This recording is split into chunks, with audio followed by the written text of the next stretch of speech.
Police service.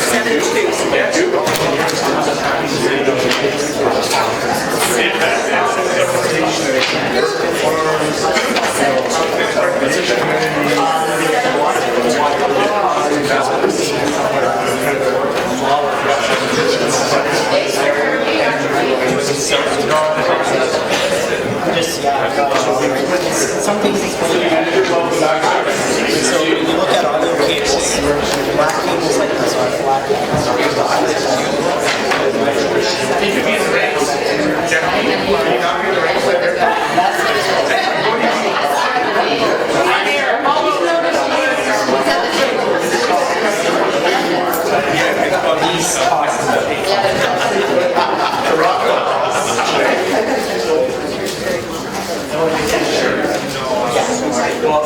There's some shit. A little bit shame.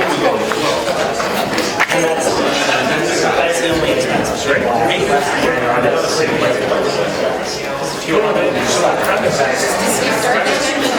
But I am because I We're here for Deputy Mayor. Okay, I'm just waiting for our clerk.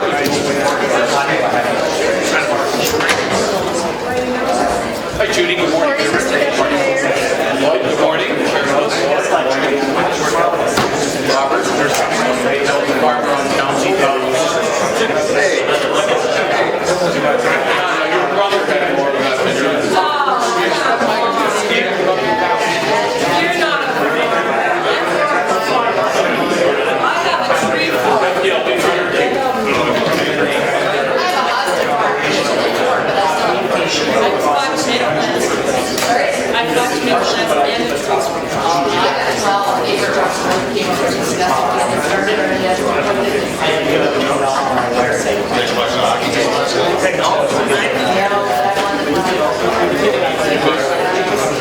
All set? Oh, okay. You can add it on.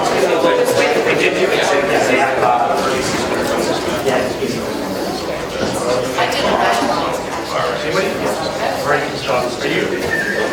Sorry, got something for you.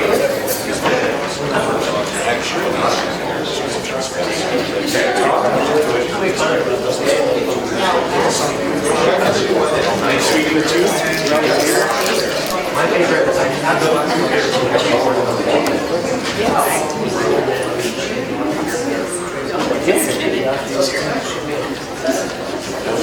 understanding all these trains, which is wonderful. Very nice.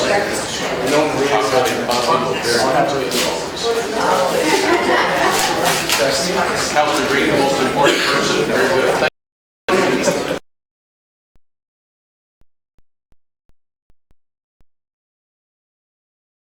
September 21st, members of council, welcome to the meeting, senior management team, staff, members of the media, presenters, ladies and gentlemen, young people as well. To start our meeting, and sorry about the slight delay, there were some important documents at the last minute that need to be in front of members of council. I'd like to call the meeting to order. Members of the public are advised. Our meetings are webcast live by our city, temporarily archived by the website. Other individuals, media may also be audibly and or visually recording the meeting. As well, a reminder that all electronic devices are to be switched to non-audible function during our meetings. Once again, a reminder, all devices are to be switched to non-audible function.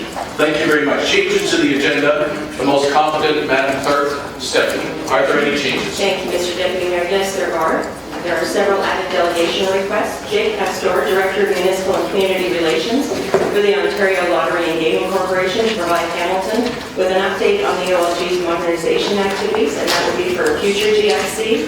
Mark Runsman and Andrew Duncan of the RBG respecting an update to Council respecting the RBG's economic impact and increasing awareness of local activity and benefits.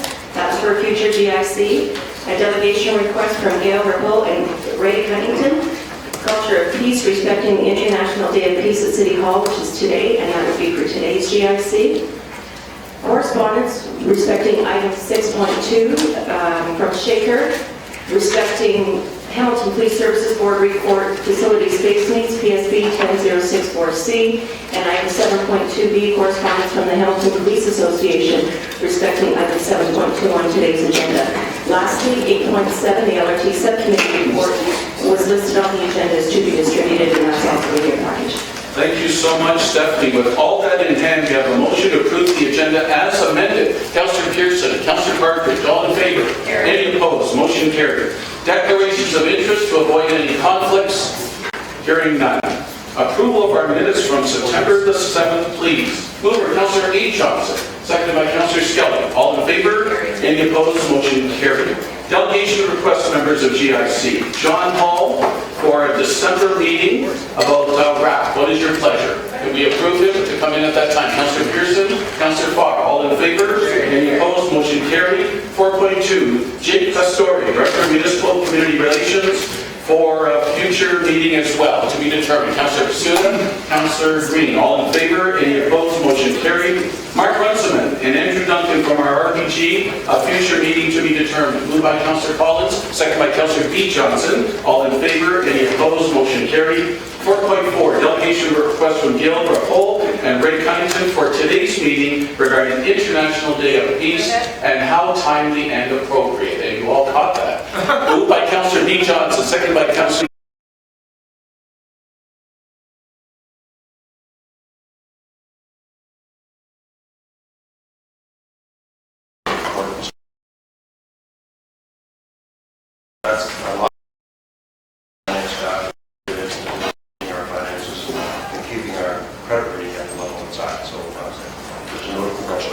I think that sums up the feelings from all of us. Councillor Ferguson, thank you. Moved and seconded, all in favor? Any opposed? Motion carried. The Police Services Board monthly report.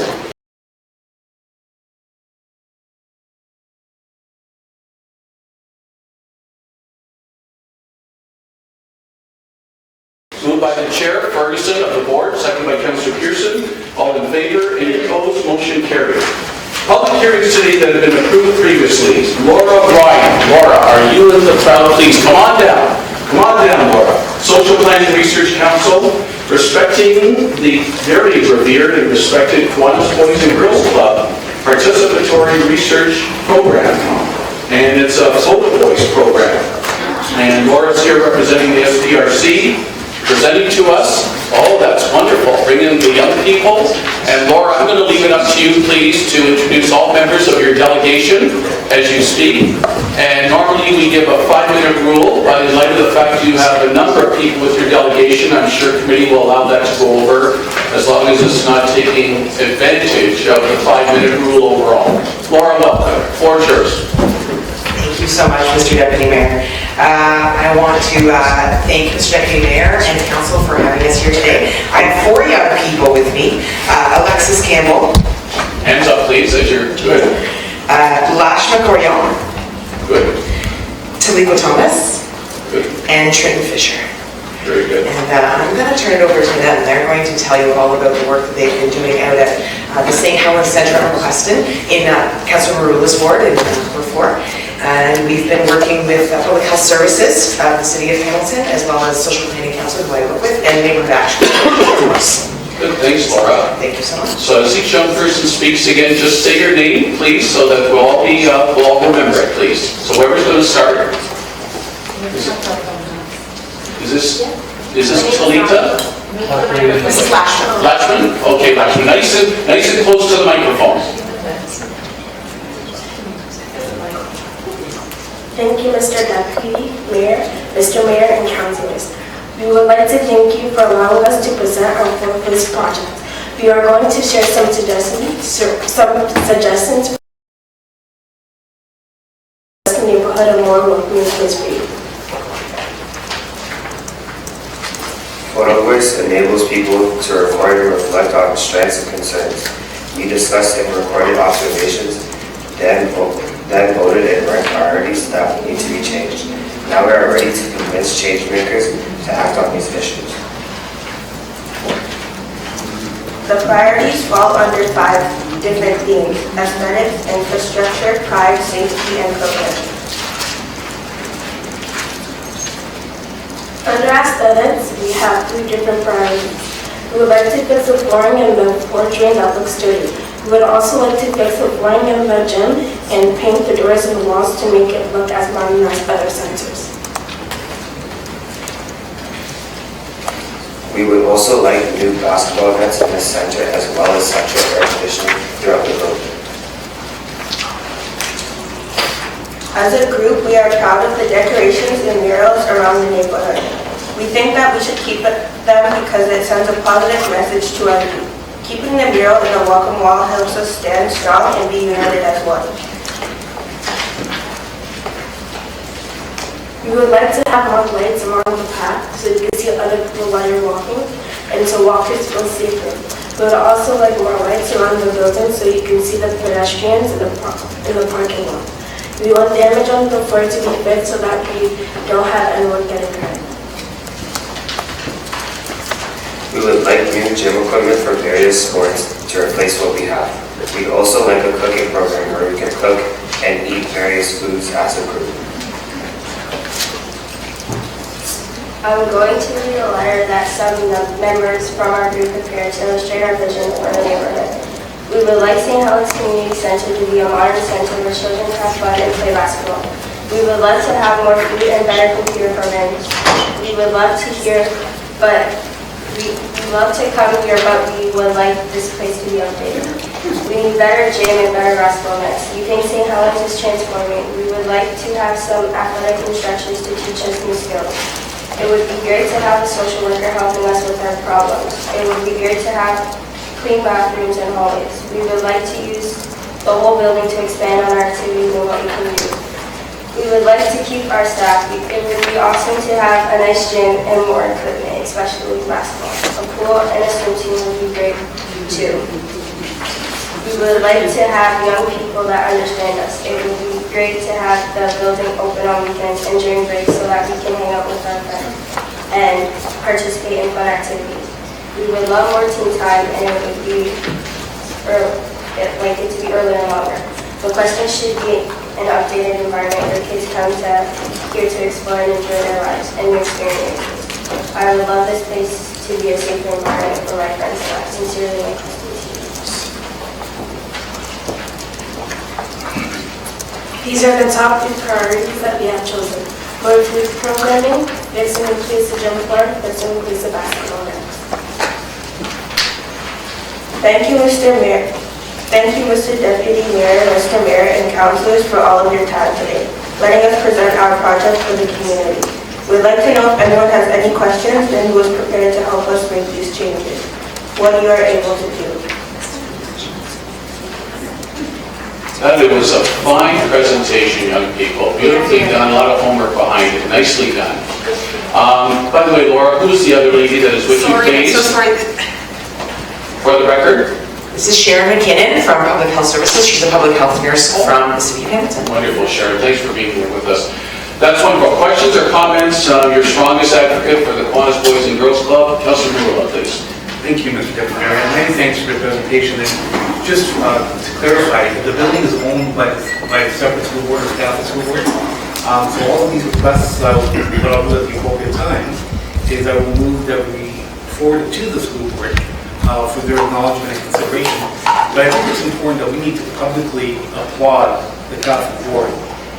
Unlike some of our other schools that have been closed and unsold, the Catholic board, at their own expense, left this particular building open to allow for community hub action on the question to occur. So I think we need to publicly applaud them, and they are subsidizing a great deal, and you have food banks and other public health and other community agencies in the school. So I don't want to give the impression that in any way that the school board is not meeting their obligations. If anything, they went over and above the call of duty to keep that school available for the community, and we should be applauding them here today. Having said that, as you know, Mr. Chairman, the Hamilton Boys and Girls Club on Ellis Avenue is the first private-public partnership that the City of Hamilton ever engaged in. The capital is our responsibility to own the building. The Kiwanis Boys and Girls Club, they operate the facility itself. We recently upgraded it over the last decade with a $3 million investment. We are slated for an increase in that investment, so I look forward to announcing that here today. Also, the St. Helens building itself, without revealing anything confidential, there is a plan in the works right now with a number of community stakeholders to expand that particular building to ensure that many of these issues are not only dealt with, but actually there's going to be potentially very exciting residential components around there. So we have a number of exciting projects on the go. I want to thank the Boys and Girls Club, particularly Glenn Harkness. I must say, Glenn is a true leader, someone that I admire greatly, and I applaud his efforts at the Boys and Girls Club, because every child, as they say, does have potential. And today, this presentation from these children, I tell you, speaks volumes accordingly, and I want to thank you for your efforts in that cause. Thank you.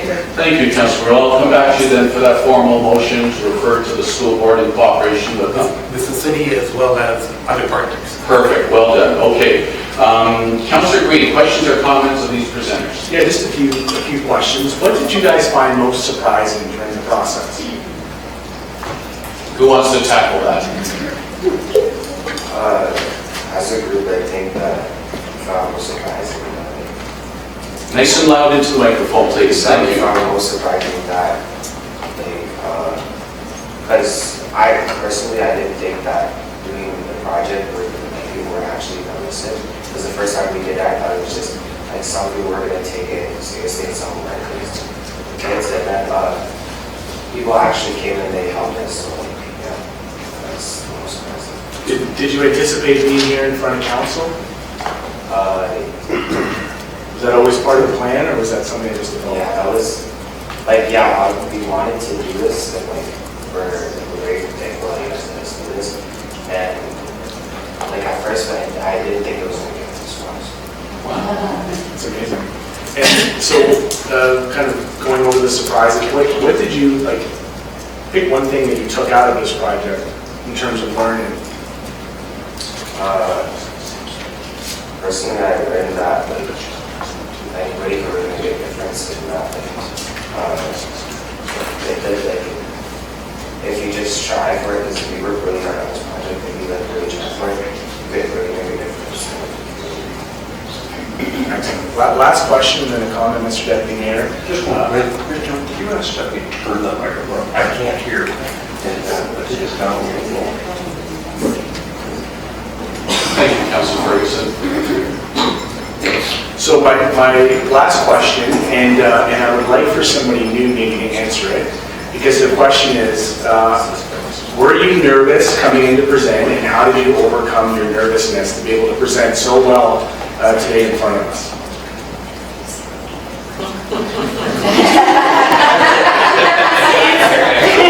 I saw you hyping yourself up there. Last minute, I kind of had a feeling you just might step forward. So the question is, how do you overcome your nerves when you're presenting in public?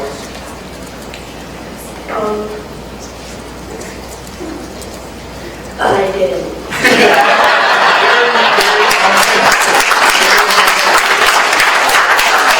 Just in closing, Mr. Deputy Mayor, they say that public speaking is probably the top fear. Like, people are afraid of public speaking more than snakes and sharks and clowns and everything else. So for you guys to be here today, I just want you to know that your work and your leadership, set aside the fact that you're young and your students, just the fact that your leadership in the community is duly noted. Your commitment to making it a better place is duly noted. In the comment that was earlier, we are here, we are listening. You have a champion in your ward, and Councillor Marula. I know he's constantly fighting for youth issues, and I certainly look forward to having you back here to discuss the outcomes that you've achieved in this presentation. So thank you so much. And what a great way to start the day, Mr. Deputy Mayor. Thank you. Terrific. Thanks, Councillor Green. Wonderful. Councillor Whitehead, please. Questions or comments? Thank you a lot. It's funny, I just came from the Rolston meeting last night. Lord, you were just busy. First of all, I want to thank the students for coming and making a presentation. And I know how nervous it was for me to start in public speaking. And you feel the nerves and the shakes. I tell you, you did an incredible job. The other thing I wanted to mention is that I think Councilor touched on, Ben Harkness has done an incredible job with boys and girls, so much so I some of the great kids that we generated out of the program. I guess I think Councilor Barr was part of those programs as well, and he's turned out very well. I've in fact been so impressed with the kids. kids and the involvement and engagement that I've been working with Glenn, and I'm hoping at the one point we're going to have a permanent center. I know we're doing temporary services on the West Mountain. I am looking at the board to have a permanent center to do the very things we're doing at St. Helens. So thank you for coming forward. Thank you, Councillor Whitehead. Councillor Farr, there's the olive branch you were looking for. Next speaker, Councillor Pearson, please. You're calling it Councillor Farr, Councillor Pearson. Thank you, Deputy Mayor Benson. I just wanted to say congratulations as well, and excellent job today. You know, it's strange sitting in council chambers and just seeing how time evolves and what goes around comes around. So what you presented today is excellent. You're taking ownership to a building, to a space, and to your community, and I think that's wonderful. And that will speak volumes as you grow and move forward in your lives and your careers, etc. So I think it's great. One of the things you mentioned about having a kitchen where you can do some cooking together, I think that's phenomenal, Mr. Deputy Mayor, because one of the things I've always said, breaking bread together is the best way to bring people together. So I commend you. I think that's a wonderful, wonderful endeavor. And all of this, all I could hear was you're shooting for the moon. Keep it. Thank you. Nice remarks, Councillor Pearson. Thank you. And Councillor Partridge, please. Yes, thank you, Mr. Deputy Mayor, and good morning. Thank you so much for coming in today. Your presentation was excellent, and you didn't look nervous at all. You did very, very well. But I also wanted you to know that all the programs that are going on down at the Collins Boys and Girls Club have a tremendous effect on not just the people and the children that are in your area, but I have also met with Glenn Hartnett from the Collins Boys and Girls Club. We're watching your programs and looking at, well, how can we perhaps bring them up to Flamborough? And I don't know if you have ever been to Flamborough or to Waterdown. I'm not going to ask you if you have, but it is part of the city of Hamilton, and it's located up the escarpment on the other side. And so we're looking at what you're doing and very interested in and marveling at the effect that it has on young people. So I thank you so much for coming in here today. Thank you, Councillor Partridge. So, motion to, with honor, receive this presentation from the McQuestion teams. And Laura, all in favor? Moved by Councillor Mills, second by Councillor Green. All in favor? Any opposed? Motion carried. Thank you, everyone. We take your seats again. Thank you. And now, Councillor Mills, the motion for the record, please. Thank you, Mr. Deputy Mayor, and it's moved by myself, seconded by Councillor Collins, with a presentation on the Social Planning and Research Council with members of one of the Boys and Girls Club respecting the participatory research program for voice and referred to the Hamilton Lumber District School Board for review and consideration of the City of Hamilton and other potential partners. Terrific. All in favor? Any opposed? Motion carried unanimously. McQuestion teams. Thank you. 6.2, Stephanie Bay and Lita Berry. I remember Lita from the library. Welcome. Hamilton Arts Council to present the outcomes of the 2016 Hamilton Arts Week. They're going to give us a presentation, the outcome. All of you should have a handout here, a nice flyer as well. Stephanie is no stranger to this body. Stephanie, good to see you back. And we're looking forward to the presentation from both you and Lita.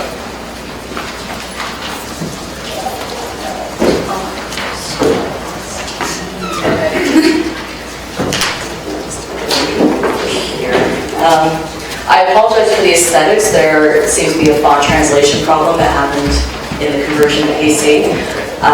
Please refer to the format that is actually in your packages. But we're just going to soldier on because that's what we do. Thank you. So thank you, members of council, Deputy Mayor, for hearing us today. We're basically here to, first off, thank you for the new service agreement that we struck last year to provide funding for the 2016 edition of Hamilton Arts Week and provide an update on how this year's event went, and also to introduce our upcoming 2016-2019 strategic plan. I'm joined here today by our board president, Lita Berry, who is, Councillor Jackson mentioned, is indeed the Director of Collections and Youth Services at the Hamilton Public Library, and she'll be joining us for this discussion of our strategic plan. So Hamilton Arts Week was presented for the second time this past year, from June 5th to 11th, 2016. This is a week that aims to increase local participation and engagement in arts and cultural events across the city. So this is a program where we create arts programming, but also encourage our community partners to put on their own arts program throughout the week that is collectively packaged and promoted, primarily through the brochure that members of council will receive copies of, and also online throughout the Arts Week program. This year we were able to offer over 50 arts programs and events every day happening throughout the city. Each day averaged anywhere from 9 to 25 events happening per day, so it was a very busy week. Hamilton Arts Week was anchored by a launch party that took place on June 4th at the Hamilton Waterfront Trust. Very beautiful weather for it, we got very lucky. As well as the City of Hamilton Arts Awards and our subsequent after party, as well as a closing celebration at the HH Design Annex. For the first time this year, we were also able to expand our programs by offering complimentary presentation space to independent artists to put on their own programming. These were facilitated by Dundas Valley School of Art and the Griffin House and True North Records / Gallery in Waterdown. So both of those venues were critical to ensuring that we had additional presentation space this year. In terms of partnerships, as I said, we were able to strike a very advantageous service agreement with the City of Hamilton this year, which provided $25,000 for us to cover the program costs for the event. A lot of that went to paying artists, paying for program coordination, marketing and promotional for the week, and was a huge asset to growing the program this year. As well, because of that contribution, we were able to leverage over $24,000 in promotional support from the Hamilton Spectator. We also secured a new sponsorship relationship with Reproduct specific to Arts Week with a $900 worth of free marketing collateral produced for the event. Additional in-kind advertising sponsorships came in from the View and Urbanicity, and we also received hospitality sponsorships from our good friends at Steam Whistle and Donut Monster. The closing party had a lot of donuts. So, with that success in mind, we are currently underway with planning ahead for 2017 Hamilton Arts Week. We have projected the dates of June 3rd to 9th this year. We've adjusted the calendar slightly, so we are going to start on a Saturday and end on a Friday art crawl to try to channel into some of that existing energy that happens on that last day. We have already submitted a $10,000 funding request to Ontario 150's Community Celebration Fund. That additional ask is specific to commissioning artists to do pop-up presentations for the city for Arts Week. This will be in the form of mural commissions, pop-up dance or theater performances in parks, and pop-up acoustic music performances. And we very much tied in the city support as a significant leverage for that ask. We're also working on a new sponsorship strategy to ensure that we're able to secure cash contributions from the private sector in addition to the in-kind support that we already receive and appreciate. And we'll also continue to be cultivating in-kind community partnerships to manage our promotional costs moving forward. Just to ensure that we're able to get the most value out of the resources that we have available. So that's Arts Week. Arts Week, as you're going to see, is a significant part of our 2016-2019 strategic plan. The Hamilton Arts Council has recently completed our last strategic plan, which was the first significant multi-year plan that we implemented since I joined this organization in 2011. We were able to achieve a lot of stability and growth through that plan, but we believe that this plan now takes us from having a solid core of stability to guide you through that process. Thanks, Stephanie. Lita, nice to see you again. Always good to see you, Councilor Jackson, Deputy Mayor. So just in terms of our strategic planning process, we'll just give you a quick overview of how we approached it. We collected surveys from both our board and membership and our community stakeholders, did an in-depth financial analysis of the organization, as well as an environmental scan of other community arts organizations across Canada and the United States, which was all wrapped up with a board retreat that we had at the Cotton Factory. The great thing, I think, for our board was to see the wonderful alignment that happened through gathering all of that information. We found great consensus that the community supports our current operating model, especially as it relates to our focuses on advocacy and service, and that our membership needs to grow and continue to be diverse. Critical to that, obviously, is our financial viability and looking to create more diversity in our revenue. From our survey results, there was also alignment in terms of our areas of growth. So our community is definitely looking for grants funding for individual artists, artist support services, and the organization is already well underway with providing those services, as well as artist promotion. The challenges and change were also clear through this exercise as well. I think most exciting to the Hamilton Arts Council and Hamilton as a city as a whole has been the increased visibility and respect for the arts and cultural scene that includes a greater diversity of participation and activities. I had the privilege of attending a Hamilton Community Foundation event last night with Ron Richards, who is the executive director of the Cleveland Foundation, and to hear him speak of the success of Cleveland and the importance that the arts has played in that renewal and continued rejuvenation, I think really speaks to some of the exciting things happening here in the city of Hamilton. Obviously, there's always more to be done, and we're looking to unite all participants in our diverse arts communities to ensure inclusivity, networking, and collaboration. And obviously, sustainable funding and affordability in Hamilton for our artists is a critical challenge in that. So in terms of our 4 strategic goals taking us forward for the next 3 years, we're looking to really amplify the role of arts in Hamilton in the public discourse, increase financial security and viability of our organization, and ensure the arts are thriving in Hamilton and all its communities. We want to provide meaningful resources to artists as well as services.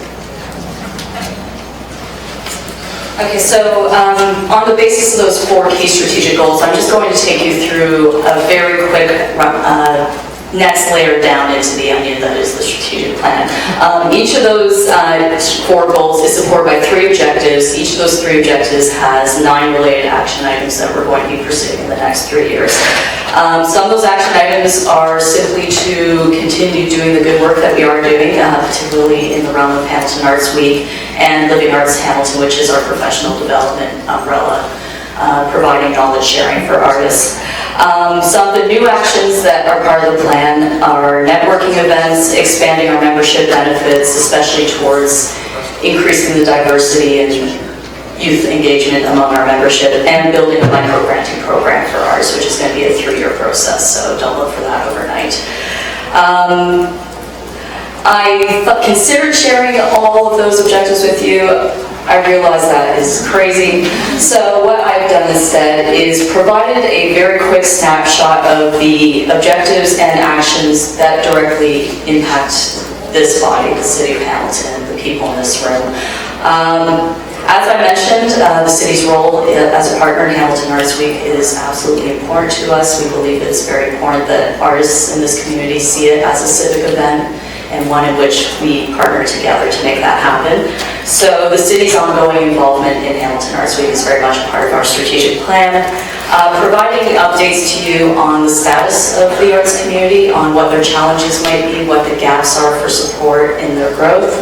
That's something that we'll be continuing to do on an ongoing basis. So if there are other issues or new concerns in the arts community, you're probably going to be seeing a bit more of me and my board colleagues moving forward. Another key area in which we're looking to work with the city more is in our relationships with city staff in the Tourism and Culture Division. We are already an administrative partner in some of your public art programs. We're partway through work on a public art commission project for King William Art Walk, and once the new public art master plan has been developed, we'll be working closely with city staff to identify opportunities for us to support that plan. Stephanie, just Yes. cover us procedurally. Moved by Councillor Skelly, second by Councillor Farr to extend the 5-minute rule on this excellent presentation. Oh, I'm sorry, I'm almost done. Okay, all in Yes. favor? Any opposed? Motion carried. Carry on. Okay, thank you for your latitude on that. And we would also be interested in working with city staff to help facilitate the delivery of various items in the cultural plan. Two of the new items that will directly impact the city of Hamilton is we intend to conduct research into the barriers that artists are facing in terms of affordability in the city, especially as real estate prices start to go up. Initially, artists to be able to continue to live and work in the city. So we want to start doing the research. We've already been in contact with Kelly Hill, who did the artist research for the Arts Funding Task Force back in 2011, and we're hoping to secure the funding needed to get him to update that research for us in the next couple of years. And we are also going to be looking to identify cultural hubs throughout the community. This is a fairly new concept. It's basically the notion that every community in Hamilton has its own cultural gathering place. And we believe it's our role to identify where it is that people go within their own communities to engage in arts and culture, and make sure that we have a presence there to ensure that we're able to provide the resources and support that people need to be able to engage more deeply in arts and culture in their own communities. And I believe that is it. Thank you again. Perfect, Stephanie, for an excellent answer. That's wonderful. Great presentation. Comments or questions? Councillor Farr, I'll start with you, please. Thanks, Steph. Good to see you again. Thank you for the presentation, and thank you both for the presentation. You just hit on something that I'm interested in getting some stats on if you have. I like that you're saying you're going to look at barriers for artists to live in the city, but you and I both know over the last 3 or 4 years there's been this massive influx. Have we measured that at all through you to date? And so you can compare and contrast for you, Mr. Chair. Yeah, so that's my knowledge. There has been no measurement of that, which is a huge part of why this work needs to happen. So in that work, through the chair, so I'm clear, you will look at the last 3 to 5 years and who's come and from where, and where they decided to purchase or rent or do whatever. Yeah, the housing challenge in particular is one that we would want to call in my office from an artist who just moved to Toronto and is trying to figure out where they fit in. And essentially you're trying to the vibrancy in this community, and we're only going to retain that this is still an affordable place to live. Thanks, Councillor Farr. Councillor Partridge, please. Yes, thank you, Mr. Deputy Mayor, and Stephanie, Lita, welcome. Lita, I'll see you tonight at the library. So I did hear you say, I had to leave briefly, but I did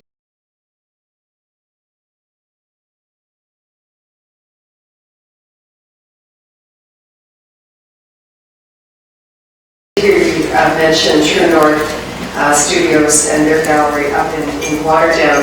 And I was very encouraged to hear your comment that you're looking at art, creating art hubs in all areas of the city. How are you reaching out to, not just Waterdown area, but even the other more rural settlement areas?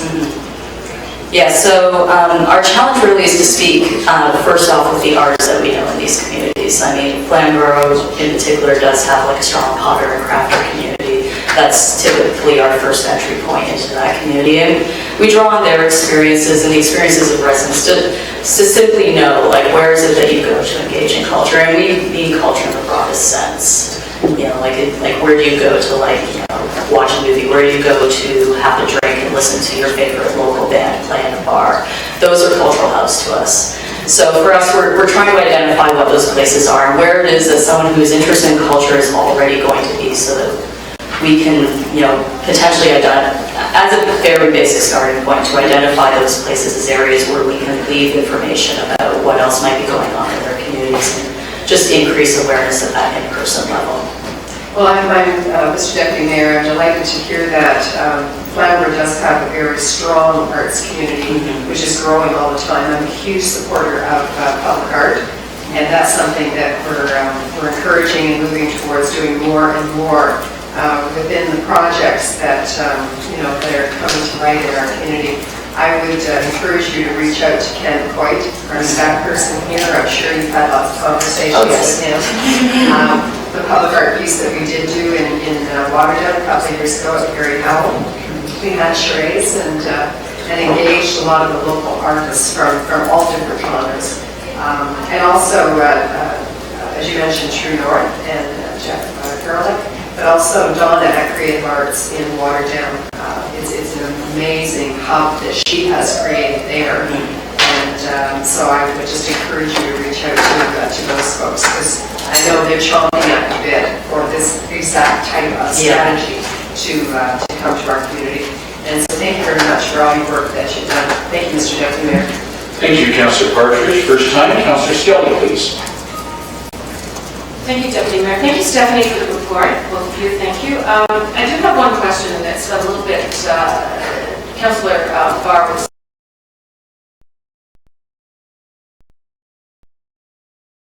to work. Are we running out of affordable commercial retail space in the downtown? Stephanie? Unscientifically again, I believe so, yes. And that, I should have really emphasized in my mad rush through this. But yes, it's very much about living space and working space. A huge part of what attracted people here too was that there was a larger volume of vacant commercial space that could be readily, if not always, fully legally taken over for creative uses. I mean, obviously we have certain zoning issues that prevent artists from putting buildings to the uses to which they would be best suited today. But the availability of affordable commercial stock was also a huge attractor for a lot of artists who set up shop in this community, and that stock is definitely diminishing at the moment. Thank you. I heard that story that there was an issue with affordable space. I just want to let you know that Ward 7 has a lot of really good space. Affordable homes, very funky, and a concession street is booming, so you might want to come up the mountain on one of the buses that we're going to be, of course, enrolling and increasing buses to the area as well. So I'll just welcome you to look at that area. Absolutely. Great plug, Councillor Skelly. Thank you. Councillor Whitehead, first time speaker. Thank you, Mr. Chair. Thank you for the presentation. One thing to say affordable, I think what I'm trying to understand is what is that threshold? So, affordability could mean something different to so many different people. I want to start focusing on what those numbers are so that I can obviously make your own decisions to try and target those kinds of numbers. So do you have any idea what those thresholds are? Stephanie? Again, not specifically. As I say, this is research that needs to be done, not research that has been done.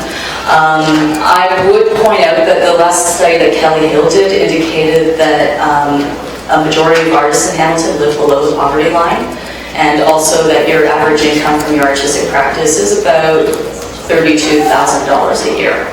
So perhaps the income could help indicate what that affordability threshold looks like. Great, so I would look forward to there's rentals and there's ability to purchase homes, and there's so many different rates you can go off in. Are you talking, when you talk affordable, are you talking about affordable rentals, or are you talking about affordability to purchase? Both. Okay, and could I suggest then that we could, obviously that range of income determines your ability to pay. I don't know what that number is, but it'd be helpful to know what price range we're looking at, or rental range we're looking at per month, so that one, we try and meet that need. Yeah, I'm sure when Kelly Hill is hopefully engaged to do this research that he would be able to establish what the threshold affordability looks like here in Hamilton. Great, thank you.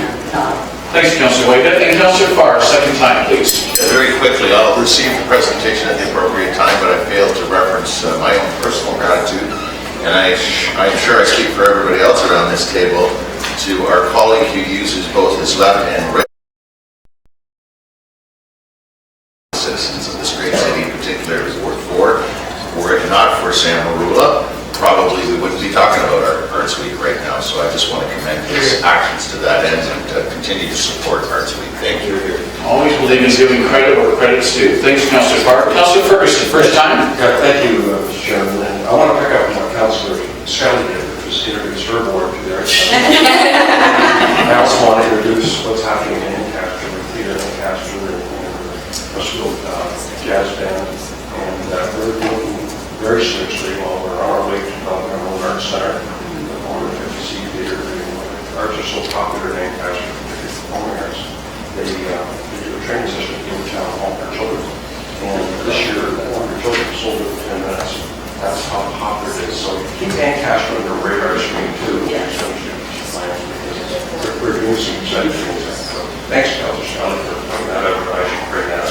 Thank you for the extra plug, Councilor Ferguson. Councilor Whitehead, remember one more thing, same time. Well, actually, I'd love to have you there, but I don't have the same demographics in regards to housing stock that we're working on. At one time, there was a discussion, and I'd love to see this flushed out from a vision exercise. At Martin Street was going to be an artisan village where there would be studio apartments affordable for artists. So when we're talking about affordability and those things, the other things I'd like to further flush out, is there an opportunity, and should we be envisioning that type of approach as well to supplement the other issues by where would an art in the village, the affordable working and live space take place? Has there been any discussion with the artisan community regarding that approach? Stephanie? I would say not as such. Generally speaking, artists don't like being we usually like to have our say over the communities in which we live. We're a very diverse group with a lot of different needs. Some of us have families, some of us are going to be permanently childless.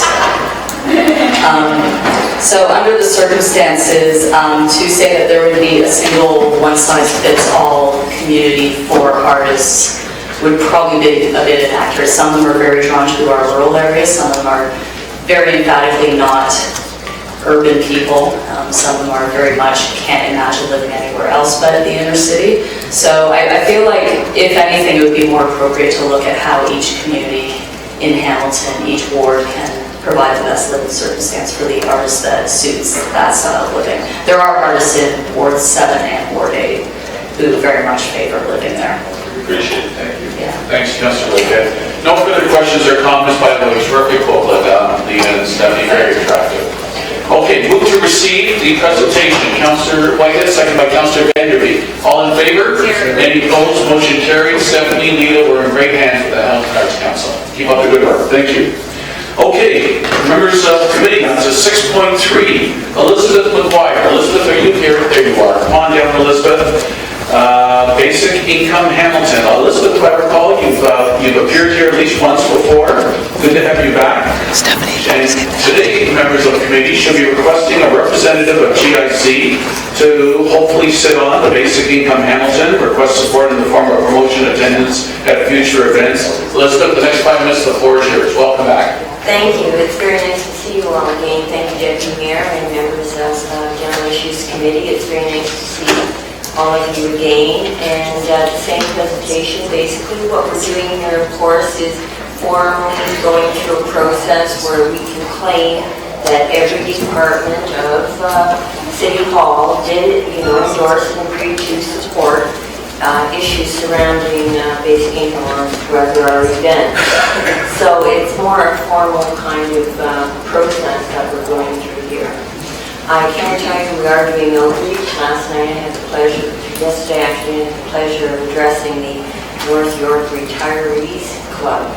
Well, if you want a tough committee or group to sell basic income to, this was it. But I'm happy to say I convinced they're stuck on the issue of disincentives to work that basic income is. And I assured them that every study done anywhere in the world supports what Evelyn Forget originally found in her study of Dauphin, Manitoba. There is a small disincentive. They stay home with their young children. So they take choices which support and enrich their community ultimately. They're improving their life. That's the disincentive that is out there. But it's a small proportion. Most people wow, now I feel I can get the health treatment I need, get the services I need, and build myself up so I can go over to work again. So. Okay, thank you, Elizabeth. Questions or comments? And just for the record, because Basic Income Hamilton is not, if you will, a formal body that has an appointee officially by City Council through Selection Committee, Elizabeth, I would suggest if a member or two wanted to be a liaise at your events back to Council, I would suggest that might be the more appropriate way to go. Okay, any questions or comments, Elizabeth? Councillor Green? Thank you very much, Mr. Deputy Mayor. And Elizabeth, I want to thank you for your continued work. I know beginning with the campaign for wealth and disability, and your continued work on guaranteed national income.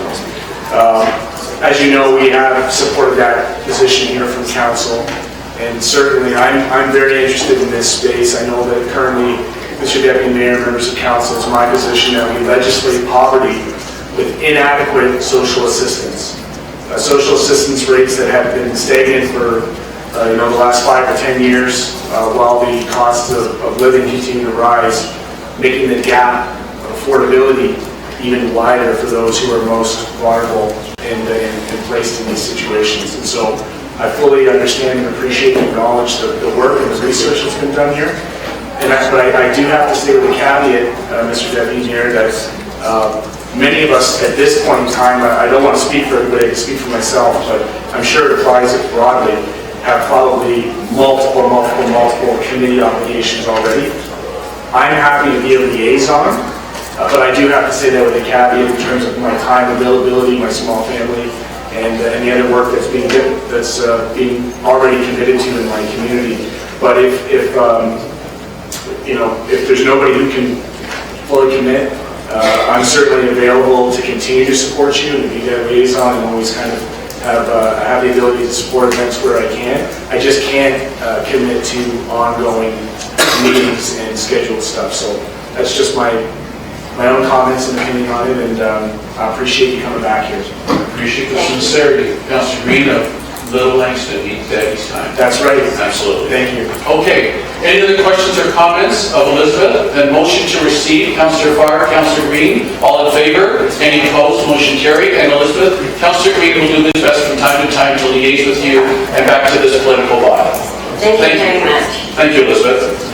6.4, Jeff Valentin. Jeff, with your delegation from the United Way of Burlington and Greater Hamilton, respecting the United Way's kickoff, which appropriately is tomorrow, and hence Jeff's appearance here today. Jeff, you may want to introduce the members of the United Way Board and or staff that are with you. Always good seeing you. Miss you with Hamilton Health Sciences, and the floor is yours. Thank you, Mr. Deputy Mayor, and thanks for the opportunity. Councillors, thank you so much. It's great to be here once again. And everyone, thanks for this tremendous opportunity. Happy September, my favorite month of all in the calendar year. It is the time of year when the United Way ramps up. It's also the time of year when the generosity of our community ramps up, and for sure the City of Hamilton and your tremendous support for United Way. I mean, I don't have to look far to see the red outfit that Judy decided to wear today, so thank you so much for that. Justin? Yeah, absolutely. It is my privilege to introduce two very, very special people who by day are leaders in their own right, but by night they are committed and doing heroic work for United Way. This is Shirley Thomas Weir, who is the CEO of Thomas Healthcare here in Hamilton, and this is Mark Shabbat, who is a leader with Wealth Management, RBC Dominion Securities. These two tremendous people are the campaign co-chairs for United Way Campaign 2016, and I'd like to turn it over to them to bring a few words to you, so thank you very much. Thank you, Jeff. That was Shirley and Mark. Thank you. Shirley, Mark, the floor is yours. Welcome. Hi, thank you very much, Mr. Deputy Mayor and councillors, and thank you very much for this opportunity this morning. First of all, my name is Shirley Thomas Weir, and I just want to let you know that both Mark and I are volunteers and donors with the United Way. We want to thank you at the City of Hamilton for your extreme generosity and choosing the United Way as your campaign of choice Also like to acknowledge Paul Johnson, who was a co-chair last year, and all of the campaign champions within the city of Hamilton that have raised to date in last year's cycle close to $142,000, which is absolutely impressive. And in this term, you're looking to get to 200,000. That's a lot of holes in the floor to fix. So I believe in civic responsibility, and I also believe that other people laid the foundation for me, so I do believe in paying it forward. The United Way has many funded programs, and many of those include programs similar to the 4 individuals, the leaders in training, I think that lit on the back of their shirt stood for, who are absolute leaders in our community, talking about St. Helens. And that's part of one of the funded programs that the United Way supports with the Boys and Girls Club of Hamilton, Wesley Urban Ministries, St. Joseph's Villa Adult Day Program, the Waterdown Senior Social Club, Glenbrook Home Support Program, the YWCA and YMCA. So some of those I'm sure sound very familiar to you, and those are just a few of some of the programs that the United Way sponsors. So tomorrow at your truck pull, which is the launch of your campaign, which runs through the middle of November, think of those programs when you're pulling and tugging, because together we have to pull and tug to ensure that we do meet the needs in our community. And the vision of the city of Hamilton being so proud to be the best place to raise a child and age successfully truly is in line with the vision of the United Way, especially today being World Alzheimer's Day. So a lot of things coming to make that perfect place to be and live in Hamilton. I also want to let you know that behind every changed life is a person that made it happen, and everyone in this room I know is and has been capable of doing that. And I know that together we are absolutely a possibility. So thank you for this time. Thank you, Shirley. Mark? Thank you. My message is going to be relatively brief. I just want to bring up what a typical day looks like for me, and it might look like the same way for you. This morning, I made breakfast for my kids, and I packed their lunch, sent them off to school. We got some piano lessons tonight. We got hockey tomorrow night. The reason why I say this is because I want to point out that I'm lucky. We are lucky in this room. But the point is not everybody is so fortunate. And that is why the United Way is so important. That's why I think it's wonderful that Hamilton supports our charity to such a great degree. But there's always room to do more. And so here comes the ask. This year you will hear a lot about Strive for 5. Strive for 5 is going to be our campaign tagline. It's going to be talking about doing a little bit more. Maybe it's 5% more on, or encouraging 5% more on people's pay. Maybe it's 5 more hours of community service. But it's giving just that little bit more to help the community. And so my ask is actually to everyone here in the room, in the fact that there are a lot of leaders here, and we need more leadership donations. Our good friend Paul Johnson or his team will be probably knocking on your door in the next couple of months. Please do let him in and hear him out. He is a wonderfully persuasive individual, and I'm sure that he'll talk further to the merits of stepping up and your abilities to do a little bit more. Again, Ken, thank you enough for your existing support and for your support in the future.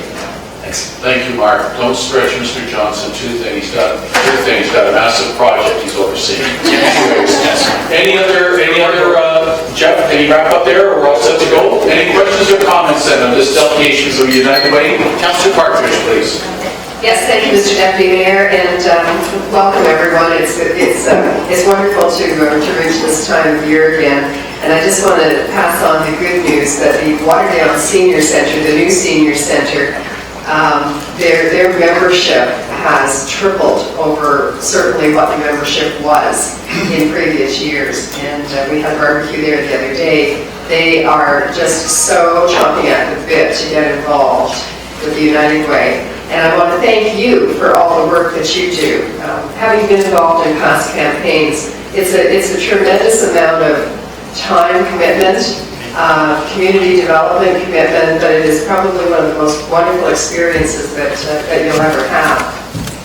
There's funding that comes into Flamborough for many different organizations, and one of them is the Flamborough Women's Resource Centre, which is the only rural outreach program in the entire city of Hamilton that works with women and their families in rural areas, and it's under the umbrella of Interval House.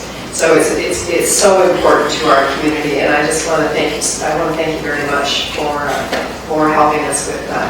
Thank you, Mr. Deputy Mayor. Nicely said. Thanks, Councillor Partridge. Councillor Green, please. Thank you very much, Mr. Deputy Mayor. Through you to the delegates, and in particular, Jeff, your leadership there. I'm very impressed with the outreach, the community outreach, particularly some of the smaller nonprofits, smaller communities which in the past may not have been in the streams of United Way. I just want to let you know that from my perspective and from the feedback that I'm getting, to be included in those conversations, to have those shared perspectives in diverse communities is going a long way. So I just wanted to acknowledge you for that. Thank you. And in return, thank you for your help in making that happen, Councillor Green. Thank you, Councillor Green. Councillor Pearson, please. Thank you, Mr. Deputy Mayor, and certainly a great presentation and information. And Shirley, we go way back, so I'm really pleased to see you here today, Shirley. If I could just close, and just a reminder of the truck pull tomorrow. I have been involved in a couple of events over the years. I think I truck pulled the bus a few years ago, and I think it was I'm trying to remember, a snowplow, I remember, last year or the year before. Anyways, it's a great event. I encourage my colleagues to get out. If you can't participate, if not watch, it's a super couple of hours out here in front of City Hall, but it really is a blast to watch teams, because I'm hoping all of our departments will be putting together teams again, and they have costumes, the whole works. So if you want to have an exciting couple of hours, go out and enjoy it. Thank you. Thanks for the motivation, Councillor Pearson. No further questions or comments? Move to receive a presentation from Councillor Pearson, Councillor Partridge. All in favor? Any opposed? Motion carried. Good luck tomorrow, Jeff. Thanks, Mark. Sure, great seeing you. Good luck. Okay, we're on to members of GIC. We're on to 6.5. Delegation request from Gail Rapole. Great, Gail, where are you? And I thought I saw her here earlier. And Ray Cunnington is right here. There's Ray coming down. Wonderful. They want to talk about the culture of Peace Hamilton, respecting the International Day of Peace. And I believe the actual ceremony, Ray, is out front of City Hall in a matter of an hour or two. So anyways, welcome, Ray, and the floor is yours. Good morning, Deputy Mayor and Councillors. Thank you so much for allowing us a little bit of time to talk about the culture of peace and the International Day of Peace. Gail has gone in order to get the food that we are hoping to share with some of you, if any of you can get away for lunch. You are certainly have been invited. I'm going to read a little bit of what Gail was going to tell you. We particular Culture of Peace Hamilton, we want to acknowledge your commitment as civic leaders in making Hamilton a city of peace through signing on the Mayors for Peace and Cities of Peace, for creating a peace garden at City Hall, and for accepting the Statue of Gandhi to remind us all to be the change we want to be, we want to see. This year's theme for the International Day of Peace is the building blocks of peace. The United Nations 17 Sustainability Goals. At our Peace Luncheon today, which is going to be in the forecourt of the City Hall, we will be exploring the ways that the city and groups within it are using the building blocks to create a culture of peace in Hamilton. The 17 blocks are as follows: no poverty, zero hunger, good health and well-being, quality education, gender equality, clean water and sanitation, affordable and clean energy, decent work and economic growth, industry, innovation and infrastructure, reduced inequalities, sustainable cities and communities, responsible production and consumption, climate action, life below water, life on land, peace, justice and strong institutions, and partnerships for gold. You will be receiving a report from us on our work today, so please welcome. Culture of Peace members are very grateful for what you have already done. And I just want to say that members of Culture of Peace, in addition to international peace, we tend to consider local peace to be extremely important. According to The Spectator and other media, there is much violence and conflict here at home. So local peace deserves our full attention.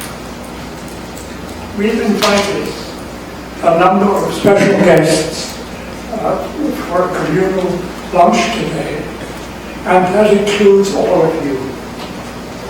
There are going to be representatives of the police, the Master Center for Peace Studies, the Gandhi Festival, Marginalization Committee, Hamilton Community Foundation, and many others. If any of you can get away, please join us for a bite to eat and take part in our conversations about how to cultivate in this city a culture of peace and non-violence. Thank you, Mr. What a beautiful message, Ray. Thank you. If you would just wait there, please. Any questions or comments? Councillor Aidan Johnson, please. Thank you. Just very quickly, Mr. Deputy Mayor. I know that the Culture of Peace organization is not at all exclusively based out of the Unitarian Church in Ward 1. At the same time, I know through my involvement at many Culture of Peace events of the Unitarian Church in Ward 1, that the Unitarian Church community is one of the many communities that is vitally involved in Culture of Peace. And simply because of that Bible church community on Dundurn Street in Ward 1, I've had the privilege of attending several events organized by Culture of Peace over the past 3 years, and I can vouch that the idea you suggested just a moment ago, Mr. Deputy Mayor, is absolutely right. This is a beautiful organization, and through its message and through its fostering of community, does a lot of good. It's a message that we need to hear again and again and again and again, and eventually the medicine will work. And I'm very grateful that we heard it today. Thank you. Thank you, Councillor Aidan Johnson. Members of committee, a very important time around noon hour here at City Hall with the Culture of Peace event. However, we have a media agenda. All I would simply ask is, as long as we maintain quorum with very important presentations and discussion items still to come, I don't mind if the odd one breaks away at a certain time, as long as we maintain quorum. Ray, thank you so much, and say hello to Gail for us. Move to receive, Councillor Aidan Johnson, second by Councillor Green. All in favor? Any opposed? Motion carried. Thank you, Ray.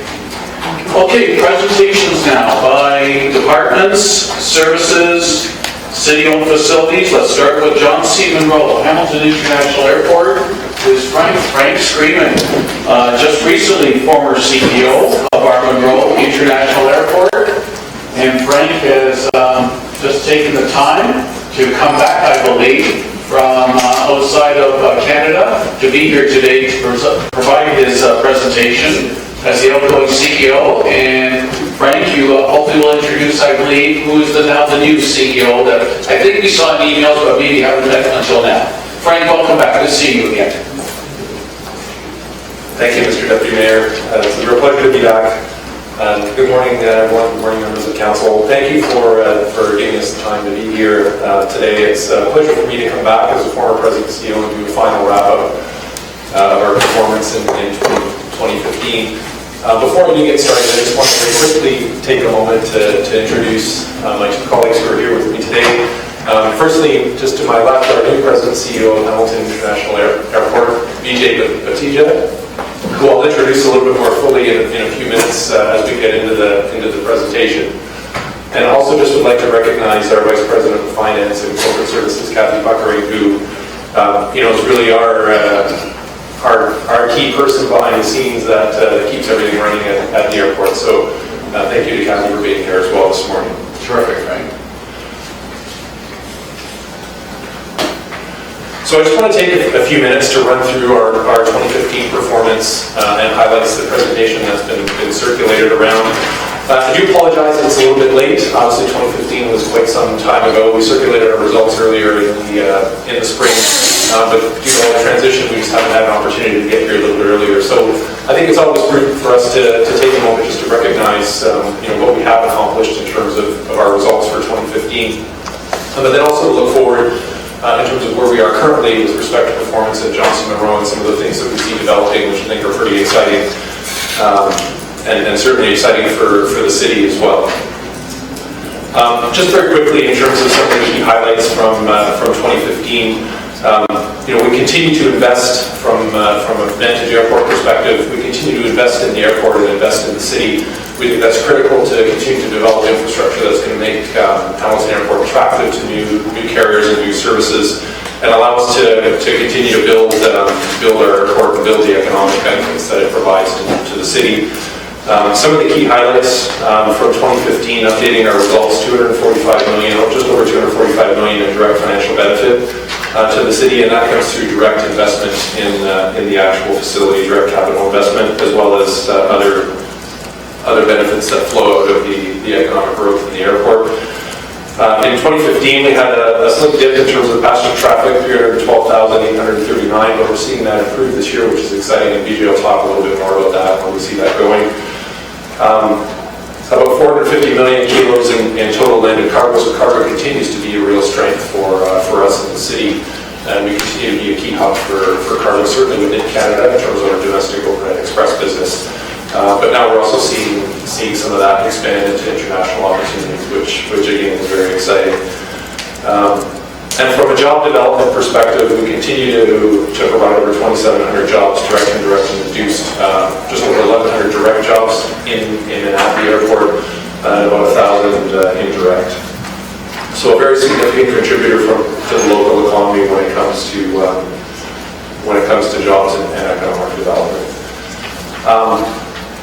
We think it's very important for us to be a part of the local community and contribute, so we encourage our folks to do that. We contributed over 500 hours to community organizations and events. And from a passenger experience perspective, our results continue to be positive in 2015 and into 2016. I think the one thing that we consistently have always heard in Hamilton and continue to hear is people love flying. We love flying out of our local airport. It's quick, it's fast, it's easy, it's simple. So get more flights and more places because I want to more. We've certainly been working on that. And lastly, we continue to be part of the broader Vantage network of airports. In 2015, it was 8 airports in our network. We've now added one more to that with my new home in New York and LaGuardia to make that now.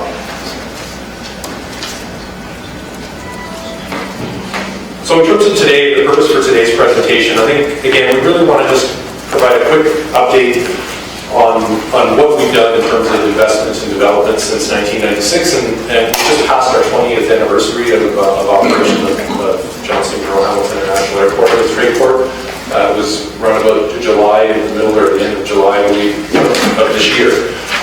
So certainly is very exciting times for us. That takes us well into our lease term. And we continue to look forward as to how we can continue to grow and develop the facility. So I'll talk a little bit about that, and then hand it over to Vijay, who will talk a bit about airline services and a bit of a view on the future of our growth at the airport. So just quickly in terms of infrastructure, I think really what I just want to touch on here to show is as we start to see the yellow areas that highlight, it's really all the key areas of infrastructure that we've developed since taking over in 1996. And you'll see as it starts to fill in that there's not a whole lot of areas within our boundary that we haven't touched.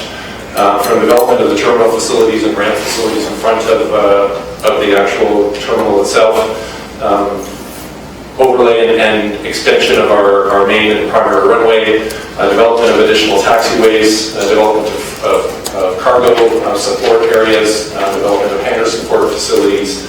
All of these things have, since 1996 when we took over, been investments that have been made by both ourselves, Tradeport to the tune of over $90 million, and our partners to the tune of over $90 million. To allow us to generate the jobs and economic activity that I mentioned a little bit earlier.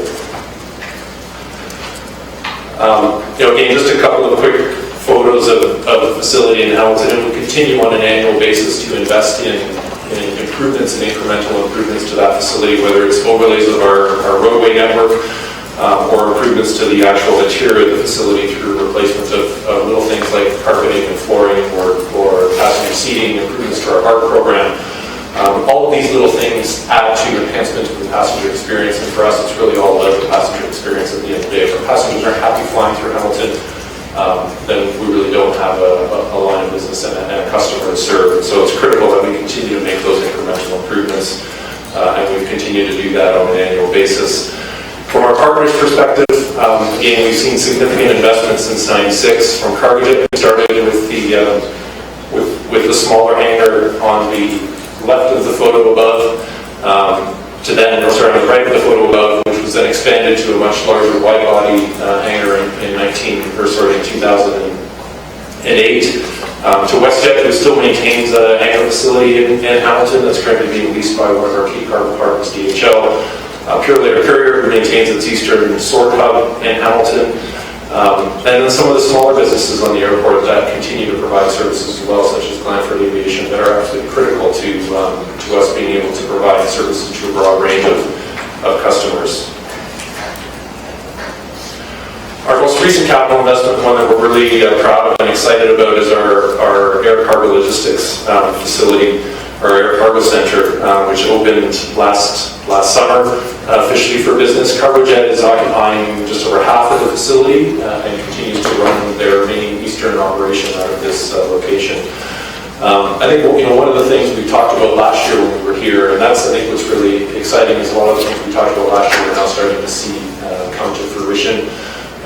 One of the opportunities we talked about last year on cargo was our ability now, or our capabilities, improving and increasing so that we can start to extend our reach beyond the domestic cargo market to international opportunities. And we're starting to see some of those develop now through a partnership that was recently launched between Cargojet and Air Canada, where they're flying international destinations to Mexico and South America. And so again, that starts to broaden our cargo network opportunities, starts to expand and extend our opportunity and reach in terms of where we can move cargo goods through our facility. The other half of the facility we continue to operate as a common use area. We have an operator that's working under contract with Johnson Monroe with Tradeport. And we're using that as an opportunity to provide better access to some of the cargo services that we offer at the airport. So that continues to happen as well.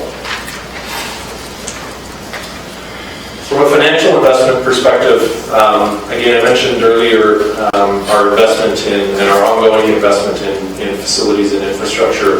I think it's critical that we continue to make these investments going forward, because this is what positions us for the potential for future growth. Overall, since '96, we've seen over $208 million in capital investment in the facility. All of that investment at the end of the lease term invests back to the city of Hamilton. So these all become city assets when we're complete. Of that $208 million, about 45% of that has been invested by Tradeport, or somewhere around $96 million, and about 99, just about $100 million by our tenant partners. So both significant levels of private investment that have been drawn into the city, and they're now creating jobs and economic activity, and will continue to do so going forward. terms of impact on the local economy, I think this one is always, a key focus for us because really ultimately airports in all cities really are economic engines, economic generators that create jobs and economic growth for the locations that they serve. And Hamilton is no different. Our focus is really around building and developing the airport, but the outcome of that is jobs and economic activity for the city and the region. As I mentioned earlier, over 2,700 jobs, that's direct, indirect, and induced. But if we look at just direct employment, it's over 1,000 people that are directly employed at Hamilton Airport. That's a significant number of jobs that are generated and are stable and ongoing going forward. Over $150 million in wages, and taxes and rent in total in 2015 was just over $1.7 million. And that really breaks down as follows. So if we look at two things we want to point out on the chart. One is, obviously it's positive to see an upward trend in terms of contributions to the city. But when we look at the breakdown of taxes and city rent, between our cargo partners and our passenger business, the contributions are $0.76 million and $0.48 million. But about $500,000 was contributed between trade ports rent and tax assessment payments last year to the city. And we expect this year's payment to be in that range of about $500,000 as well. So a total tax contribution between taxes and airport rent of $1.73 million for 2015.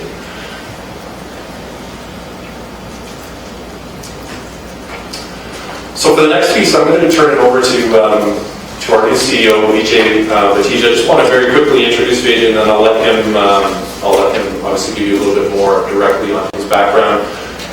From the Vantage's perspective in Hamilton as well, we're obviously really excited to have Vijay as part of the organization, and certainly as our new leader at Hamilton International Airport.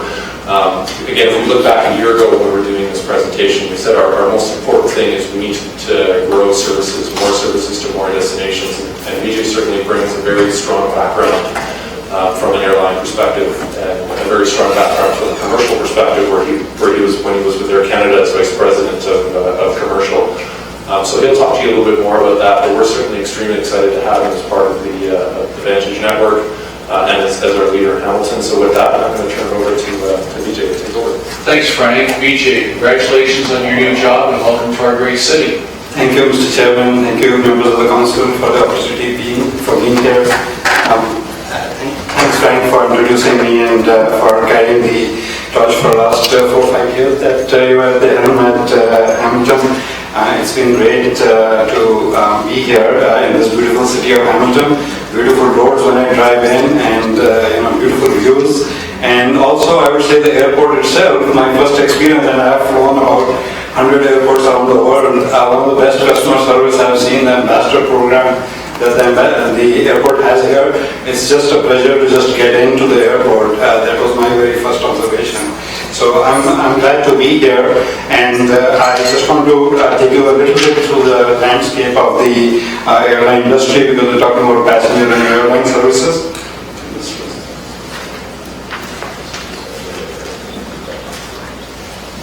As you can see, the airline industry is a tough industry over the last, especially from mid-90s to early 2000s. When I joined the airline industry in 1995, look at the number of airlines that were there. I used to work for one of them. And then over the last, 4, 5, 6 years, basically the airline industry has consolidated into a very few players. There were 2 major carriers, and there are 2 or 3 specialized carriers, and then recently a new airline has started up right here actually in Hamilton. So the industry has been very tough, and it's a very concentrated industry. The good news is that out of the 6 major carriers that are in Canada today, 5 of them actually now are in Hamilton.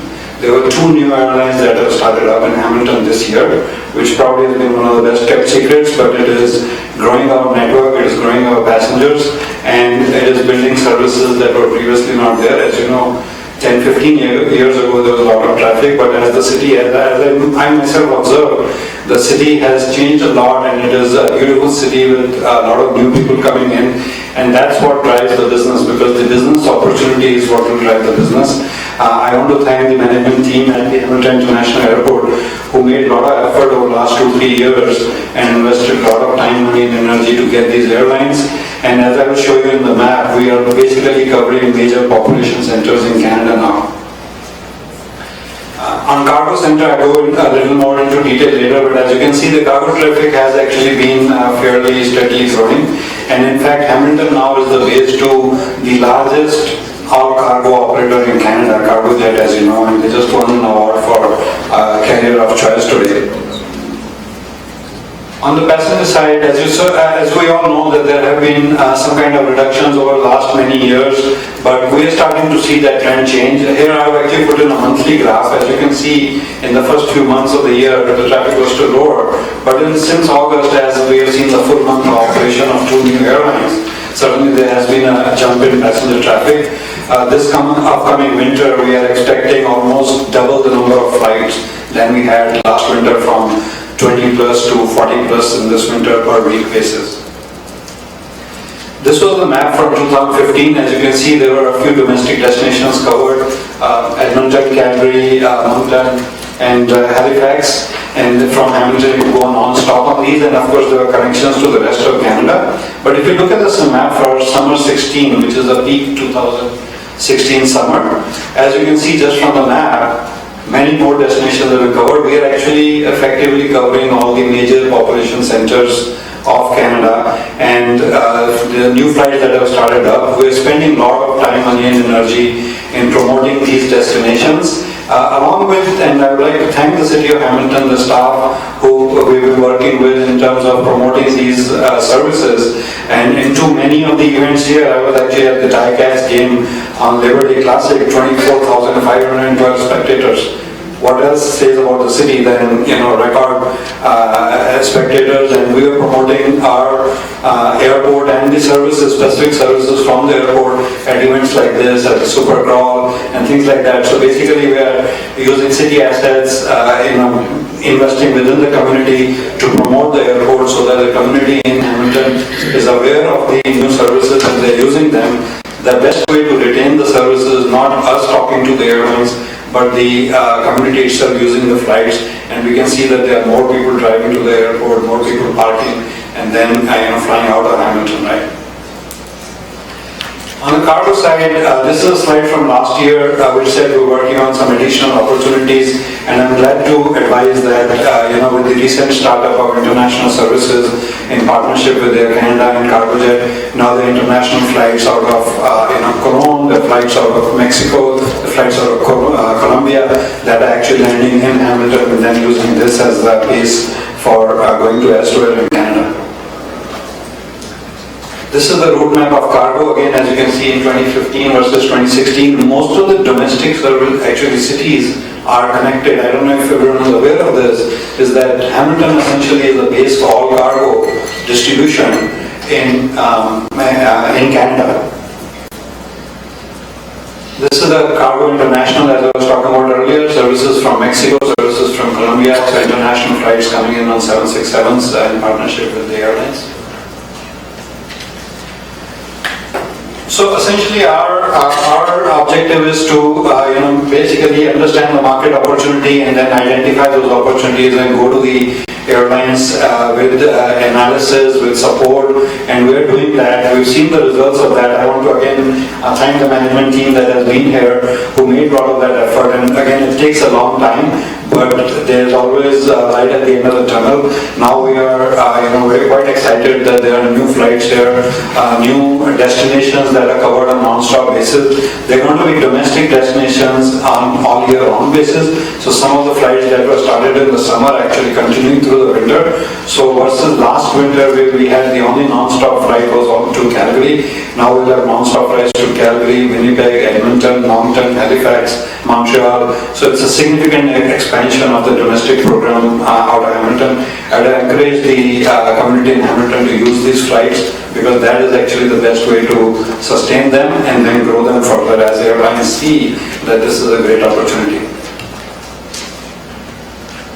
Summary essentially, to what Frank said, I believe airport is always the economic engine that creates not only economic activity but also an image for the city, and having new flights over here and having new cargo services over here and having new facilities, state-of-the-art cargo facilities, good passenger experience, that is what is driving the growth of the airport and hopefully the economic activity within the city that you will start seeing over next few months and years. Thank you very much. Thank you, BJ. Thank you, Frank. Very thorough presentation. I have a list of questions and commenters, and since there's no report, this is an information update presentation. I'll allow both questions and comments at the same time. I'll just quickly say, Frank and BJ, thanks for keeping the prominence of the name Monroe, one of the most strongest ministers we had in the past in our city. Okay, Councillor Brenda Johnson, starting with you, please. Yep, thank you. And we've been discussing it on this side. There seems to be a very strong aroma of adhesives or something, and it's starting to become nauseating. Okay, hold it, please, Councillor. Stephanie? Through you, Mr. Deputy Mayor, I have contacted facilities, and Pat Leonardo has advised that there's nothing going on in City Hall. There might be something going on outside or in another building that's coming in through the intake. Okay. Okay, so you keep us posted, or have to keep us posted? Nobody's sniffing blue. It's the Okay, hold it. Councillor Green, want to offer a little help here? Just anecdotally, I believe the epoxy sealant on the concrete that's outside, presenting a very strong aroma, probably near an air intake, and now being recirculated. Those are my preliminary assessments. Thanks, Councillor Green and Stephanie. Councillor Brenda Johnson, carry on. If you need a doctor's mask, I'm sure we can get you one. First of all, I'd like to officially and publicly say goodbye to Frank Scrimmon. For those that don't understand, the Johnston Monroe Airport is the only airport in Canada that is completely surrounded by a village. So with it comes its successes, but also comes the challenges of living abutting up to an active airport. So every time I've called Frank, every time I've emailed him, he's been very, very responsive, always looking out for the residents' needs. There was actually one building, I believe it was the cargo building, that was actually readjusted to help address the residents and their concerns. So Frank, goodbye, good luck in New York. You're going to be missed by this councilor. And welcome to BJ. I'm looking forward to working with you. Just for the record, this is one of the things that we get a lot of. A lot of residents phone in or they email and wonder why the air traffic is constant.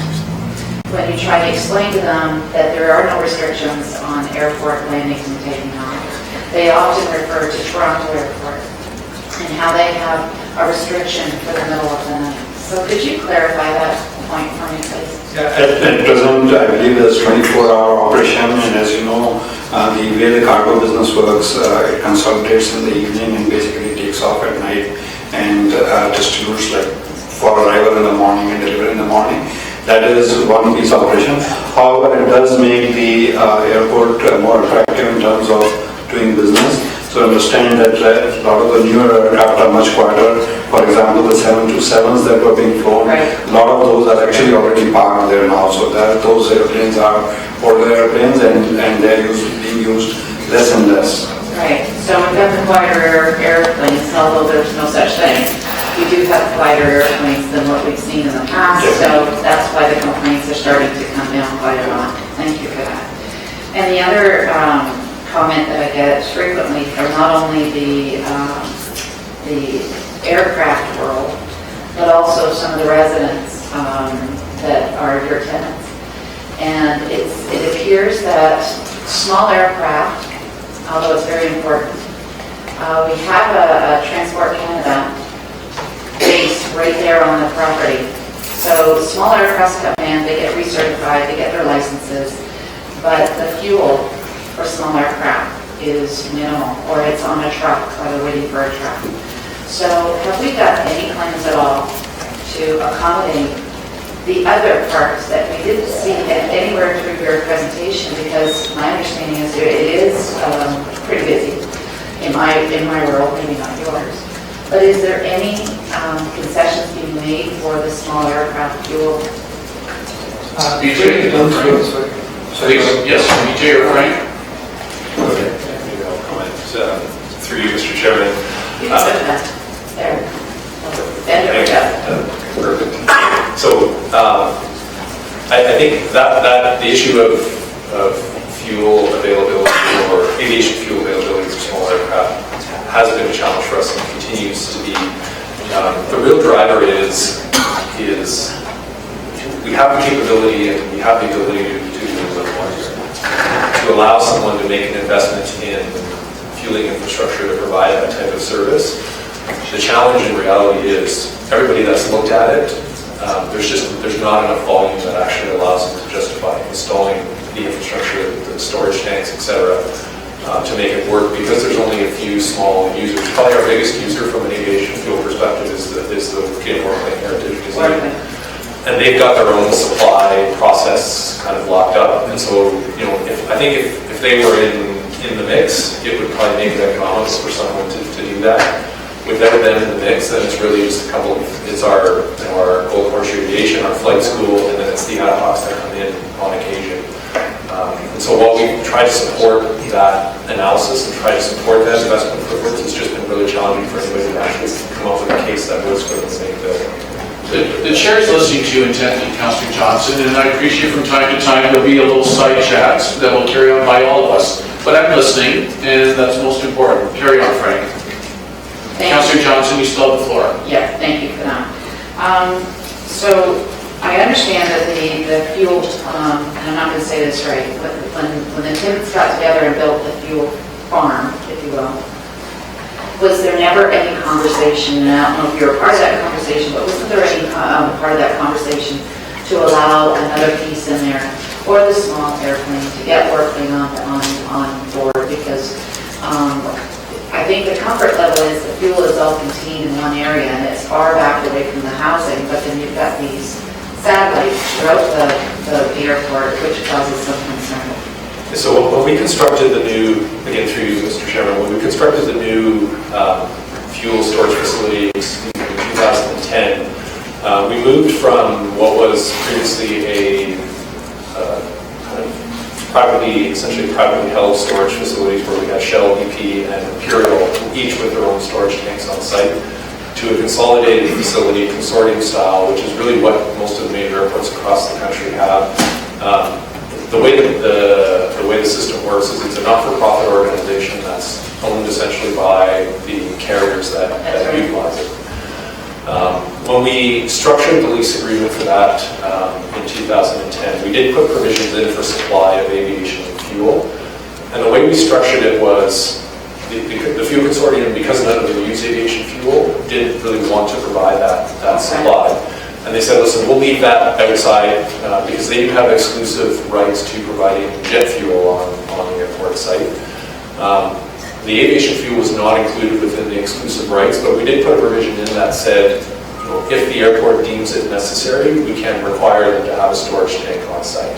And thank you, that's good news. The only challenge, the only point on that, the only challenge with that is if we require them to have a storage tank on site, then I believe it also then drives exclusivity around supply. So that's where we have to balance the kind of needs and desires of folks like the Canadian Workplace Heritage who essentially have their own fueling arrangements. And so it is a bit of a balancing act. What we've always been hopeful of is, as businesses like Golden Course Aviation, as an example, start to build and start to expand and start to grow their need and requirements, that they're going to, at some point, it's going to be economical for them to put their own fuel supply tank in place, and they'll be able to provide that need for other folks that require it. We also do have longer term an area on the west side of the airport that we can develop from a general aviation perspective. That again, as those businesses develop, then demand develops, and all of a sudden the economics become viable. The challenge continues to always go back to the economics for somebody to invest in that. And I totally get that. It's just one of the biggest concerns I've heard pilots tell me that they can land in in a place where there's not a house in sight and there's fuel waiting for them. So it's one of the frustrations from that community. If you don't mind, please go back to the aerial view of the airport. And just to give my colleagues a bit of an understanding of some of the challenges that we are facing. To the immediate right is Homestead Drive. To the immediate south is Mount Hope Elementary School. So when planes rev off, they're getting ready to start to take off. And this is where Frank has been very instrumental in getting the planes to move away from those areas, but the odd time you still get the odd plane, and depending on the direction, recess is canceled. On Homestead Drive, the businesses are saying, okay, well, we know the airport's there, we get it. But again, it's a negative impact on that. So just to thank Frank again for listening to the residents' concerns. And I'm sure moving an airplane is not as easy as moving a truck or my little Elantra. So I really appreciate you listening to those concerns, and I really wanted to point them out to BJ as well. Because the community as a whole supports this airport 100%. A lot of the employees that you heard about earlier actually live in the immediate area. So they're not there to railroad their own jobs, but at the same time, the quality of life when they get home needs to be addressed. So we're always on top of it. I really appreciate that, Frank. And BJ, you got big shoes there to fill, buddy, and no pun intended, but Frank has been wonderful to deal with, and he talks to the residents directly, which is also a big key plus with the outreach program. So thank you very much, and I know that some of my colleagues have other questions to ask as well. Thank you, Councillor Brenda Johnson. Nice recognition. Councillor Ferguson, please. Thank you very much, Mr. Chairman. And first of all, as the chair of the airport committee, I too would like to thank Frank for his service to Hamilton. He's always been very open, very transparent, very accessible, and brutally honest. And those are attributes, BJ, I'd like to see continue if we can, because they're helpful when we have to deal with the public. And 2,700 full-time jobs, $151 million in wages, $1.7 million in taxes and rent to the city is also appreciated. And Frank, during your tenure, you've got Hamilton being the number one cargo facility throughout the country. And BJ confirmed that in his presentation today, so congratulations on that. Councillor Johnson and I share the airport for the respective awards. And I know the winds come out of the southwest, so the takeoffs are east over to the west, but over Ancaster. And so first of all, you still have the NOTAM that directs pilots when they're 500 feet bank about 30 degrees to stay away from the village. Is that still in place? Frank or BJ, please. And through you, Mr. Chairman, yes, those, we call them noise abatement procedures. Those continue to be in effect for Hamilton, as well as there's abatement procedures that restrict departures off of 06 that is over top of the city after 11 p.m. Okay, and I appreciate that. You have a special line to receive complaints on noise. I'm not getting any anymore. What's the point of coming into that special line you have for noise complaints? BJ or Frank? So again, through you, Mr. Chairman, so off the top of my head, it's been a little while since I've been there, so I apologize. So I don't know the numbers specifically, but what I can tell you is that volumes are extremely low in terms of noise complaints. I think there's a couple of things that have driven that. One, and probably the biggest, is the point that BJ mentioned earlier, which is that the new fleet on behalf that Cargojet has, and both purely moving out and Cargojet taking over, the new fleet of aircraft has moved from the old 727s, which are very loud and very noisy, to new generation wide-body 767, 757 fleet, much quieter, much more performance capability, so they can get up and out much quicker and up to altitude much quicker. Oftentimes, the aircraft are bulked up in terms of space, but not from a weight perspective. So again, from a performance perspective, they're able to get up and the air much quicker, reducing the impact of noise. We've got new arrival procedures that utilize GPS technologies, and so on the arrival side now, they're essentially engines on idle during arrival, and so it's much quieter. Whereas before, you'd see a lot of power up, power down previously. So when you start putting all those things together, the impact on the local community is significantly less than what it would have been even just 4 to 5 years ago. The other piece is we do continue to, despite the fact that we don't have a lot of complaints, we continue to try to engage with the community, and we run our noise advisory committee on a regular basis. We get a very small turnout now, but we do still have some of those key folks that have been around for a significant portion of time, so it's an opportunity for us to keep them up to date on what's happening at the airport and some of the key initiatives, and just keep those folks engaged on our side. And quite frankly, at the end of the day, a lot of times when we do get complaints, they end up helping us. So I'll get those pieces together. Thank you. And you've gone to LaGuardia, correct? Correct.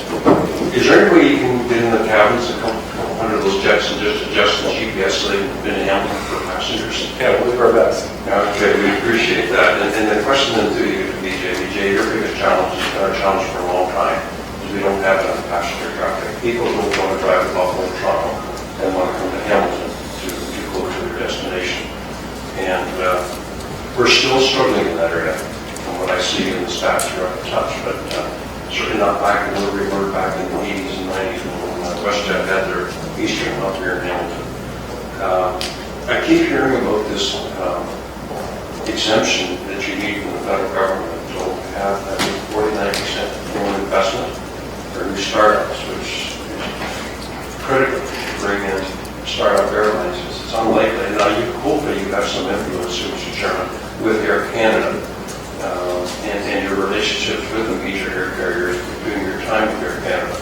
But it seems like a startup newly, I think, is small, but they seem to be getting loads and maybe even comment on that. But where are we in getting the federal government to give that exemption so that we can attract more investment so we can get new startup airlines running on Hamilton? Mr. Chairman, through you, thanks very much for your question. And as I said, the driver of new service is passenger demand, and the airlines and the businesses are looking at that.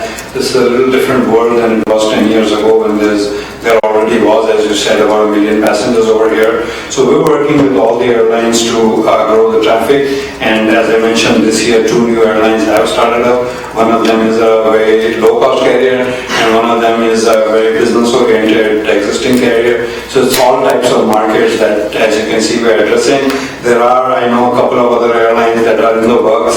At the end of the day, I cannot speculate on what the outcome is going to be. We have provided support from the John C. Hamilton International Airport for the exemption. I'm not aware of the final outcome of that yet. However, as I said, our focus is to try to increase the number of destinations irrespective of which airline flies it. If we can have a non-stop flight to Calgary, we can have a non-stop flight to Edmonton, Vancouver, Winnipeg, Saskatoon, Regina, Halifax, Moncton, Montreal, and I know there are a couple other cities that are on the wish list here, then that will serve our purpose. Which a particular airline might do it, I would not want to speculate it. We have provided support to the applications that have been made, and we are awaiting the outcome of those. But irrespective of the outcome, we will continue to make efforts to grow the number of destinations domestically as well as internationally. Okay. Vijay, you're going to keep bumping into this, and of course, the question of how successful you can be that your test will be passenger traffic. For sure, as you can saw, actually, again, the credit doesn't go to me, it goes to the management team that has been here. But as you saw in August, there was a significant jump in traffic, and that now in the months of November to April, which is the winter schedule, we're going from about 20 plus flights per week, passenger flights per week, to about 40 plus. So it's going to be doubling of the capacity in the market for the winter, and then we are already working on summer 2017. So we continue to grow it, but as I said, the biggest driver of the airline service is going to be the performance of those airlines. So we are actually spending a lot of time, money and energy in promoting these destinations as well as airlines, and we're also making it in such a way that we do this within the city and within the city assets. Again, I want to record that fact, the support that we've been receiving from the city and from the city assets. It's remarkable, and people are not taking notice. From when I look at our own parking lot and I look at the number plate flights there. People are coming in not just from here, but also from outside now to fly out of Hamilton. Okay, and my last question is, I know there's others that want to speak, is I believe this council went on record as supporting your application to have more investment up to the targets you need in order to attract new startup airlines. Is there anything further council can do to help you? I think we provided the support, ourselves, the airport has also provided the support. If we receive any specific request, we'll definitely let you know, but we do appreciate the support that we received so far. And now I think, from what I understand, the matter is in the hands of the federal government right now. And they're going through their process of consultation. Okay, thanks very much, Mr. Chairman. Thank you, Councillor Ferguson. Councillor Collins, please.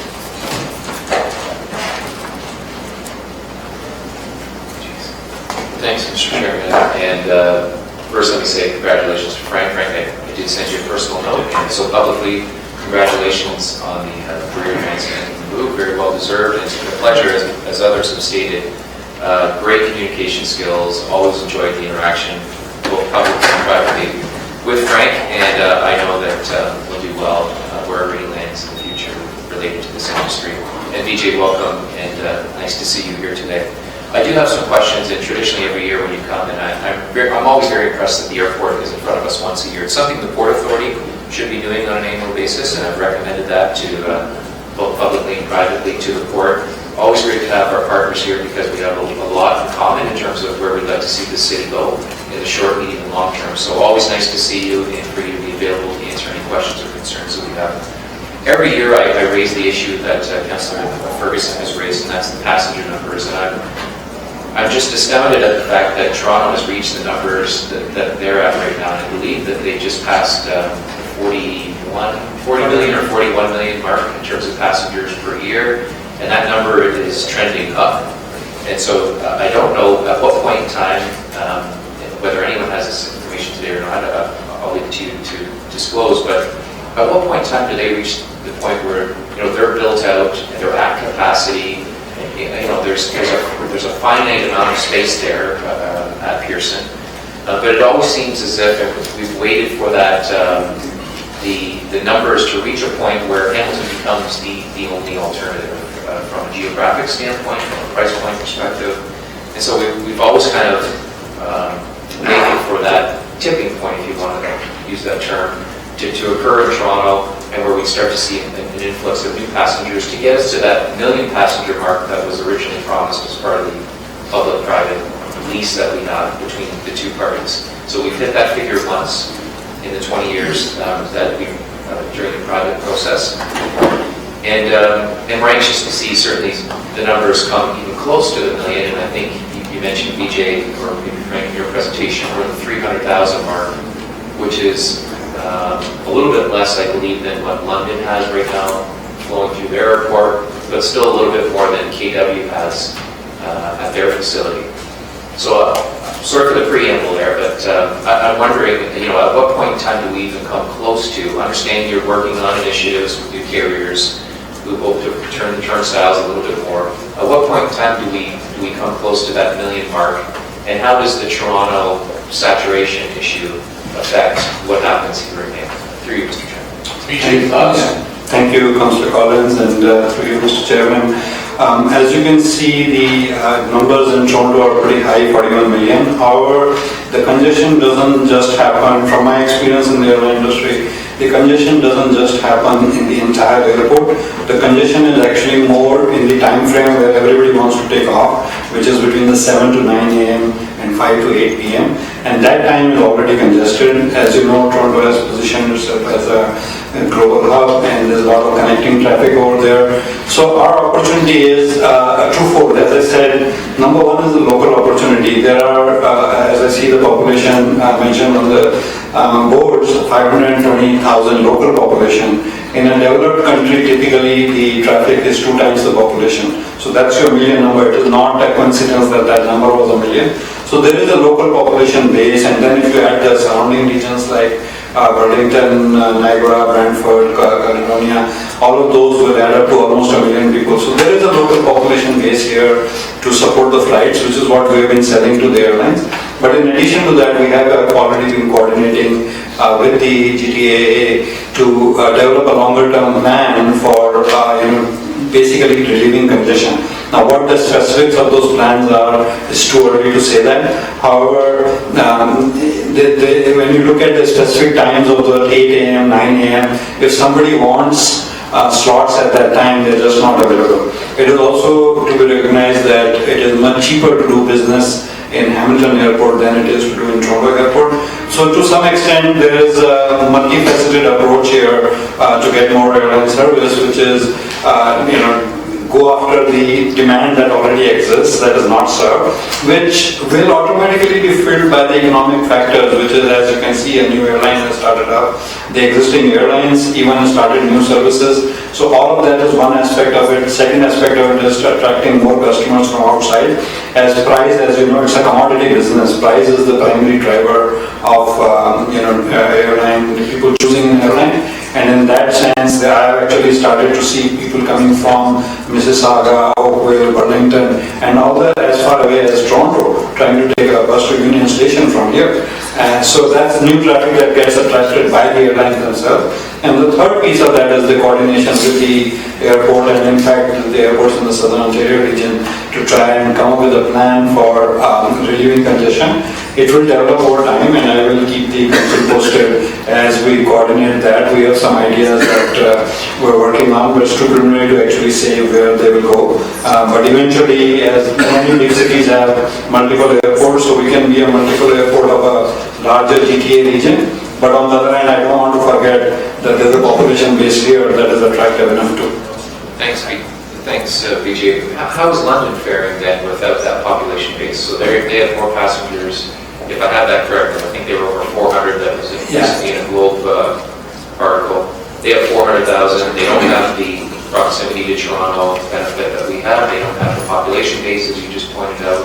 How do we account for their higher numbers? So each airport has a little different dynamic. If you look at, it's probably not appropriate for me to comment why or how they have it. I would rather comment on the general, makeup of what the traffic might be. As you know, there is, the further you are, you can actually have a non-stop flight to Toronto. So they have multiple non-stop flights to Toronto, and that is the primary traffic that they have. Flying to Toronto is not a business from Hamilton. What we're trying to do is flying to the rest of the country. And as you can see, between Vancouver, Calgary, Edmonton, Regina, Saskatoon, Halifax, Moncton, and Montreal, you're almost covering 70 or 80% of the population base of Canada, which is mostly an east-west traffic pattern. And I think broader network is, for us in the longer term, better than having many flights to one destination, then you're just connecting through that. But that connecting also is to some extent causing that congestion we're talking about in Toronto.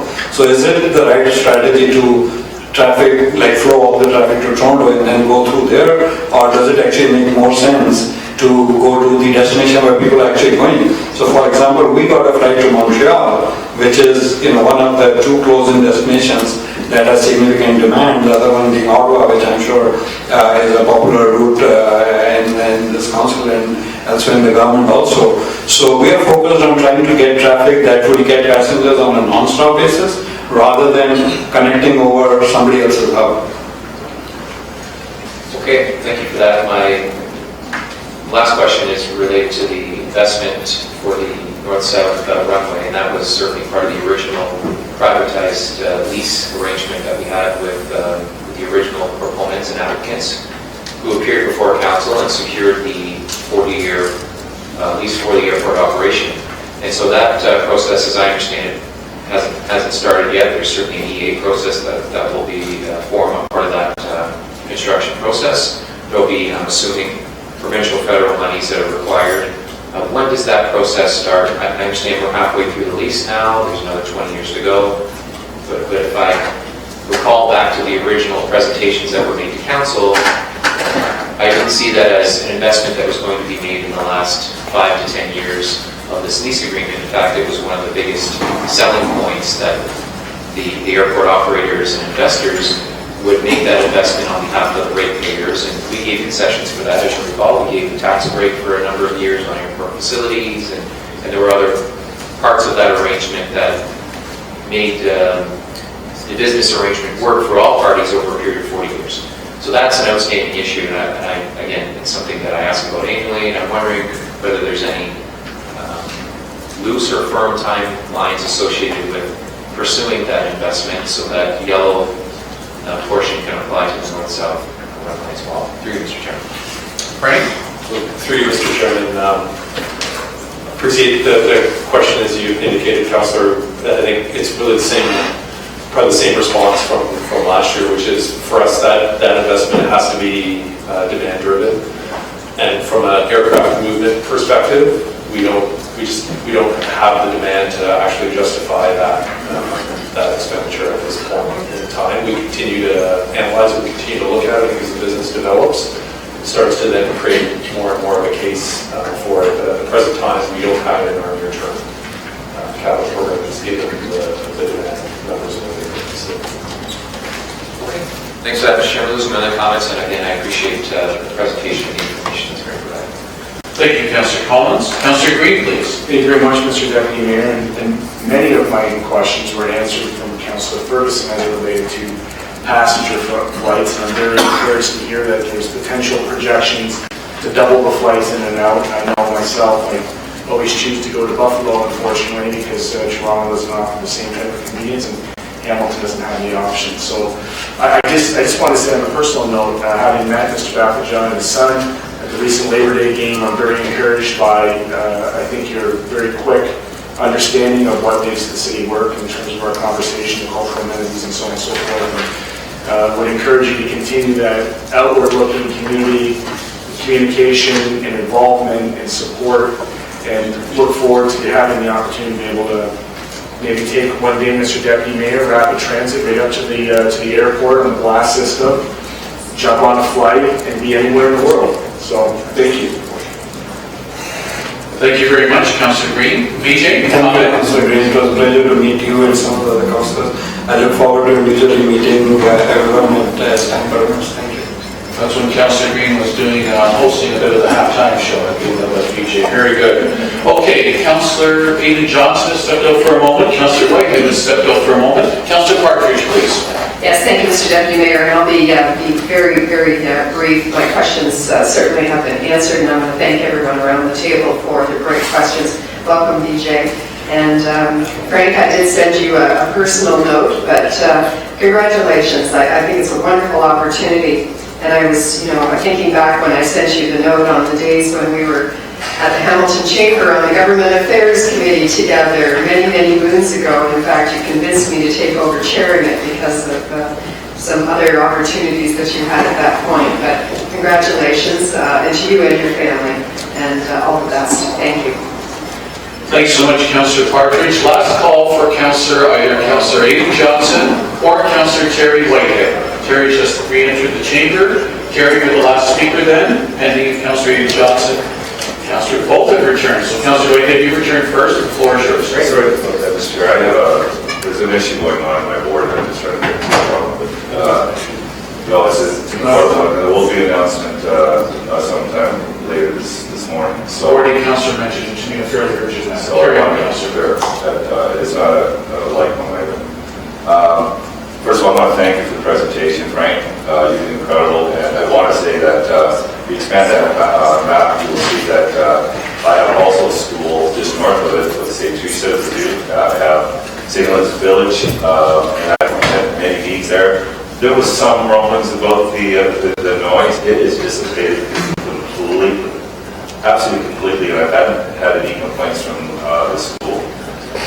I think that the thing I want to focus on, and I always had a vision, and we talked about, I don't know if it's Fort Worth or Memphis, but how cargo can generate economics around airports. Whether you look at Toronto Airport, I think it was Memphis, where actual certain industries located around the airport because they relied a lot on the logistics of the airport, moving whether it was pharmaceutical or whether it was medical devices and so forth. I think it was Memphis that was reading about, maybe it was Fort Worth.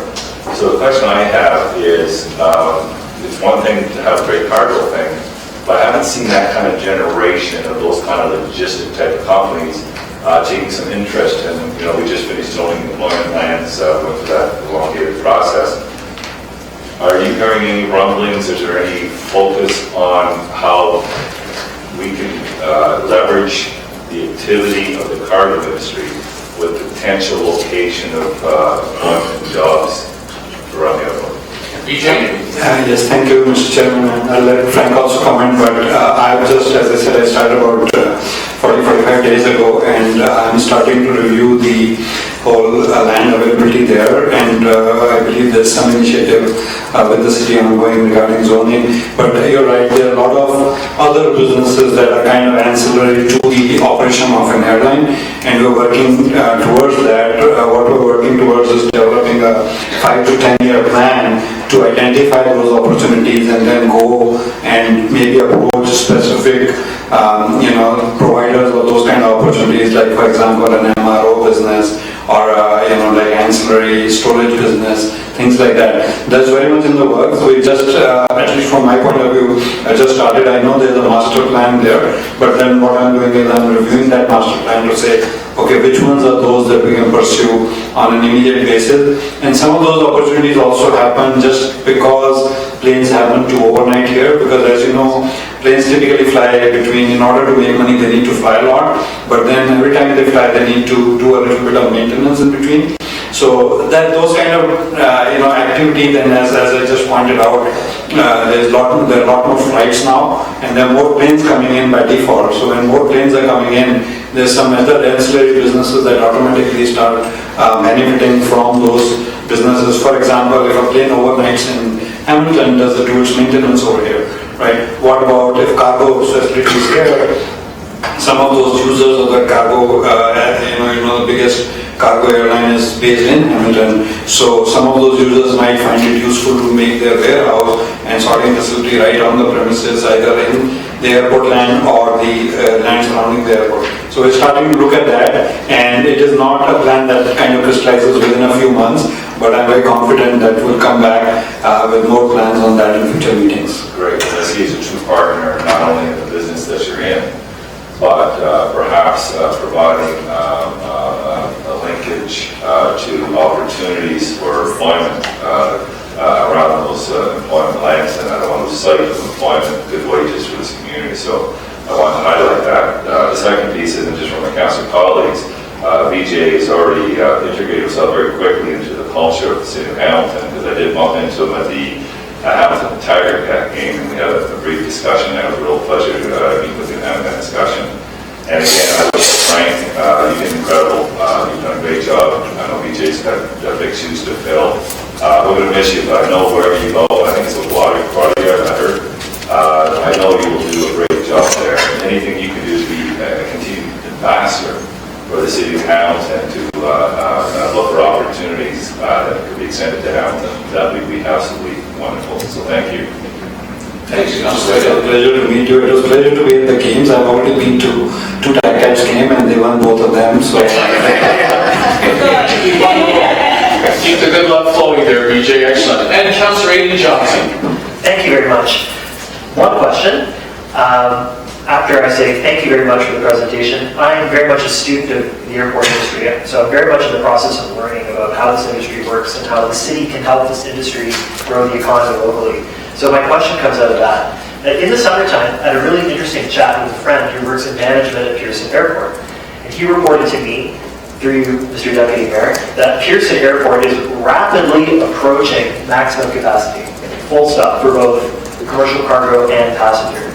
And his off-the-cuff observation to me was, well, surely this is a great opportunity for Hamilton to soak up all of the business that is going to Pearson, but that soon Pearson will have to start turning away out of necessity.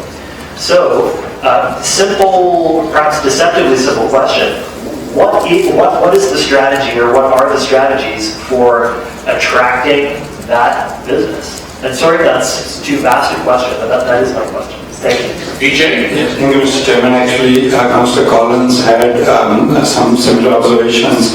It's a very good observation. The opportunity at Hamilton, I believe, is twofold. Number one, as I said, There's a population base of 520,000 people just within the city of Hamilton. That itself is being underserved, so we are focusing on trying to get more destinations. However, in the longer term, we are also working with the airport. We are directly involved with the GTA and Pearson Airport to develop a longer term strategy for Southern Ontario airports, and Hamilton being the closest one. The observation, having actually been very closely working with Pearson previous life, a lot of the constraints that they have are surrounding certain times of day and days of week. When they say the airport is full, it is not full at 11 o'clock during the day or 2 o'clock in the afternoon. It is full at 7 to 9 a.m. and 5 to 7 p.m. So there is going to be, certainly there is going to be some movement that starts to make Hamilton more attractive from Southern Ontario and overall greater GTA portion. So we're working on that, mostly actually behind the scenes at this point. And over the next years, it will not be a project for months, it will be more a project for years. And then our immediate opportunity, as I said, is that there are already people living in this region. There are a lot of people, as we heard from the previous presenters, there are artists moving here, there are millennials moving here. As you can see, there is a very, the housing market here is very vibrant. So it's a city that is growing rapidly. It's a city that is developing a population base that airlines are looking for to start their services. And we recently had not one but 2 airlines start up this year. So that may be a coincidence, but actually to me it is a function of the population base that is here. And that is the immediate kind of steps. And the longer term is to work with Pearson and to work with the government to develop some kind of a formula or some kind of a mechanism to make it known that that Hamilton is actually a very low-cost gateway to Toronto. The third piece of this actually is the business-driven piece, which is as the airport becomes fuller, it becomes more and more expensive. Hamilton automatically becomes a cheaper choice for for airlines that want to operate here. The new airlines that started up and the existing airlines that are already here, we are always touting the benefits of convenience, customer service, price, and then eventually that reflects in lower prices for the customers versus say driving for 2 hours and then getting on a flight in a very congested place. So that is a choice that people will make. It's an economic choice, but there are behind the scenes efforts and then there is immediate efforts. So it's going to be a combination of all three that will make Hamilton busier. And we are actually seeing, I was actually just mentioning some stats, that in this coming winter we're going to have, instead of 20 plus flights, our current plan is to have almost 40 plus flights per week, just covering all types of destinations, including domestic destinations that have not been there in the past. They're going to start seeing that already. Thank you very much, and I'll continue my education offline. I'll follow up when we're on GIC. Thank you. Please feel free to drop by at the airport anytime, come by, take a visit and see some of those busy periods. You see, you come on a Monday morning, it's very busy. Thank you. Thanks, Councillor Ada Johnson. First time speaker, Councillor Skelly, please. Thank you, thank you, Deputy Mayor. Thank you for your presentation. One quick question. If there's one thing that we as a municipality could do to impact the growth of the airport, what is it? It would be encouraging the city of Hamilton, residents, staff, all the community itself to use Hamilton to go where they're going. As I said, now almost, I would say 70-80% of the population bases in Canada are actually covered on a non-stop basis from here. That would be very good. Thanks, Councillor Skelly. Councillor Whitehead, one more. That's perfect, and I don't mean to be provocative in any way to put that right up front, but it dovetails nicely on Councillor Skelly's question. When you're looking at marketing and trying to get more passenger airlines in the community, I think in the past we identified some of the barriers. But when you're looking at promoting the airport and convenience to access to, for example, GO Transit systems, so that people can easily not only come here, but can easily get on a transit system and move to another location where they may be going. Would it not be beneficial and help you with the marketing if we had an LRT or a BRT from the airport down to the waterfront? Definitely it will help to have access to the airport, especially lower cost access, because everybody can take a taxi, but when you start seeing some low cost carriers come in, the population composition of those passenger traffic is not those who would take taxi on a whim. They would like to have good public transport access that is easily getting them to the airport. And would facilitate the attraction to drive more passenger business in the city of Hamilton. Thank you. All right, that tied in nicely with the airport. Thank you very much, Councillor Whitehead.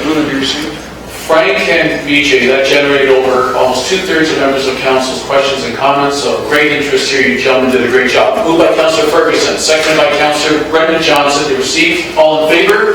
Any opposed? Motion carried. Thank you, gentlemen. Thank you. All right, now, members of committee, I would humbly ask us to continue working through. We've got about 10 items still in front of us, including a major presentation from police. I would also ask to maintain quorum. If you need to grab some refreshment or sustenance, council members know where that is. Staff, you also have your refreshment and sustenance in the staff lounge. Just please, let's maintain quorum.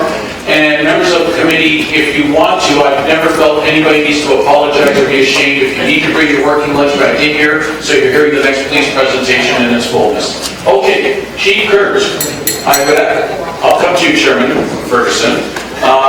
Just a reminder that for the Hamilton Police Services Board report and presentation 7.2 about facility space needs, there is a private and confidential appendices of A through D attached to this report under the subsection A of the Ontario Municipal Act 2001 as amended that may pertain to the security of property.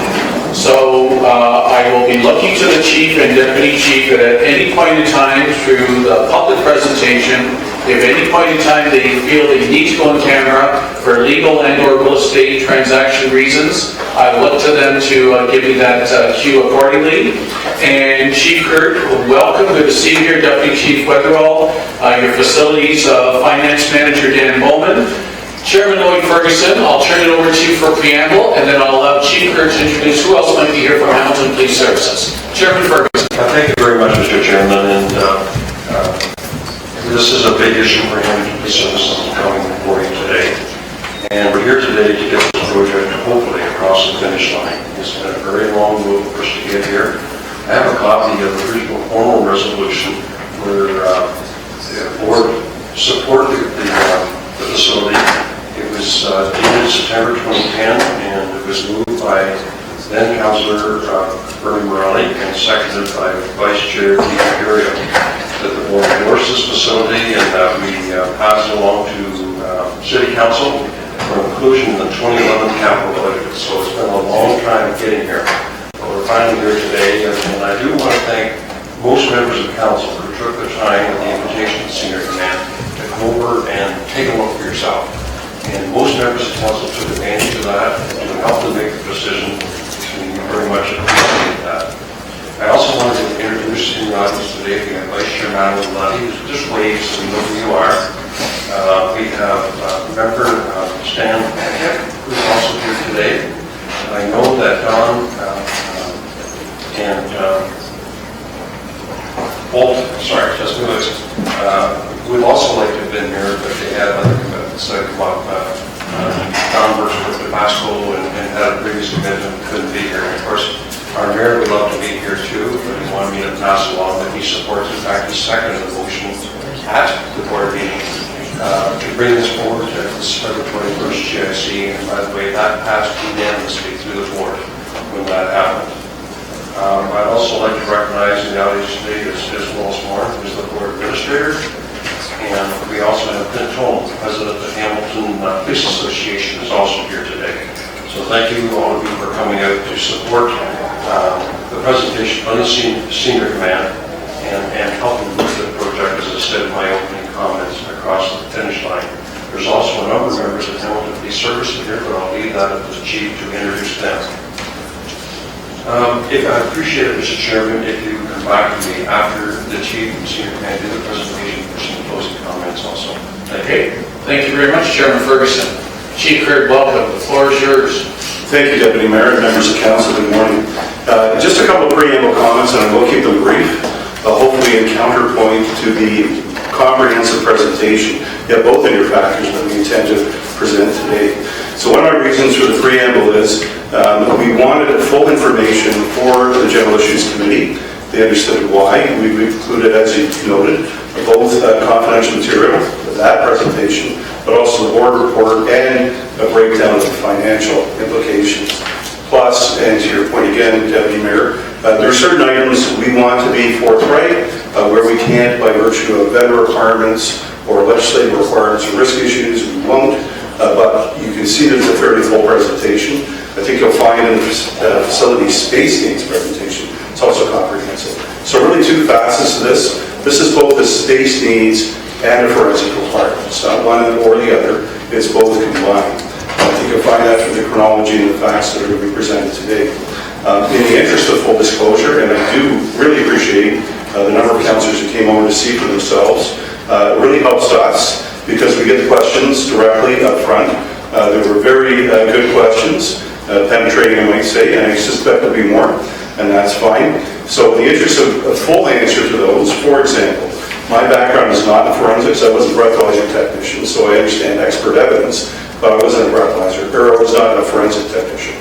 So we do have Meg Hughes here, the acting detective sergeant, who works in this area. She did, in fact, and I know through conversation with many members of council, she was involved in the Bosma prosecution and a forensics officer there, with seizing over 800 exhibits just for the capacity that she served in.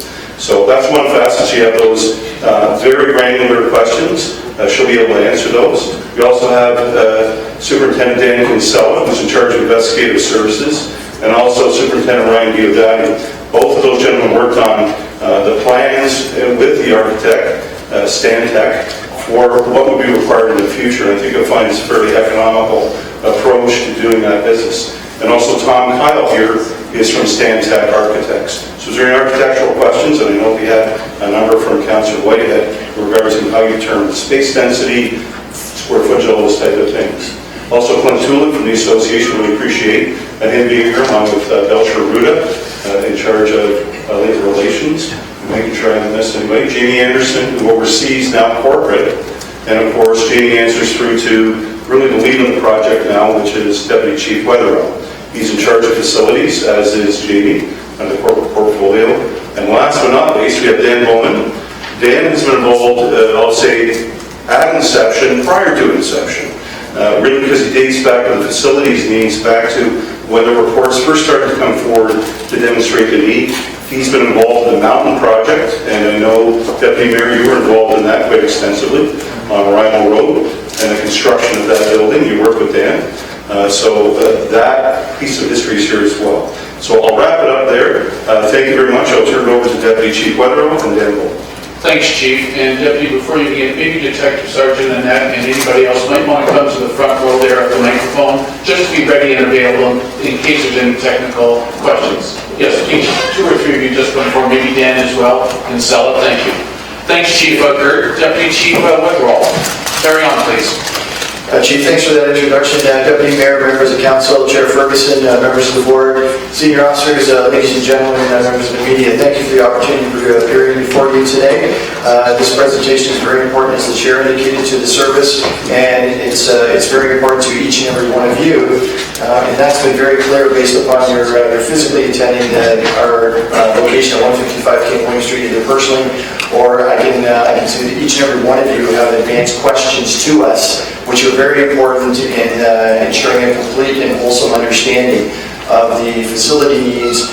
We go both from the space perspective as well as from the forensics perspective. So thank you for the opportunity to be here today.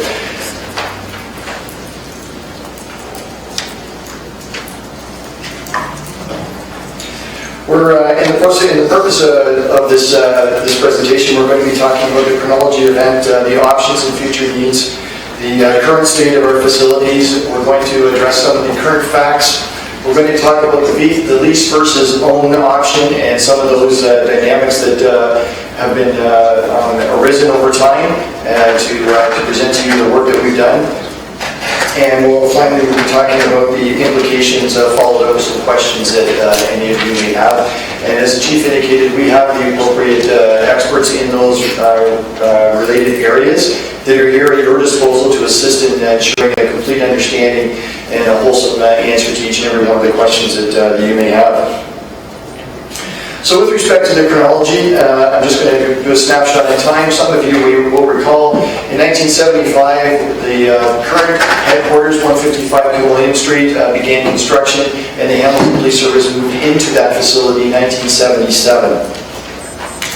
It was 140,000 square feet, remains 140,000 square feet. When we speak about square footage, that is the square footage that is contained within the walls of the building. It is not the adjacent horticultural landscaping area, it's not the extra parking lots on the outside. It is just the area that is contained within the walls. We had other stations at that date. They were at 488 Upper Wellington Street, the Kenilworth Avenue Station, Jones Road in Stony Creek, and Hat Street in Dundas. Some of you will recall some of those older facilities that the service occupied during that era. In 1986, the Hamilton Police Service also assumed the responsibility of policing the shores and the waters within the city of Hamilton. And we absorbed the marine facility at that point in time, and all of those officers joined our service for those responsibilities and duties. In 1992, Station 20 opened. That was 40,000 square foot building, and that was and that replaced the locations at Jones Road and Kenilworth Station on Kenilworth Avenue. So those buildings closed when the doors opened for the East End Station. Now, as the city grew, we just didn't grow in one direction, we started to grow in all of our directions. And with that, there was an identified need for space for our investigative areas and our control areas. And we added to the facility up on Upper Wellington Street with the addition of portable trailers to increase our space capacity by 25,000 square feet. In 1995, we undertook to contract out to Crowley Shaw Architects, futurely reported to in this report as CSA, and they did a space deficit analysis for us, and at that time identified the fact that we were short as a police service of 25,000 square feet. In 2001, we reconsulted with them, and they revisited our space deficit needs and identified that we had grown from 1995 to 2001, and we're currently at that date and time short to be somewhere in the neighborhood of 40 to 60,000 square feet as a service based upon industry standards. In 2004, the Mountain Station opened up on Rhino Road. That station, by original design, was to have 70,000 square feet. 40,000 square feet was going to be the footprint above ground, and there was going to be 30,000 square feet in a partial basement, which was going to be significant in addressing some of the space needs analysis challenges that have been identified, both internally from the service and through the support of the architect that was consulted to do the space needs analysis study. Many of us will recall that we're much where we are today.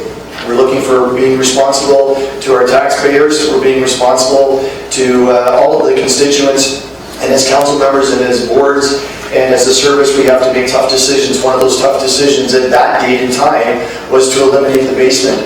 The cost for that basement was in the neighborhood of about $800,000, so we'll say $1 million. With that elimination of space, that put us behind 30,000 square feet as a service to meet some of those space challenges that we experienced and identified at that point in time. With the opening of that building, which is critical here, is that we closed the building on Upper Wellington Street. So the additional space that was on Wellington Street of 20,000 square feet, 25,000 square feet, was closed. We also closed the building that we were operating out of in Dundas on Hat Street, and we reduced that to a very small storefront which currently exists on King Street today in Dundas. In 2004, we are also busting at the seams, if you will, at Central Station, looking for areas because technology drives policing, evidence drives policing, science drives policing.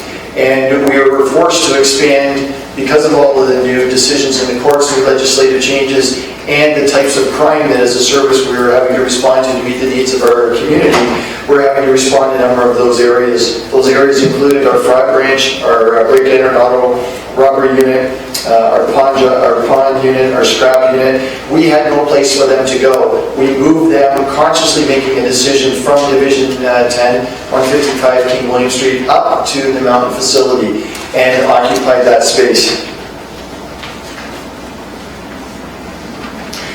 We also relocated some of our other investigative units and special projects back into the old station on Upper Wellington Street because we had no place, no physical space for them to work from. So we were forced to make that business decision and move them up to there to take advantage of the growing needs and investigations to meet community expectations and demand. In 2006, we needed more room at Central, and we undertook to lease some space, which we no longer have, but we leased some space and moved our professional standards branch off-site. And they occupied a space for a number of years over on the Upper Trust building at the corner of Catherine Street and King on the main floor there for a couple of years. That allowed some of the necessary expansion in Division 1 patrol to take place, and they moved in and occupied that space. In 2010, the space deficit analysis was done, and it indicated that there was approximately 70,000 square feet of required space that the Hamilton Police Service had, putting us in a deficit area. This was based on the recommended density per square footage per person of 260 square feet. You're going to see a slide in a short period of time that talks about minimum and maximum recommended density. So I suspect there may be some questions in around that area, and we have again the folks here to answer those questions in more detail for you. In February of 2010, the Police Services Board supported a board report to advance conversations into 85 Mary Street so that property could become the anticipated location for a future expansion for the Investigation Services building, which was included with the forensics unit. In April of 2010, the Police Service received a report recommending that submitting the expression of interest to the acquisition of lands at the Rebecca Street site. So this is the work that the Police Service has identified in leading up years to 2010 to help the ball to get rolling, to acquire the property so that the facility that was needed could be constructed on those lands. And as each and every one of us know, the acquisition of those lands take many, many, many years, quite often to acquire. So that work had begun in the late 90s and followed through with the board reports to the board in 2010 in order to start to advance the necessary real estate for the construction of the building. In August of 2010, the Police Service Board received a report recommending that there be no costs for the assessment or costs for the new joint Hamilton Police Service, EMS, and Fire for the Marine Shared building. So this is the waterfront discussions around the relocation for the Hamilton current Marine unit that would be erected in years to come, and that would be part and parcel for the Hamilton Police Service, the fire services, and for EMS. In August of 2010, the Police Service Board received a report from the service recommending the purchase of 61 Mary Street, which is another piece of land in that block. It was a private abandoned garage, so the Police Service got the approval from the board to start to advance to acquire that land. I don't specifically speak to it as a bullet point, but I'll bring it up at this point in time. There were many, many, many pieces of land in that block. Some of them were very, very small slivers. Being a city as old as what we are in Hamilton, this board, this council will understands that the dynamics behind small pieces of land that over hundreds of years now have changed ownership and are contained within other parcels of land. So many of those discussions and reports were submitted in order to address most of those concerns that we were aware of at the time and in future times. In September of 2010, the Police Service Board received another report recommending that the board endorse the space needs of a future report that was in draft form at that time, that was finalized in 2011 to identifying the needs for the space for the service and for the construction of a 50,000 square foot facility, and then an architect be engaged for that purpose and for that work. In 2007, there was an opportunity for the Hamilton Police Service, the fire services, and EMS, as a result of provincial money and federal money, that we could participate jointly if we had a shovel-ready project to go that we were to be able to take advantage of. But we took advantage of that opportunity through the leadership of previous Chief Jim Kay from Fire Services, who brought that initial concept forward, and then many players became involved in supporting that initiative. Is that big? We currently have partnered with those other two first responders, and we take advantage of 20,000 square feet at that facility now located on Stone Church Road. In February of 2011, there was another report submitted to the board recommending that we acquire land from the Toronto Transit, again located within that block between Mary and Catherine and Rebecca and Wilson Street. In February 2012, the board received another report exploring the relocating the site from 140 King William Street. So what's important here is that as a service, we were not locked into it at any point in time. 100%, but there may not be a better site, there may not be a better opportunity for the service to grow, for council to be made aware of, and for our board under their leadership and their direction was constantly continue to explore, continue to look for efficiencies, continue to look for the right location that meets the needs of the service, the community, and to fall within the parameters of what council direction and desire was. In June of 2014, the work was done, excuse me, and we recommended relocating the Hamilton Police Investigative Services building to 85 Mary Street for the Investigative Services facility.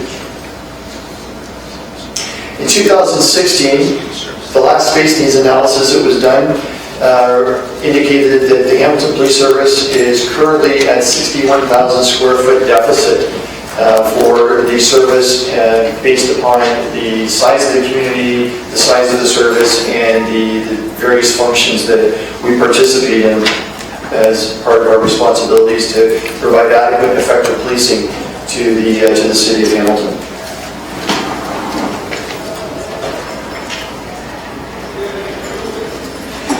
Thank you very much. So back in 2010, we presented the Space Needs Report, the 2011-2012 Space Needs, which recommended 5 options for first the police board and then GIC at that time to consider. And I'm going to move forward with those options. So the first option was an internal renovation at our headquarters. This option had a price tag of about $6.1 million. And it involved expansion under the existing canopy of the station. So that was viewed as one of the options that we wanted to look at.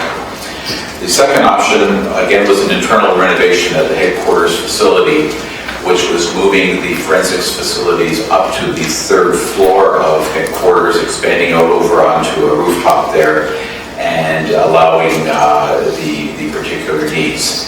It should be said at this time that the options A and B that we just looked at and came to this committee back in 2010 were short-term fixed at a very high cost. And it also did not address the overall space needs concerns of the organization. It took care of the forensics needs.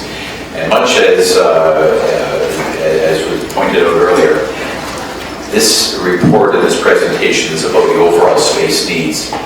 The greatest risk is in forensics, but we are addressing this. So options A and B were internal renovations in the $6 million mark.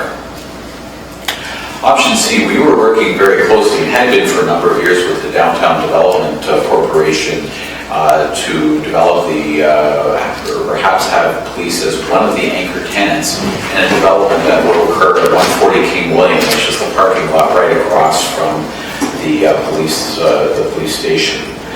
The option was reviewed over a number of years, and it never really got off the ground. Policing, there was a lease option that we would have to look at.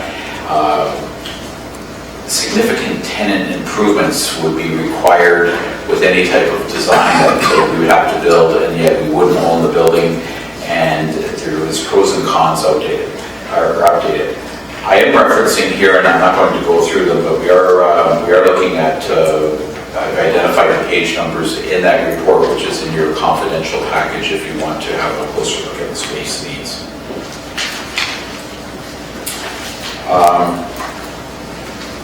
Option D, we looked at a number of other available properties that came up, and this was over a number of years. Some of these included the fine analysis labs up on Stone Church, the Westinghouse property when it became available in the northeast end, the Lifesaver plant, the Shoppers Drug Mart, which was located at Cannon and Wellington, and we had some public health property on Hunter Street. A number of other properties that we looked at, these are some of the major ones. Again, the retrofitting of an existing facility is always a very expensive option, and it takes away your ability to really design a facility and bring in the proper functionalities that's required in the purpose-built facility. Options A, B, C, and D were not recommended. Option E, which became the recommended option that came to this committee in 2010, was to move to a new construction of a 50,000 square foot ISD forensics facility. Cost of that facility right now is at $24.32 million. We meet the investigative and forensics needs, the current space needs, and allow for future growth through reclaimed space in stations 10 and 30. Most importantly, it reduces the civil risk for forensic prosecutors and investigators. And we have provided the links to the Justice Kaufman and Campbell Commission reports that speak of the needs of proper forensics. If I could just interject there briefly again. So the Kaufman Commission had to do with wrongful conviction of Guy Paul Moran, 1998. And it was determined through that commission that there was cross-contamination at that time, not of DNA evidence, but of fiber evidence and hair samples. So there's extensive recommendations related to that out of the Kaufman Commission report. But also, and you may not recognize, you may not recognize the Archie Campbell Commission report, because that was the Paul Bernardo inquiry. Justice Campbell oversaw that, and there were recommendations again for facilities that did not meet the cross-contamination issues. So they are not dated, but it kind of lets you know just how far back it does date. The other piece is we do have current recommendations from, it's called SWIG Dam, which is, I'll get the acronym here,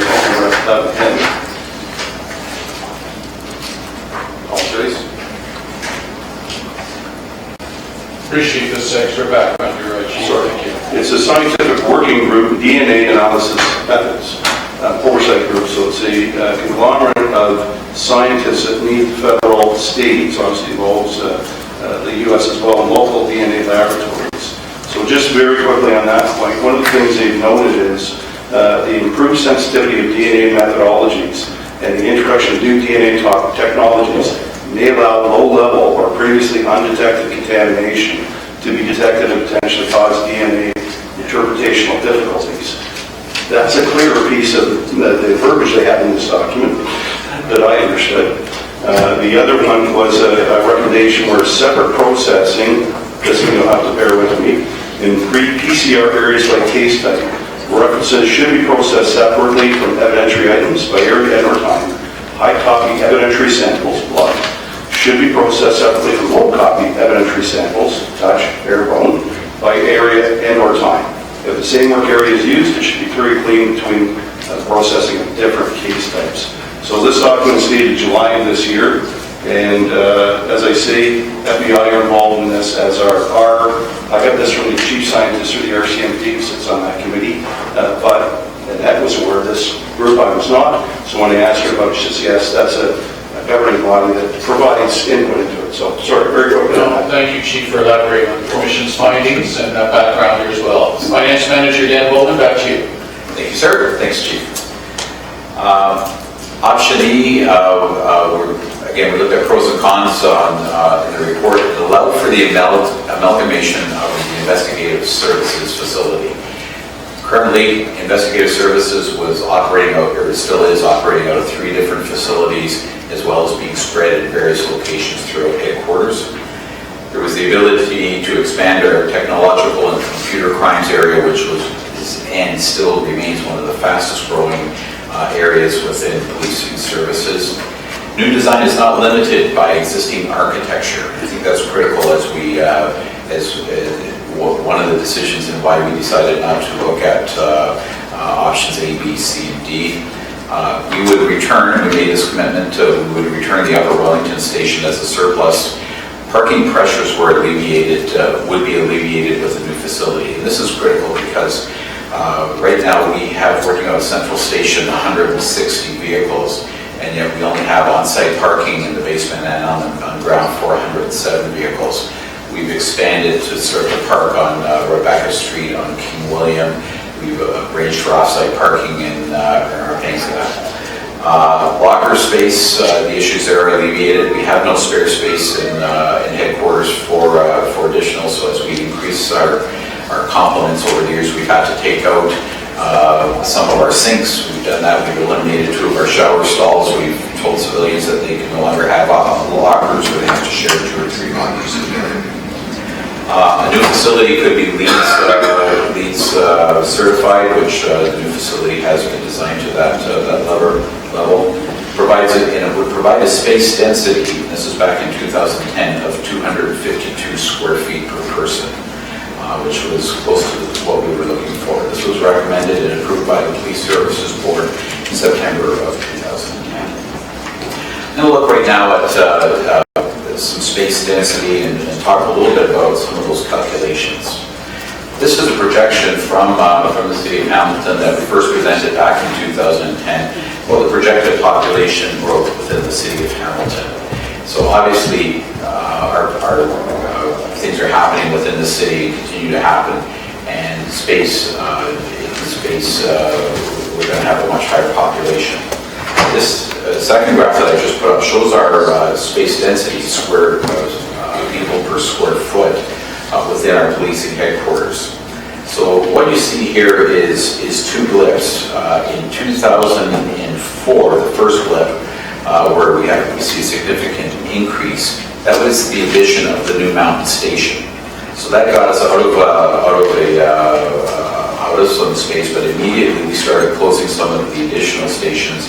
And you'll see that our space density dropped down to below 195 square feet per person. In 2011, we added 20,000 additional square feet of space, which increased our density to about 215 square feet per person. But we've since begun eroding that by adding additional people, and we currently are standing at 205 square feet per person. I'm going to talk a little bit about space density, and this is important. First thing I want to point out for those that are really paying careful attention here is that the horizontal lines, the minimum and the maximum, they've actually, through the PowerPoint here, transgressed down 1 line. So the line should actually, the bottom line should be up 1 bar at 240, and the top one should be up 230.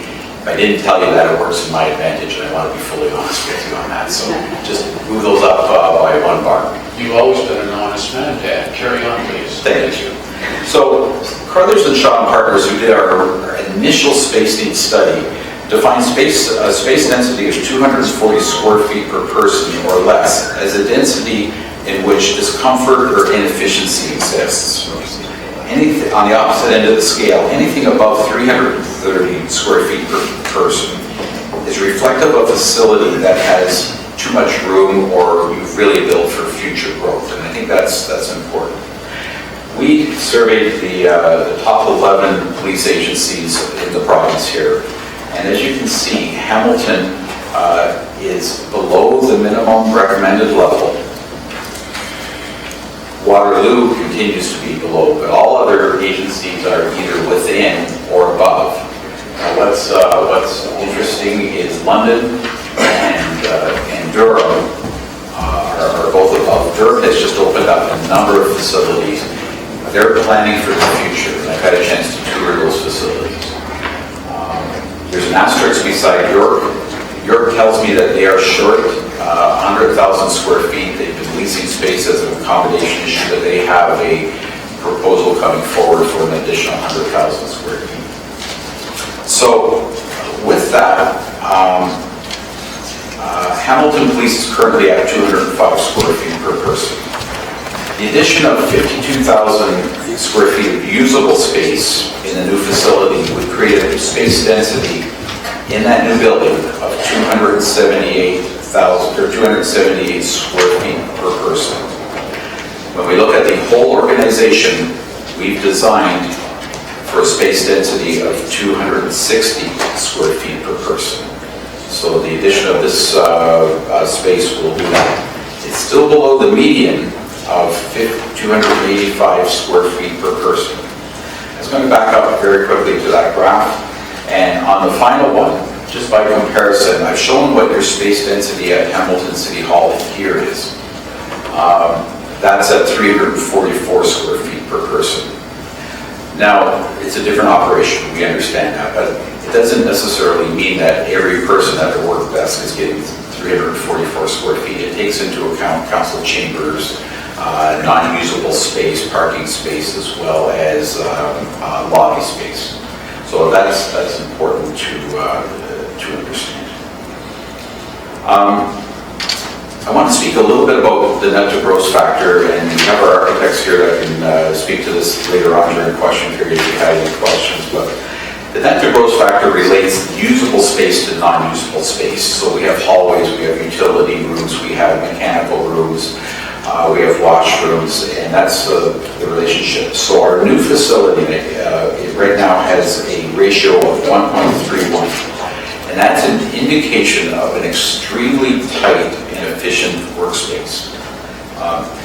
That's the result of value engineering. It's a result of us really working extremely hard to come back and deliver a facility, which was what we first told you about back in 2010. Office and police space is typically around, has a net to gross of 1.45. Lab space, which is the large component of this new facility, generally has a net to gross of about 1.6. So my point in showing this is to really show that a hell of a lot of work has been put into minimizing and maximizing the efforts for people to continue to work together. I'll go through the...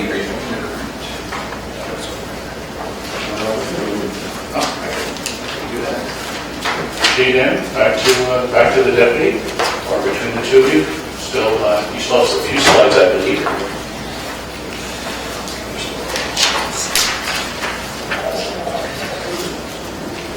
Okay, so I'll continue on. So our current state, we currently have a space deficit of approximately 61,000 square feet. It was first identified that we had a need back in 1995. The need for space has been in our last 4 business plans. We're at risk without 3 separate labs, one for a lab for a victim, one for accused, and one for the scene. I also spoke about the Kaufman and Campbell Commission reports, as well as the Swigdam guidelines. We're at civil risk to prosecution, risk of contamination, and it also spoke about inadequacy standards that needs to have the right type of license for it. We have a need to consolidate our investigative services into one building. We're currently in 3 facilities. This presents problems with supervision, the exchange of information, and amalgamation. It integrates with our land acquisition strategy. We looked at a number of options, as I previously spoke about.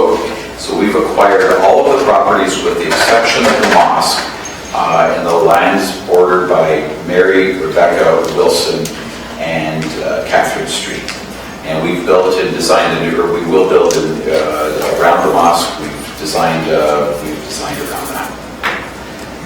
We have some pictures here of our forensics lab. So this is our primary lab space, and that table there is the table where almost all of the exhibits get processed at.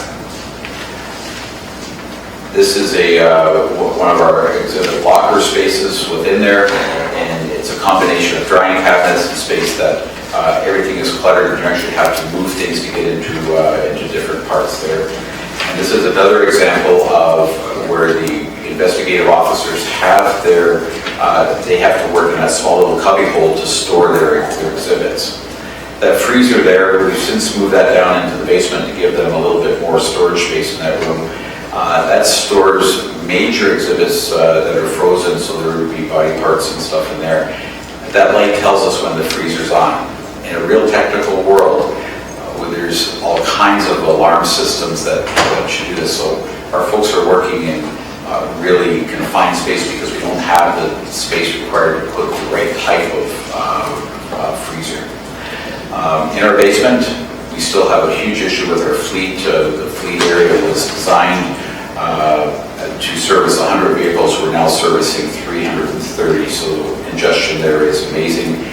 Moving to a new forensics facility would allow us to expand some of the fleet within this facility, as well as take advantage of some of the existing space up at the mountain station. Parking I spoke about.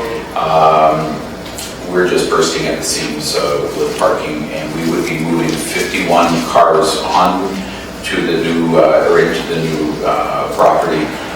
26 of them below grade, and the rest above grade. Investigative Services Division. We spoke about that amalgamation of the Collision Reporting Center is right in our main lobby, which has taken up a huge amount of that space. And we have vehicles turning up to report right in front of our main entranceway into our building that are leaking fluids, and that's certainly not what the main entrance into any facility should be about. Locker space, by moving people out of Central, we'll be able to regain space at our headquarters to provide to people. And our lobby safety, the means of egress out there is being compromised by renovations, by seeding over the years, and this would allow us to do that. Paramount is officer safety at our front reception counters. Once we move into the new investigative facilities, we'll be able to redefine how officers are able to greet the public in a more safe manner. Station 20 patrol, it's currently at its maximum in terms of space. Station 30, although we'd be moving people out of their patrol division is at maximum right now, so that gives us room. We'll be returning Upper Wellington, and the marine facility is part of the Waterfront Trust development that we have to address in coming years. So I'm going to turn it over to you for comments. Thank you so much, Dan. Deputy? Thank you, Deputy Mayor. So our existing investigative services space requires 35,000 square feet. Our existing forensics is just over 5,000 square feet. Our proposed forensics, in order to meet the industry standard, the recommendations from all the documents that the Chief has referred to and Dan has spoken to that is contained in your package, in order to meet those minimum standards, forensic is required to expand their footprint to just under 15,000 square feet. The ISD has been identified as a primary use for the first time in the ISD facility was identified for the first time in a 2010 report, and it was recommendation A, not to be confused with recommendation E in your package. It gets a little entangled, but at that report, recommendation A was for the construction of the new facility, which you saw the 5 different options that Dan spoke about a little bit earlier.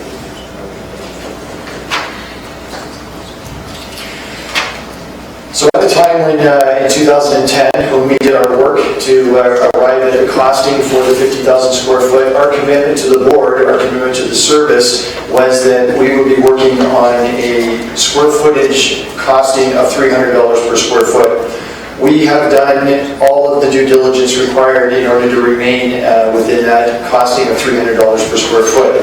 So how was that done? That was done through the hard work of Dan Bowman, Mike Shea, the steering committee, the architects, the support and input from the Beasley community, listening to them on how we can meet everyone's needs and meet the $15 million construction costs, not the ancillary costs on top of it, but the $15 million construction costs alone for the construction of the building.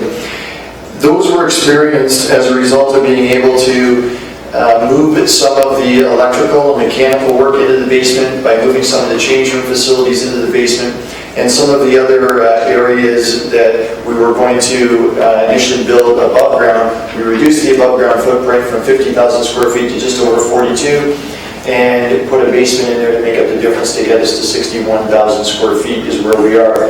One of the main factors that we heard when we listened to the Beasley community was they didn't want to create another on-surface parking lot. We listened to them through the work of adding an additional basement to it. We were able to move 26 parking spaces underground so as to meet the concerns from that community. We retained the architect since August of 2014, and construction documents have been finalized and they're ready for tendering. Documents will proceed to legal and procurement for everyone, but not until after this room, this committee, and council gives the go-ahead for those steps. So why are we building instead of leasing? What are the advantages? What are the options? Have we done our due diligence? Have we done all that exploration and all that work? I can tell you that we have, but let me show you what we've done. So we're going to assume that we build a forensics. We're going to build a forensics building, and we're going to lease the necessary space in order to meet the space needs deficit for the service. That's additional space needs deficit is 40,000 square feet when you eliminate it from the forensics needs. The cost to construct 47,000 square feet at $330, because we're talking about today's dollars, not yesterday's dollars, arrives at $15,500,000. The cost to lease 47,000 square feet at $20 per square foot is what the number that we were advised to use. It ends up being $900,000 per year. We have a one-time tenant improvement cost of about $25 to $30 per square foot, which translates into somewhere between $1.1 and $1.4 million. So the cost of leasing equals the cost of construction over 15 years. The difference is after 15 years, the building is paid for. If we went the leasing route, we'd still be paying that $1 million a year in order to maintain the space needs that we would require in future years, hitting the taxpayers, hitting the police budget, and impacting the levy to the city. It's a permanent long-term facility, should always be constructed and not leased. This is direction that we as a board, operating under the governance of the board, listen to the direction of council, and that is the direction from council. Leasing is more expensive for long life facilities, and that was based upon the recommendations in the report. For short-term facilities, it is the only way to go when you're in the process of moving out and moving in. Sometimes we're stuck with those scenarios and we don't have options. But when there is an option, that's not the appropriate option to take. So the budget implications. The estimated cost of construction as of today's date is $24.32 million. We've identified that the site property bordered by Rebecca, Catherine, Wilson, and Mary Street, as I indicated earlier. Since inception, the Hamilton Police Services Board was notified of a long-term for both the forensics unit and the larger space needs requirement across the service. So how are we going to fund this building? The first thing we're going to do is we're going to recognize that the cost is $24.3 million. And these are dollars that are available to us through some of the approvals of council. and through the proposal approved by the Police Services Board to use those dollars to offset the 24 million down to what the other dollar figure is that we require to advance the project. So we have $6.5 million in the reserve. There is $3 million in a development charge reserve. And there's approximately $600,000 for the sale of the old Mountain Station on Wellington Street that would be applied against the $24.3 million, reducing the shortfall to $14.1 million. So where did we get these numbers from? We got these numbers by working very closely under the leadership of Mike Zegerick and our finance department with John and Ted and Dan, making sure, double checking, triple checking the numbers to make sure that we were accurate and that there was no misleading, no mistakes, and we weren't going to be going back and picking up into the document and go, we found something that was inaccurate. We have done those cross checks, we have found those numbers to the best of our knowledge, to the best of our ability, based on all the information we have, working very closely with Mike and his team, that this is the number that we require in order to advance this project. So how are we going to pay for it so that we don't have an impact on the tax, the additional impact on the taxpayer and additional impact on the levy?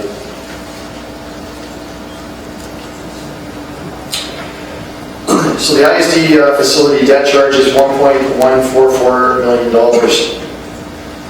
That currently represents 0.75% of the 2016 budget. We currently pay $716,000 out of our operating budget for the debt of the Mountain Station up on Randall Road. That represents 0.47% of the 2016 budget. The additional $428,000 required in order to carry the loan of $14.1 million is $428,000. Where is that money going to come from?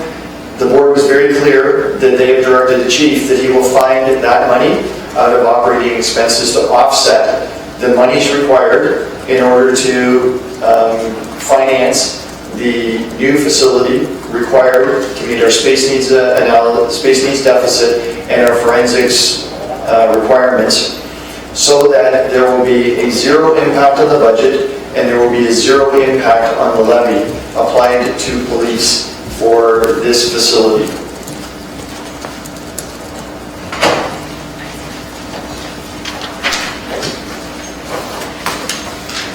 I'm sure there'll be some questions around this piece of it, but at this point in time, we're on to questions.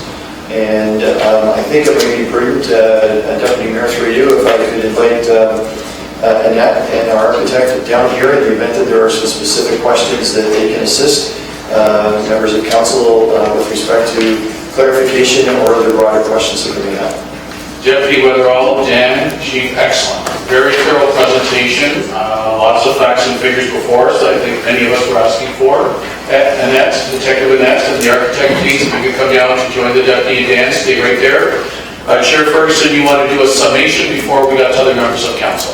Yes, I would, and thank you very much, and I'd like to congratulate Dan and Ken and the chief on a great job of the presentation. I've had tons of questions over the last number of months, and by the way, so did I. As members of council know, I don't like to spend money, and but we put this through the ringer back at our time at the board level, and as I said at the board level, I remember having a spirited conversation with their former chief, and he took his handcuffs out. I think he was joking. But this is the kind of scrutiny we went through at the board level. This was stopped from going to the board 3 times until more information was garnered. So if I can, I'm going to summarize the 3 main reasons why I quantified, and I believe it's the main reasons why I posted all the board from one side of this. Number 1 is forensics. As you saw in the presentation, Central Police Headquarters on Station 10 was built in 1977. DNA came into policing in the mid-80s. So we've been out of date for a long while, since the mid-80s. DNA is a very sensitive, very specialized type of investigative tool, and it's generated great results, and we simply have to get current with the times. There's issues with contamination of samples, and so we've heard the the chief explained about the justices come back and said that we need 3 labs, one for the victim, one for the accused, and one for the site to avoid cross-contamination. Of the big 12 police services across the province, most of them have multiple labs. And our lab is terribly outdated. And I'm pleased that Detective Sergeant Hughes is here. Well, I just had the senior command and our facilities manager, Dan Holman, explain, because clearly it's their project. And that has boots on the ground. She's the person in the lab and can answer any forensic questions far better than I can if you may have it. The second reason why I come on site is the space needs. As you saw during Dan's presentation, we currently have 205 square feet per person. The proposed is to go to 278. Police standards are 240 to 330 square feet per person. And even here at City Hall, Dan acknowledged we do have a council chamber, but we have meeting rooms also in this facility. The City Hall is at 344 square feet. Unfortunately, a tough time back in the early 2000s, the council they decided to eliminate the basement in the Station 30 in the building. So they had a space need back then, which was pulled out. And that was shortly after the amalgamation, Chair, and I believe it was tied up into that decision when they decided to pull the basement out of Station 30. And thirdly is the finances. This will have no impact on the levy. All we're asking the city to do is issue the debt. And as you saw today in the report from Standard & Poor's, and it's item 7 on page 3 of the report today, in the consent items, Hamilton's debt burden is considered very low at December 31st, 2015. The debt level is expected to decline to about 23% of operating revenue by the end of 2018. And that's exactly when this building will come on stream and when the debt will be issued. So we have the debt capacity, and of course anybody can feel free to ask Mike about that. But clearly, the board is going to pick up the carrying cost. Primarily, the board is coming off Station 30 in 2018, and then through some efficiencies that the chief has agreed to service the bus, and that's why there's zero impact on the levy. I think it's also safe to say, and Mr. Chair, you pointed this out to me, that it was a little confusing because the chief's recommendation was to be referred to the 2017 capital budget process. Correct. The actual recommendation, and if you come back to me after you've made some comments, I'd be happy to move this motion, and it will be seconded by Councillor Terry Whitehead, who is also a member of the Police Services Board. If the mayor is here, he would have seconded it like he did at the board meeting. But we don't think it's necessary to send it to the 2017 capital budget because there's no impact on it. All we're asking for is the city to issue the debt, and we will service it out of our current operating budget, primarily because the mortgage is coming off Station 30. So I wanted to clear up any uncertainty around that. I'm glad you did.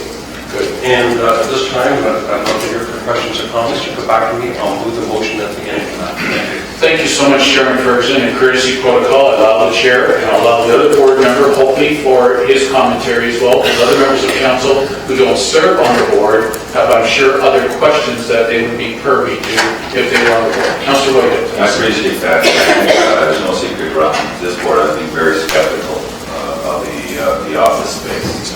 Forensics. I wanted to deal with specific forensics, but I didn't want to have anything more that was a cost to the taxpayer and that could be accommodated in other ways.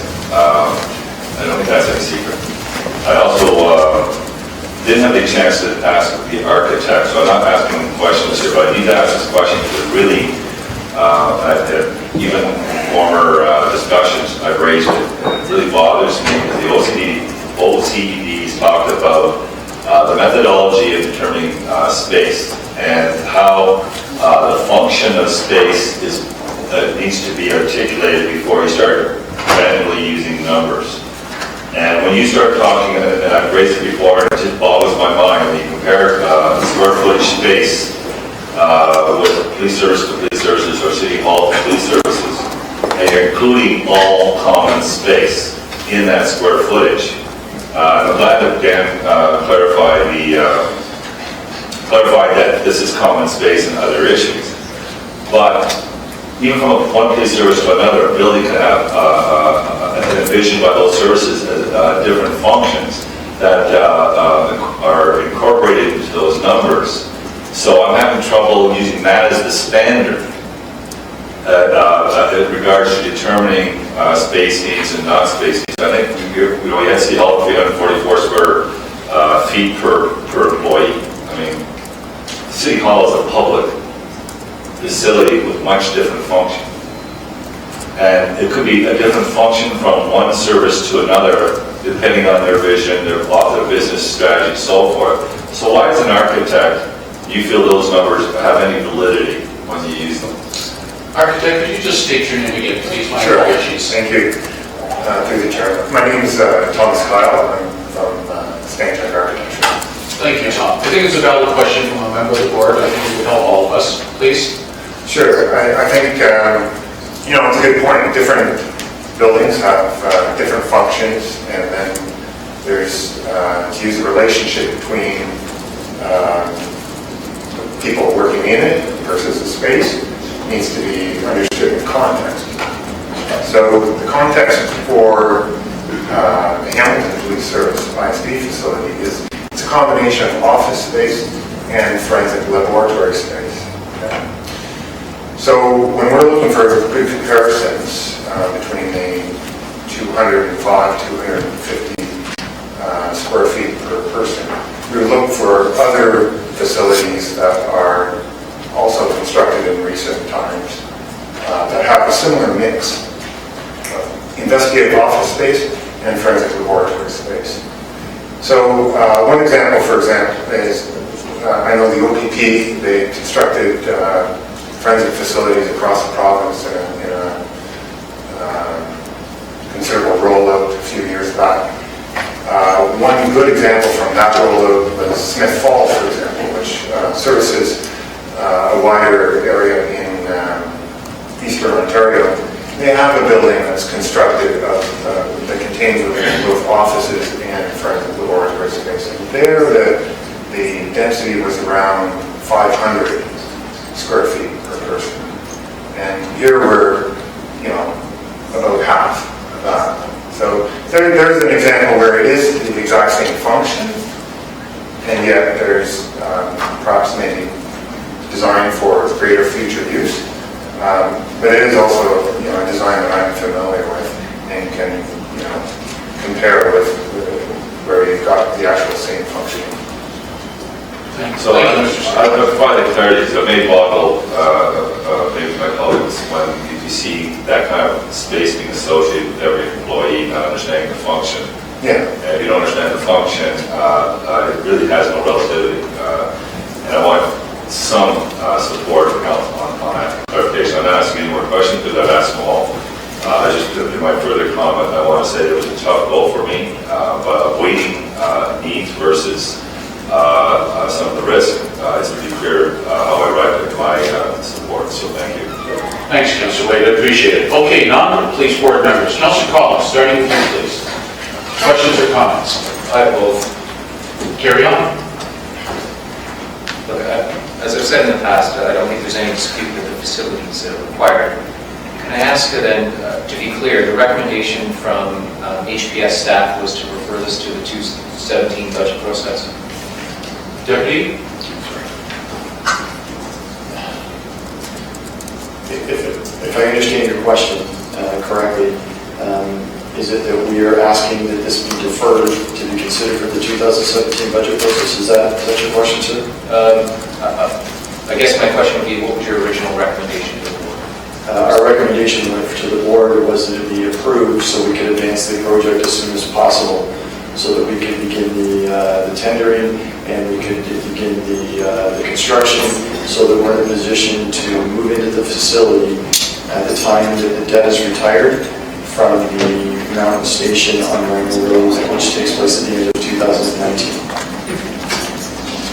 And the downside of participating with this capital project, as the service and other agencies do, what's the downside of referring it then to the budget process and having this project debated along with hundreds, if not thousands of others? Deputy? Was there a downside to that? Chief or Chief? I think I'll refer that to the chief to speak to. It's a broader level with his decision. Well, certainly I can speak to that. And we had a fulsome discussion at the board as well. And there are costs associated on a monthly basis with deferring it. There's also a potential risk of the architect not being available.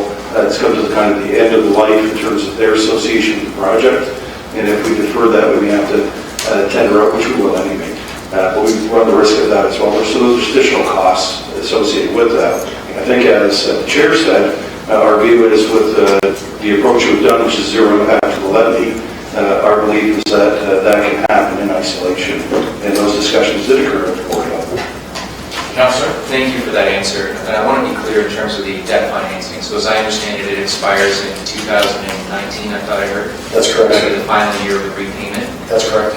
And then procedurally, what happens for boards and agencies and others, including the police, is that the debt financing, once it's expired and retired, I think is a word that we used, those financing, the envelope that was formerly used for whatever project that was paying for, comes back to the city. Through you, can I ask Mike Segar in terms of how we treated that? When that debt capacity is freed up, that officially comes back to the city. General Manager Segar? So through you, Mr. Deputy Mayor, the corporation, the city's financing strategy is at the discretion of council. So council is at the discretion of council when that debt financing costs, when they retire, as to whether or not to realign that financing capacity towards services or other priority areas. So again, that is at the discretion of council. Right, and the discretionary nature of that discussion would happen through the budget process, would it not? So in 2019, assuming that this would retire, the debt that was incurred for a past project, as was referenced in the presentation, that debt then is retired, and that envelope, which seems to be in the neighborhood of about $700,000, would be up for discussion as part of a capital or operating budget discussion. Mike? Through you, Mr. Deputy Mayor, correct. The majority of the city's capital financing strategy is deliberated and approved through the capital budget process.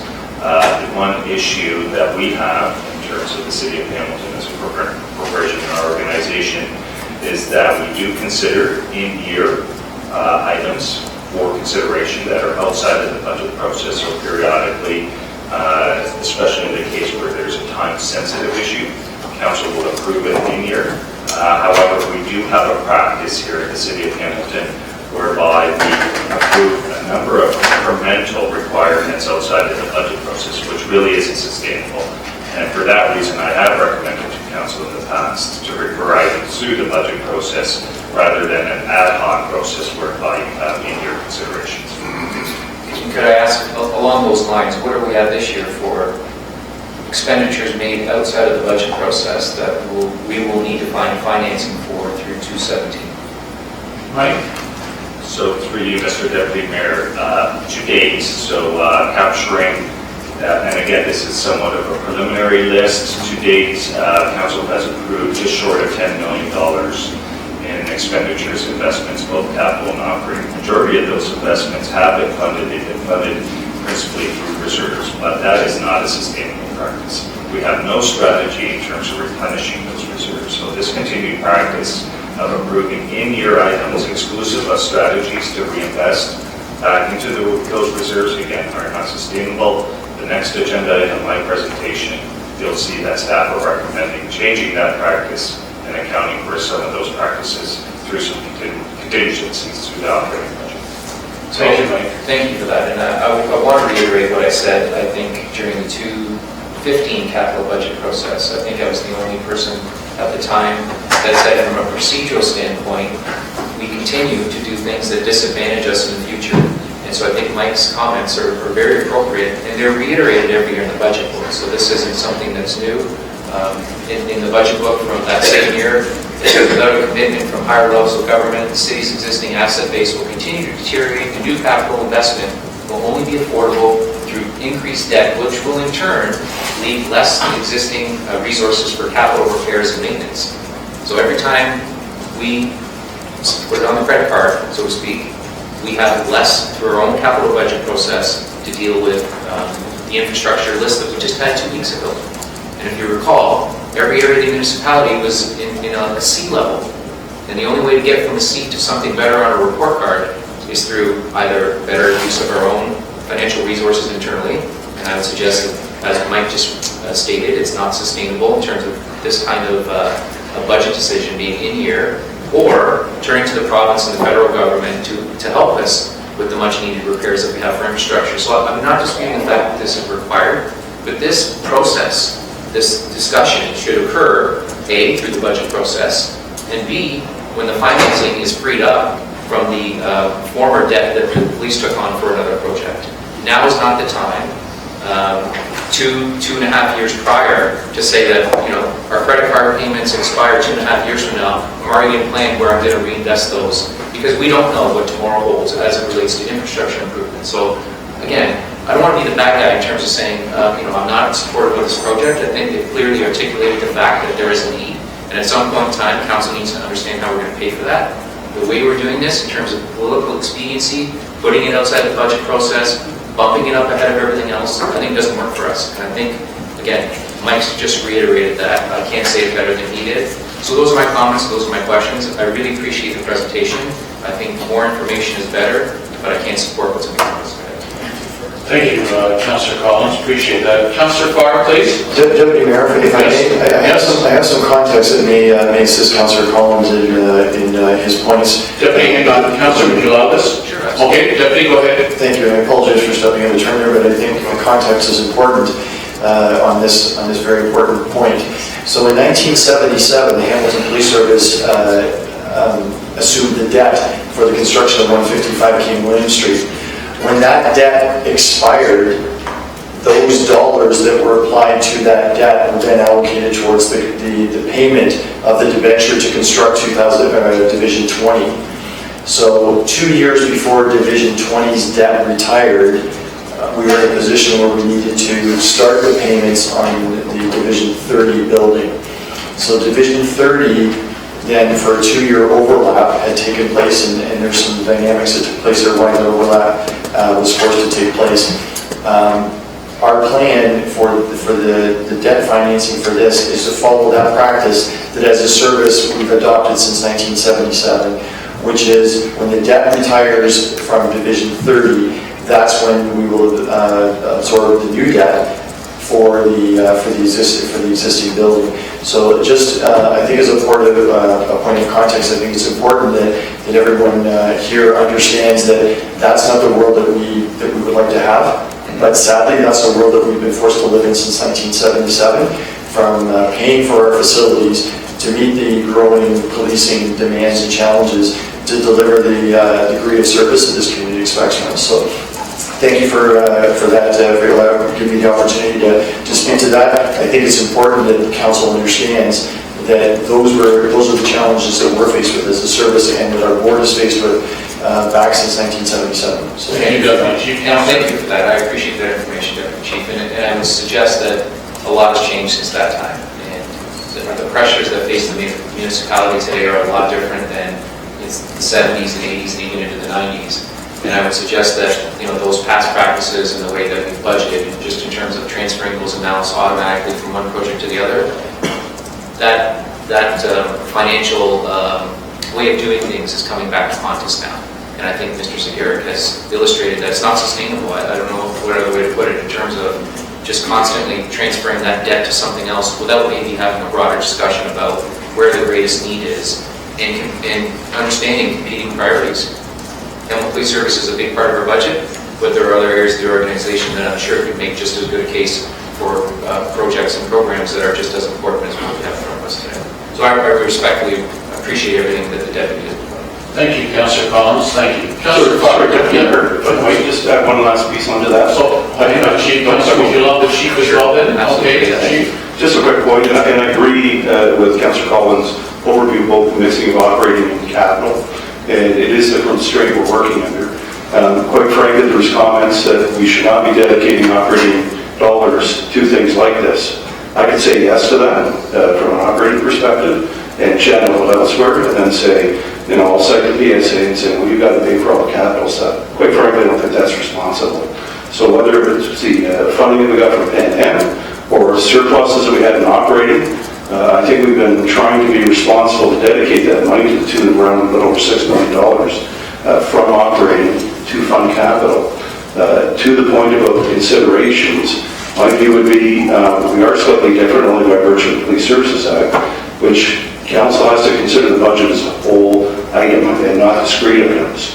So if we start parsing off debt retirements, which are discrete items by virtue of whatever process that was developed in operating, it is part of my operating budget that I have to manipulate.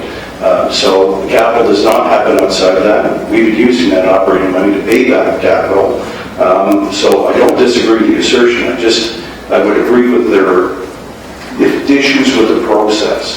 However, we're working within those confines and trying to dedicate operating surpluses that we realize through reduction of overtimes, other efficiencies, and we're dedicating that money towards capital expenditure. So we're certainly working. I'm a taxpayer in Hamilton, have been my whole life.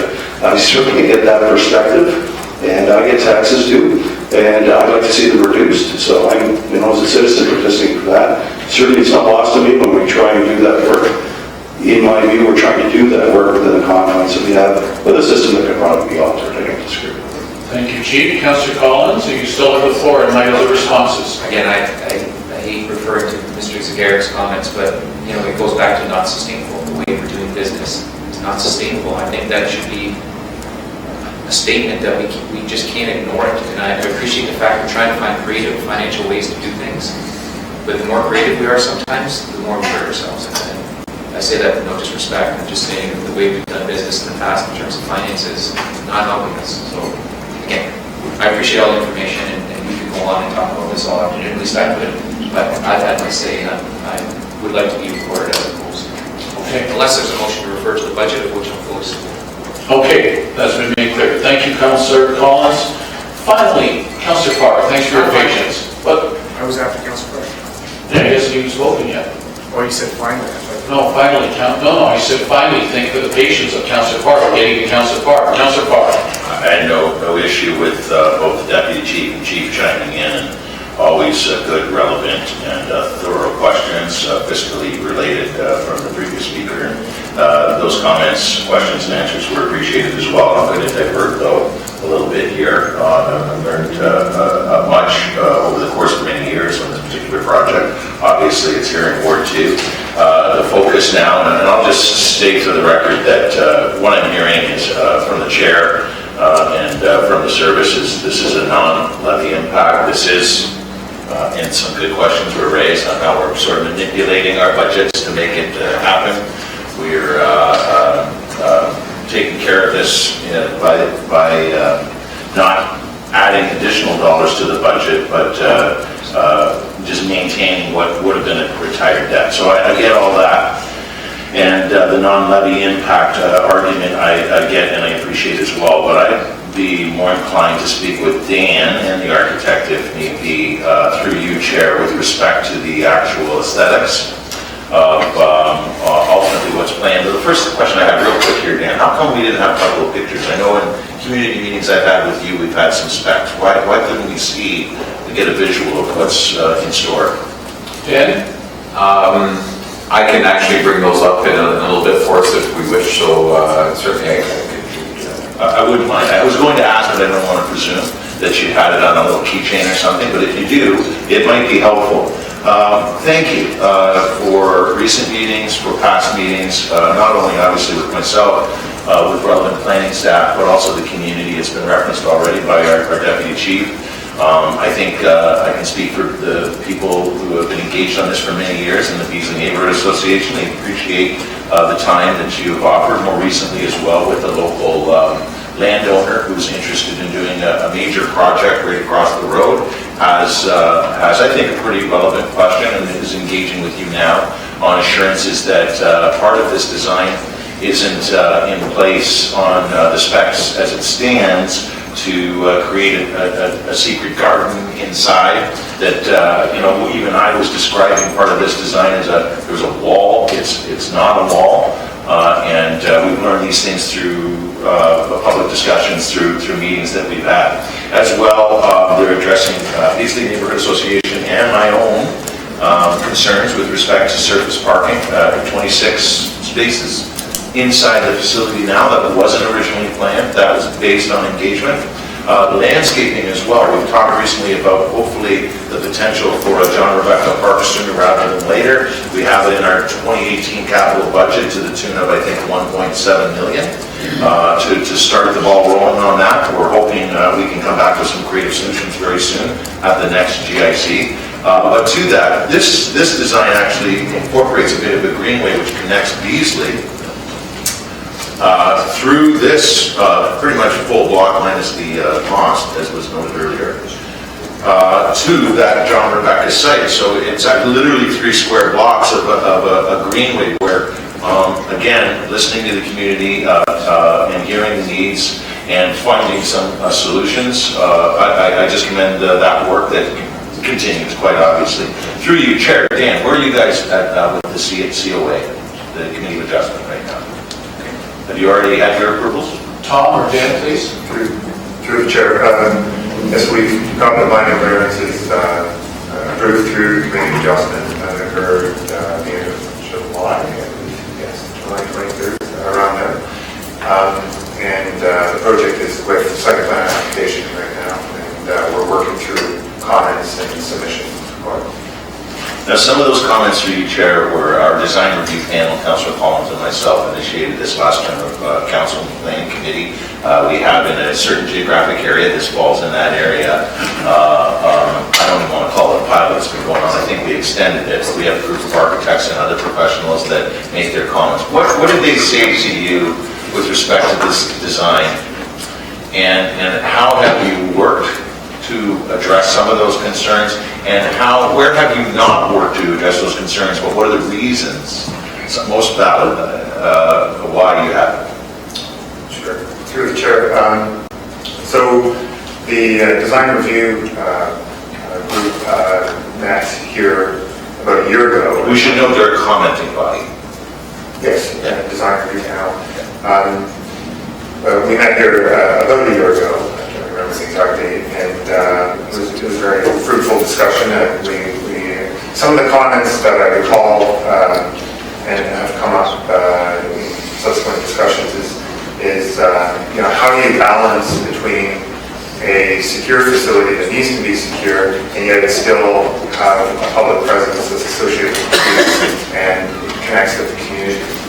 And so this is something that is relevant to just about any police facility built in an urban environment. You really want to make it so that it gives a positive presence to the police service, and it still does all kind of has a secure functionality required. So some of the comments in the design review panel were about, given that downtown a lot of streetscape is about retail and a kind of transparency or being able to penetrate through multiple locations along the street front, how does a police facility mesh with that vision? And so we talked about how landscaping, the appropriate placement of open spaces accessible to the public, and how to create those edges to the building and the site so that the site remains secure, yet also has a kind of articulation and in some cases view through the site. And so you're saying here today, in some ways you addressed some of what was discussed a year ago with the landscaping and the... Yeah, so there were formal comments that ended up getting documented through staff, and we did address those when it came to the original site plan application.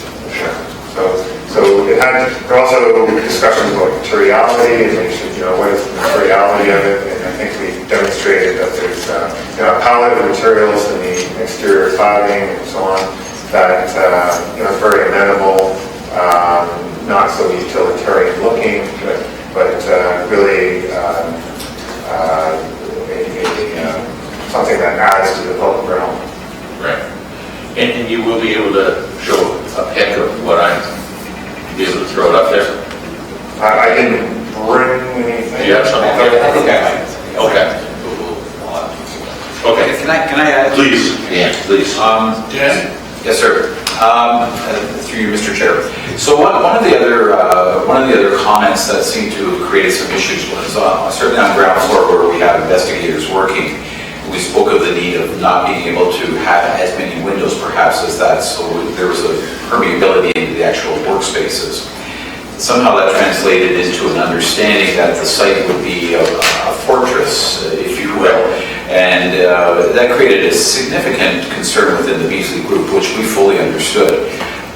We've made it very clear that the front of the building, the forecourt, is actually a welcoming spot for the community and a natural extension of the Beasley Park through our property, and you can almost envision that walkway that now is taking us from the north to the south, and we've had comments back from Beasley. They love it and they see it as a catalyst for future development as things start to happen down that way. So there's a fence that people can see, and you just can't see in some of the windows because of the work that's happening behind those walls. So that took on a bit of a life of its own. We went on to explain that there's buildings that are already existing that look into that site. We have no objection or no concerns with that. Those exist already. They exist within our existing headquarters building. So we've been working with the developer and giving him assurances that we have no concerns with that particular visioning into our sites, and height would, based on that, it would not be an issue. We were also challenged, one of the other questions, why a two-story, why not a three or four story, which led to that. And that was basically, the answer to that was, we're creating the spatial relationships and the working groups within the facilities, and every time you add a layer and you depend on people chatting to the people below you, that creates problems. So by having a two-story function, people are able to communicate, and that was why we went in with a two-story rather than a multi-story. I was going to ask about that, so thank you for bringing that up. I appreciate it, Mr. Chair. And that goes to the functionality response that we heard from your more than capable architect who has done how many police facilities? I think you mentioned that you've been involved in police facilities in the past, or your company has. Personally, in the company, I don't know the exact number of how many the company stands at has been involved in several. Personally, in the last 15 years,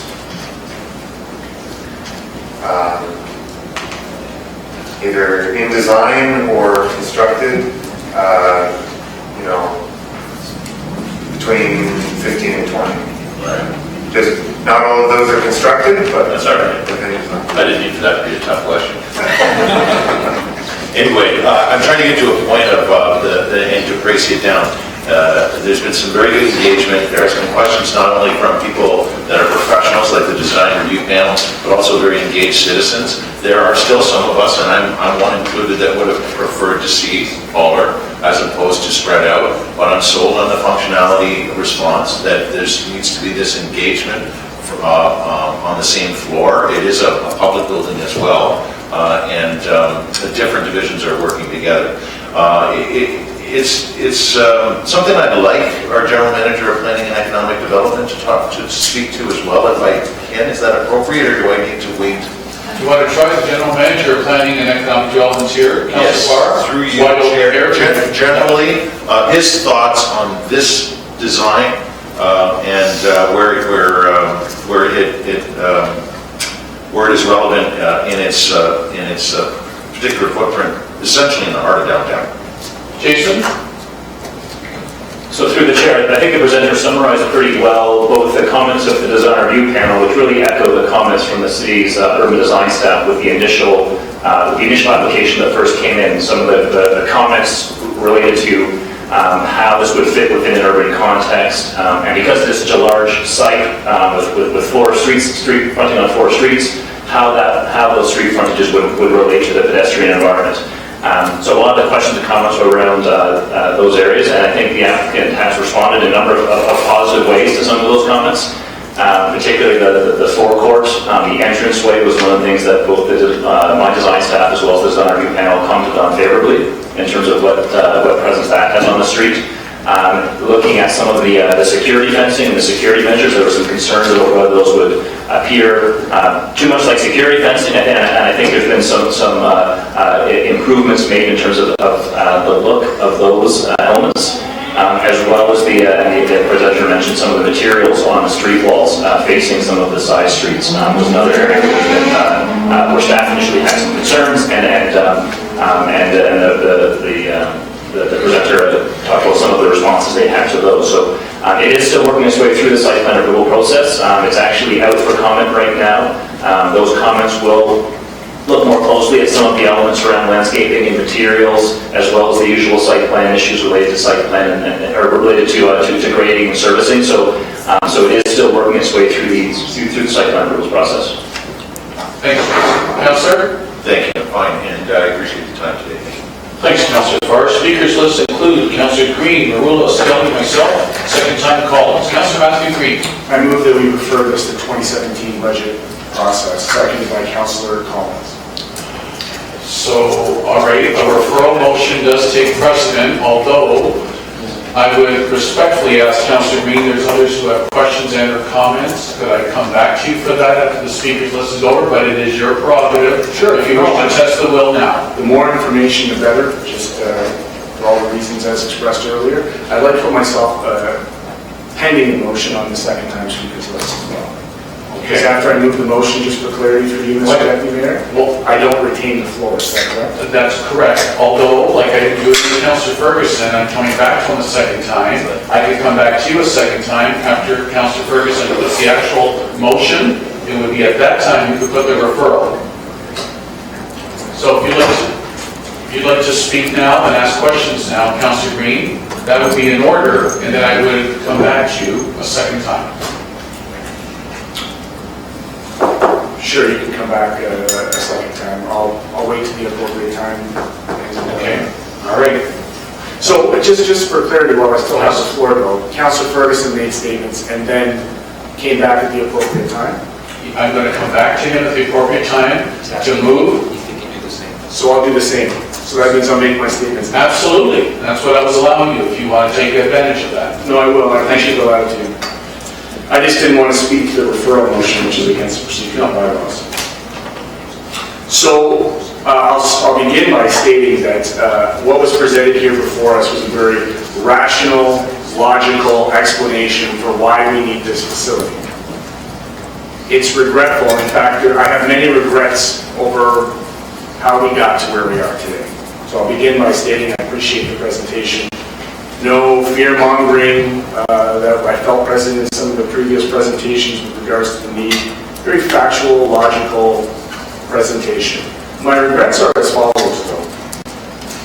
In 2015, we allocated $900,000, which was the year-end surplus, which was added to an additional $4.1 million, which was to be our one-third contribution to this project. This project was pitted or pitched as a one-third, one-third, one-third project at a total cost of $15 million. Then in subsequent conversations in 2015, you will remember that I flagged of concern an additional $3.589 million on top of our already $5 million contribution, which went from a third to half of the costs. In that conversation, it was identified that in fact the true costs were quite a lot more. In fact, almost $10 million more. You'll also remember that in June of this year, I believe, we had almost unanimous vote requesting that the Police Service Board place the $3.589 million back into their tax stabilization reserve account as per the policies. That was a vote here at council that we had that we all supported. So we jumped from a third to half to where we are today, which is 100% request for 100% funding outside of the budget process, 100% borne by the municipality. I am not sure what's in the water, Mr. Deputy Mayor, because we've come so far on this project or this process from where we originally started. And why that concerns me is because I keep hearing it put about that there's no tax levy implication. I feel that's misleading the public, and it's a tad bit disingenuous. Because when you have a positive return of $700K a year of debt financing, which would come back to the taxpayer, that's a positive impact on our tax levy. That's $700,000, which we as a council can decide where we allocate that money. So to suggest that it's a zero impact, impact on the tax levy, I think is disingenuous to the public, and certainly not in keeping with what we talk about around this table around cost consciousness. So we know that policing is 19% of our total overall budget. We know the vast majority of those costs are in salaries and collective agreements that we have no control over, and we debated the semantics of that the last time they came to council. The only thing that we have control over is capital, and it's here before us today. And you heard Councillor Collins, through our Manager of Finance, Mike Segarek, explain why this process from the start it's just not a sustainable. It's not a sustainable ask as it's been presented today. My regret, Mr. Deputy Mayor, is I feel intuitively as a new councillor back in 2015, brand new, going through budget considerations, had this proposal been brought as it was here today, with all of the money found as they've done over the course of the last year and a half, because you remember they first came for 5. We gave them 900,000. They found 4.1. Good work, creative work on financing. And now they found an additional $19 million. They found that money by, as explained, debt financing future budgets and future generations of this municipality. It's not sustainable. There is a tax stabilization reserve account in the police service board for a reason. And so why it's regrettable for me is I cannot support this. I cannot support this project moving forward because of what I feel was a lack of clarity or coherentness in how this project has evolved, and hadn't been sorted out at the board over the course of the last year and a half, and this was fresh and new. And we were talking about this after not being pitched one third and then half and now 100%. I would have been more supportive of it. So again, this has never been about whether or not there's a need for this building, although I do need to add, Mr. Deputy Mayor, the emphasis on this need. When I heard members of this council talk about the sky falling on this forensics, and then I heard the comments coming from the chair of the Niagara Board about shared facilities and that getting sloughed off, I'm not convinced based on how this presentation is today that we're here 100% on forensics and investigations. This seems and feels like another central station with space requirements, and I get all of that stuff. But again, members of council, we voted around this table to request that this board put their money back in tax stabilization, almost unanimously, and that was just a few months ago. And now here we are, outside of budget conversations, ready to and open to approve $14 million of debt financing, which will be borne by future taxpayers. Make no mistake about it.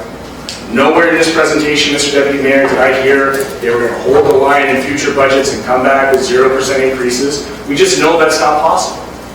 So they're going to come back with future increases in their budget, 0.5%. And what we could have had as an opportunity is $5, $6, $7, $8 million in tax stabilization with future debt financing costs taken off of that at the tune of $700K a year. So when I read this and I read the financials and it says that, this is less police on page 34, ISD reserve $6 million, remember that's $5 million of our original contribution. This is not found money. This is not net zero on the tax levy. Let's keep that in very clear mind and call it what it is. And just months ago, we asked them to put it on the tax stabilization reserve. So I say all that to say this. man, if this had just come here today with all these questions answered off the bat, and had the board done the due diligence to find the money and express it in a way that I think would have had more clarity, I feel misled. I feel like there was information that was withheld during this process that I had to dig for at this table to ask, and unfortunate that members of the police service had the integrity to honestly answer the questions. We went from 15 million to 25 million in a question. So those are my concerns. And I feel like had it been better thought out and planned and presented from the board, which we have members of our council present on, so no comment on the staff, the senior management, or what have you. Had we had better governance around that board who presented this in a more clear, coherent way, I could have supported it. But as it stands now, I can't, and at the appropriate time, I will move a referral into the 2017 capital budget process. Thank you, Councillor Green. And courtesy again will be Councillor, for all the speakers, questions are done. I reserve the right to go to Councillor Ferguson and get it on the floor, and then I'll go to you if you have a seconder to try your referral. That's the will of the committee. Next question or commenters, Councillor Sam Marula, please. Councillor Marula? Is this related? This is only wide open. No, it has nothing to do with referral at this time. Questions or comments on the matter? Just comments. And let me start off by saying I am going to be supporting it. And there are a number of reasons why I will be supporting it today. Not supporting the referral or referral. I think when you look at what's before us, you have a situation where I think everyone recognizes the angst that a number of us have felt over the years with our relationship with the Hamilton Police Services. So when you separate the emotional component and you deal with what's before us from a fiscal perspective, I understand the sustainability question. But that sustainability question exists clear across this corporation. Frankly, our entire operating budget basically is unsustainable, and that's because of downward. Half of what we tax for, we don't control. So if we're going to deal with the sustainability question, we have to deal with it from a foundational standpoint and not just in isolation. More importantly, I think it's important with the new chief that we turn a new chapter on our relationship with the police services. We welcome this initiative not because they want it, but because it's needed. And because it's needed means that the service itself, and by extension, the community benefits. So at the end of the day, I'm prepared to turn that new chapter. I'm prepared to work on a project that is obviously been concluded and no one is disputing that it's needed. And as a result, I probably support it. I won't be supporting the referral, and I look forward to this project moving ahead. Thanks very much for your time. Thank you, Councillor Marilla. Councillor Skelly, please. Questions or comments? Thank you. I have a couple of questions. My first question is, I have two absolutely, and I agree with most people around the table, if not all, that there is a very serious need for space. But why are we not exploring an option of working with Niagara Police in a joint initiative? That's a good question. So that, through you, Deputy Mayor, we received correspondence from the chair, Mr. Bob Gale, of the Police Services Board of Niagara at our last board meeting. The board received that information and has directed that a correspondence be sent back to Mr. Gale. I have a copy of it here with me today, and inviting an opportunity to sit down with the chief, the deputy of Niagara, with the chair and the vice chair, along with our chair, our vice chair, and myself and the chief. So that conversation will take place at the direction of our board, provided that the Niagara board chair chooses to meet with us. But what I can tell you is we do not work in isolation as the Hamilton Police Service. We have ongoing relationships and MOUs with a number of different services. I think the last total that we just did in the last month was over 20 different initiatives that we're partnering with. And I'll just highlight a couple for you, Councillor. Our tactical team partners with Niagara, partners with Halton. Our public order unit team, we are in a relationship with Waterloo Regional Police. We provide primary coverage for Halton and Niagara. We are backed up by Waterloo, by the OPP, We have gone to Toronto on a number of different operational deployments. We support the Ontario Provincial Police in Caledonia a number of different times. We have ongoing investigative relationships with the RCMP, with the OPP, with neighboring agencies around investigative ends that we undertake. We have in past years entered into alliances with Halton Regional Police for policing on the water. We're in a relationship with the Niagara Regional Police Service for explosive disposal unit recovery. Those are ongoing discussions that take place at the board level, at the chief level, at the deputy level, at the command level, on an ongoing basis between all of the different agencies around us, looking for efficiencies, looking for opportunities to save money for the taxpayer of local jurisdiction. Sorry, and just as a supplemental, thank you. You'll know in your in-camera agenda that we actually did provide a report that looks at other police agencies, private institutions providing the forensic work, and we did look at a shared facility specifically with Niagara, but also with neighboring police services, and that is in your in-camera material. I would turn it over to Annette Hughes, Detective Sergeant, to speak to that, the practicalities. Very simply, the traveling distance to the Stanley Avenue station, I believe it's another address, but it's at the intersection of Stanley, is, and 410, I believe, don't know Niagara as well. When you get into that area, that's about a 2-hour round trip. As we've noted, the handling of exhibits in the first place can't just be done in the field. It has to be done at the examination room, and it has to also be stored there.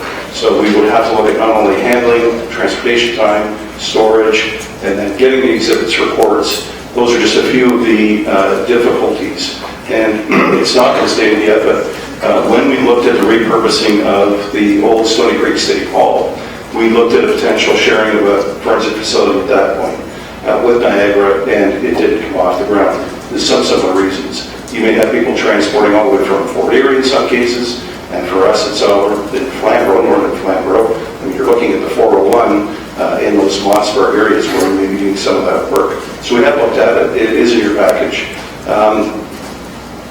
Just a further point of clarification on the $15 million cost, I realized from your question. When it was posited that we should look for tripartite funding, which was municipal, federal, and provincial, they will only cover the construction costs of the building. So when it was presented, you'll see it if you examine the literature, as I did, it was presented as the construction costs, not all the costs. Could it have been presented better? Yes, I would agree that it could have. With all the soft costs, all the construction costs. Having watched the presentation on the Niagara building, and I had no pre-discussion with the presenters, they presented it exactly the same way. The construction costs broke down, and the soft costs delineated in charts or in columns on the slide. That's how they do the work. In any event, when we were looking at the funding for that building, that was part of the reason. But to answer your question, Councillor, we have looked at private labs, and we do continue to look at shared resources to that point. Thank you. My next question is about a reference that you made to the Kaufman Commission following the Guy Pomerant case. And I'm just wondering the relevance in terms of cross-contamination. I assume that was the finding in the Commission. Can you expand on that and how it's relevant to your argument for a new facility? And again, it's best practice because of, and the reason I noted this week, Dan, the first comment was size of samples when you're dealing with hairs and other fibers can be quite a bit larger than the DNA samples we might be procuring. So I will turn it over to Nat to speak to the size of samples. So in the findings for that particular case, hair and fibers were cross-contaminated between scene and accused. And in that particular case, a guilty man was sent to jail. And you've seen our facility, and I think everyone's had an opportunity to go through. We have one lab space, and the possibility for cross-contamination is huge when we have one exam table. We're dealing with our victims, maybe clothing, could be bodily fluids, any number of exhibits, and then we then have to process scene exhibits, and then if there is an accused or evidence of an accused, we also have to process it all in the same facility. And you've seen our tight quarters, our lack of storage space, our lack of refrigeration, freezers. I mean, the list goes on. The facilities from 1977, and I mean, our world has changed huge. All of those things have the potential of happening, and then I'd hate for our city to be one of the next case law for cross-contamination of exhibits or any case being compromised. Thank you, Detective Sergeant. Councillor? Thank you. Thank you for that answer. But I'd like to push, I'd like a little bit more on the potential of sharing a facility with Niagara. And I guess the question that perhaps you can answer this is, if you have retrieving evidence, how significant is the time factor in taking that evidence to a facility to be examined? Annette, please. I mean, the obvious has already been mentioned, the distance to the facility, the number of cases we do compared to Niagara. We would easily overtake their facility with the volume of cases we have, but there are time-sensitive materials we deal with, biologicals. There's some items that need to be refrigerated or we put in freezers. When we process the scene, sometimes we're already hours trying to collect exhibits, and then to add the time factor on top of it of transportation to a facility. And quite honestly, they could be tied up in some major investigations themselves, and for us to be, coming in with all of our cases, it's a disruption to them as well. Okay, thank you. That's it. That's it. Thank you, Councillor Skelly. I have Councillors Brenda Johnson, Maria Pearson, Doug Conley, myself, second time Councillor Collins, and then the two movers. Councillor Brenda Johnson. Thank you, and this is a question I'd like to have with my Garrett first, and then the presenter. Carry on. Mr. Garrett, we heard that, well, you spoke to that when the process is outside the budget system, budget process, that it's not the way to go. Can you just explain to everybody, when does our 2017 budget process begin? Mike? So through, Mr. Deputy Mayor, our next presentation actually represents the kickoff of our 2017 budget process. And so through that presentation, we'll provide an overview as to our outlook for 2017, as well as we'll seek a guideline from the committee today regarding the 2017 tax-supported budget. Thank you. And that's the capital budget that's starting before the operating budget, correct? Through you, Mr. Deputy Mayor, actually the guideline we are seeking from committee today is the user fee rate increases, right, as well as our overall tax-supported budget guidelines, so both operating and capital. Okay, thank you for that. So worst case scenario, we start at SIG tomorrow. Worst case scenario, what is the latest we've ever approved the budget? Capital or operating, Councillor? Either. What's the latest? Okay, Mike? So through you, Mr. Deputy Mayor, just a reminder, we have three somewhat distinct budget processes. We have our rate budget process and our tax-supported capital budget process. Right. We're targeting, you'll see we have a timeline for committee today. We're targeting November for the approval of both our rate-supported budget and our tax-supported capital budget. In the case of boards and agencies, we varied over the years as it relates to their capital budgets. We've considered them as part of the city's tax-supported capital budget process, so again, being approved traditionally December, possibly this year November. And we've also considered boards and agencies' capital requirements at the completion of our budget process, which is typically March and April. So there is an opportunity, if, as it relates to boards and agencies, to consider those projects as early as November of this year. So, thank you for that. So this November, the end of November, ideally, we'd like to get a big chunk of this all wrapped up. And this particular project would fall under that end of November deadline? Michael? For you, Mr. Deputy Mayor, we will start deliberating our capital budgets with committee in October, and we are seeking approval in November. Thank you. So I guess my question, and I think I heard the chief respond to this earlier, but maybe I either didn't like the answer or didn't understand it. So, Chief, with all due respect, we're looking at 2 months out to go through the budget process. I think I'm hearing around the table you'd probably get a lot more support, if not unanimous support, if this was referred for 2 months. So do you have any comment on that? Sure. Why this is a rush now rather than wait for the process to take effect? Yeah, traditionally, and not to counterpoint our CEO, our approval happens in March and April. That includes both capital and operating. So traditionally, we have not had capital approvals outside the budget process, it normally happens in April. It may work differently internally, but the historic way it worked for our service is it was considered as a complete item, which means it would be pushed to April. If it's approved in November, we're talking 2 months, I'm at the hands of the board, because the board is bringing us here today. I'm not opposed to that for 2 months, and I talked about potential cost issues for the deferral and loss of the architect. I think those are addressed if it were to happen in November. I'm not opposed, but that's up to the board. Thank you for the clarity. I really appreciate that. I'm also very supportive of anything we can do to help the police keep our communities safe. I'm all over it, but I'm also a process person. So I'm very supportive actually of following the process. I'm hearing your comfort level a little bit better knowing that it's at the end of November and not at the end of April as we all suspected earlier. So I'm glad about that matter sorted out. So those are my questions. I really appreciate it, and I'm looking forward to the referral. Thank you, Councillor Brenda Johnson. Councillor Pearson, please. Thank you, Mr. Deputy Mayor, and certainly thank you everyone. Your the information, all the facts presented today are very clear and concise. And just for, I'm not sure if you mentioned Mr. Deputy Mayor as I stepped in and out, but we could hear the conversation in there as well, so you know. I guess I'm going to ask you a question and just touching on previous speaker to Mr. Zagira.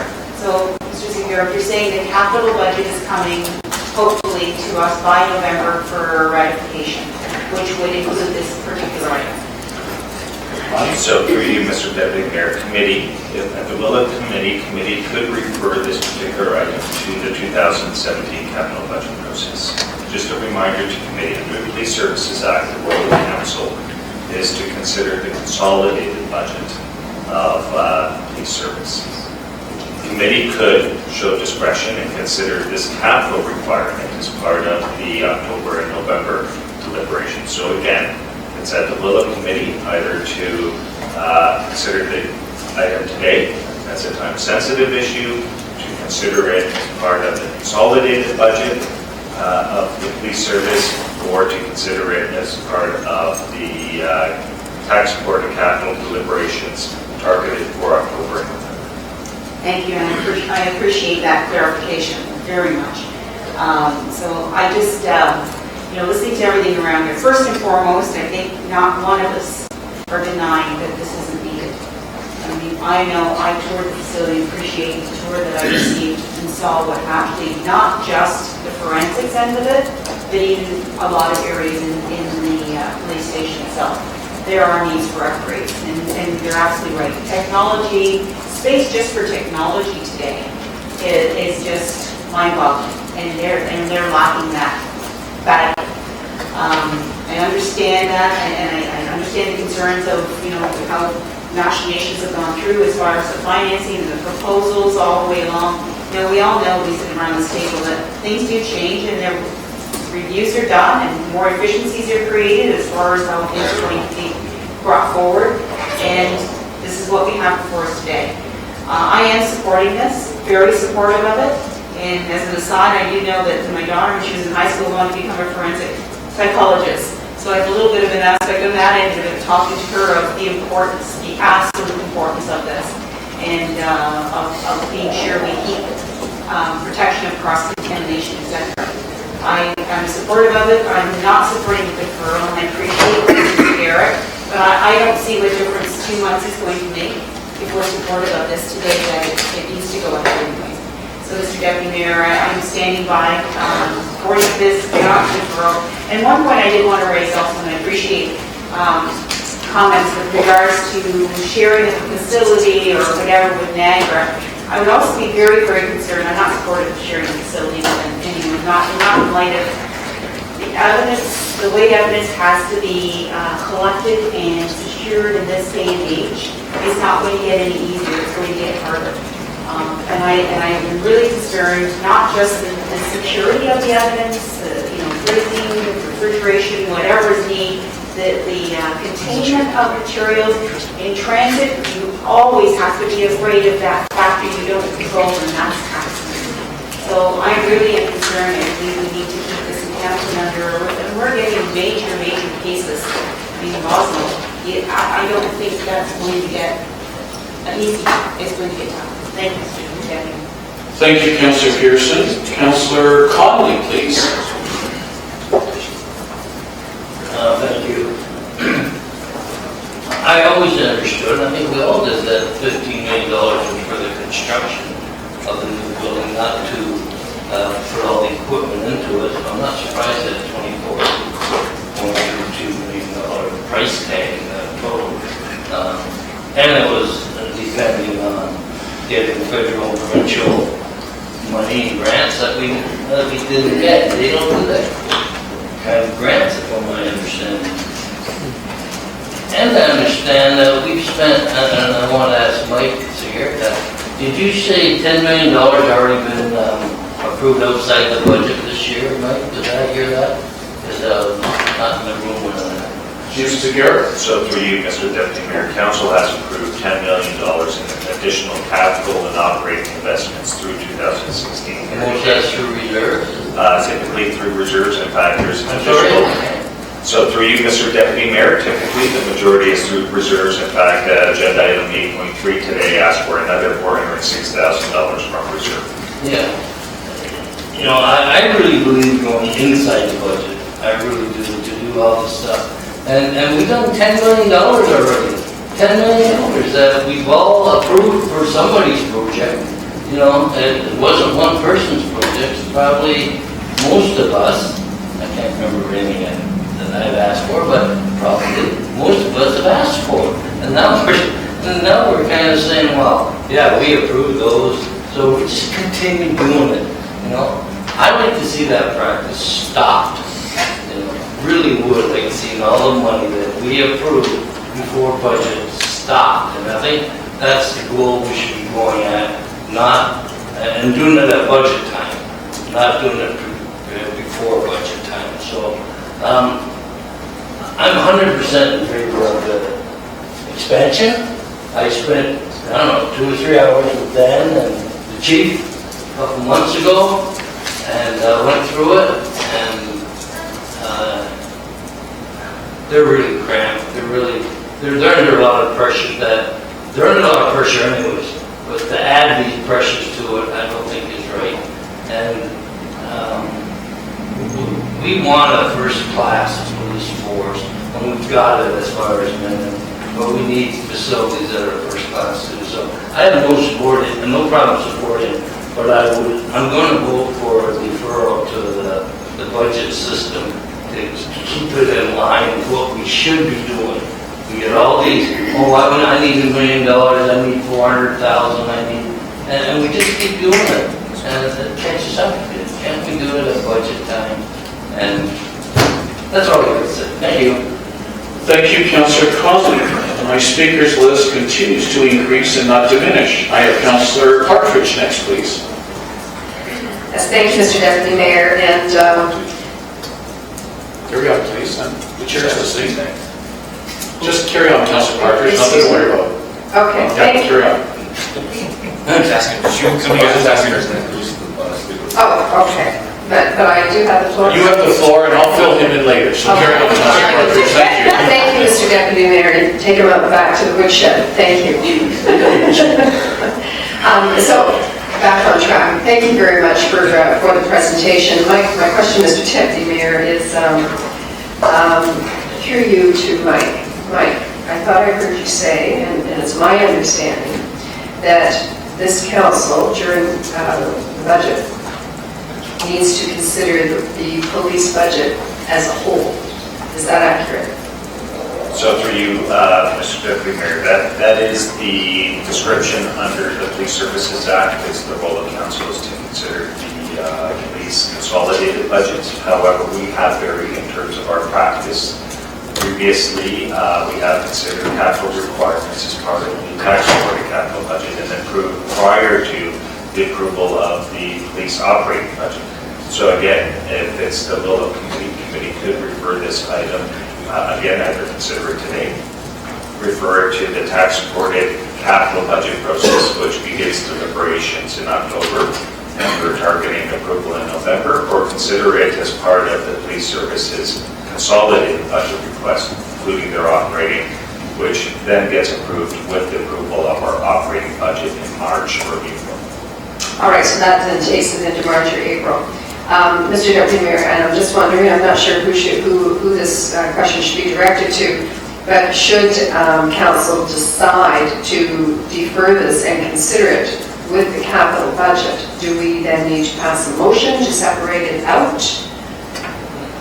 Through you, Mr. Deputy Mayor, if it is the will of committee to refer this to the 2017 tax support capital budget, I would ask for that direction. All right, thank you, and I very much appreciate that answer, Mike, because that was my concern with process. You know, I'm not in support of deferring it. We need this facility, and I think that a reasonable case has been put forward. There's been an awful lot of work that has been put into this. But my concern is when we're talking about, you know, changing processes and you know, we should do it this way and we should do it that way. We're not doing anything differently, I don't think, than what we've done in the past. Is that accurate, Mike? I call through you, Mr. Deputy Mayor. We have absolutely, in terms of time-sensitive issues, the council has approved time-sensitive issues. In fact, we'll be bringing forward in a few weeks a number of infrastructure requirements as a result of the federal provincial infrastructure program. So before committee, there will be a number of asks in approximately 2 weeks' time, and they are time sensitive because they require submission to the province and federal governments by the middle and end of October. So that has been a practice. We referred items to the budget process if they are not time sensitive. That has been a practice. So again, depending on the circumstances, we vary in terms of how we deliberated and considered requirements. So, Mr. Deputy Mayor, I think, you know, we really need to understand that we've been all across the board on this in deciding outside of the budget process, inside the budget process. We've deferred, we've not deferred. This is nothing new that we're doing here today. But I do have a couple of questions, if you'll allow me, to our presenters. Absolutely. Mr. Floor is still Deputy yours, Mayor. Councillor. All right, thank you. Thank you. And so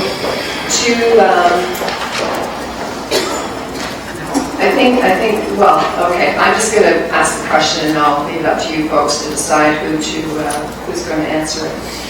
When I had the pleasure of touring the facility, and I thank you for that invitation, spent a couple of hours down there, and one of the things that struck me was when we went into the garage.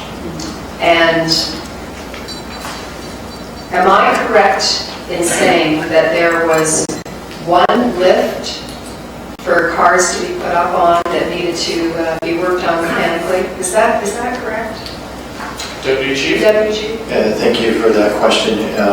We have two facilities that have lifts. We have one lift at the Division 30 on Rhinewell Road, and that is used by our auto squad.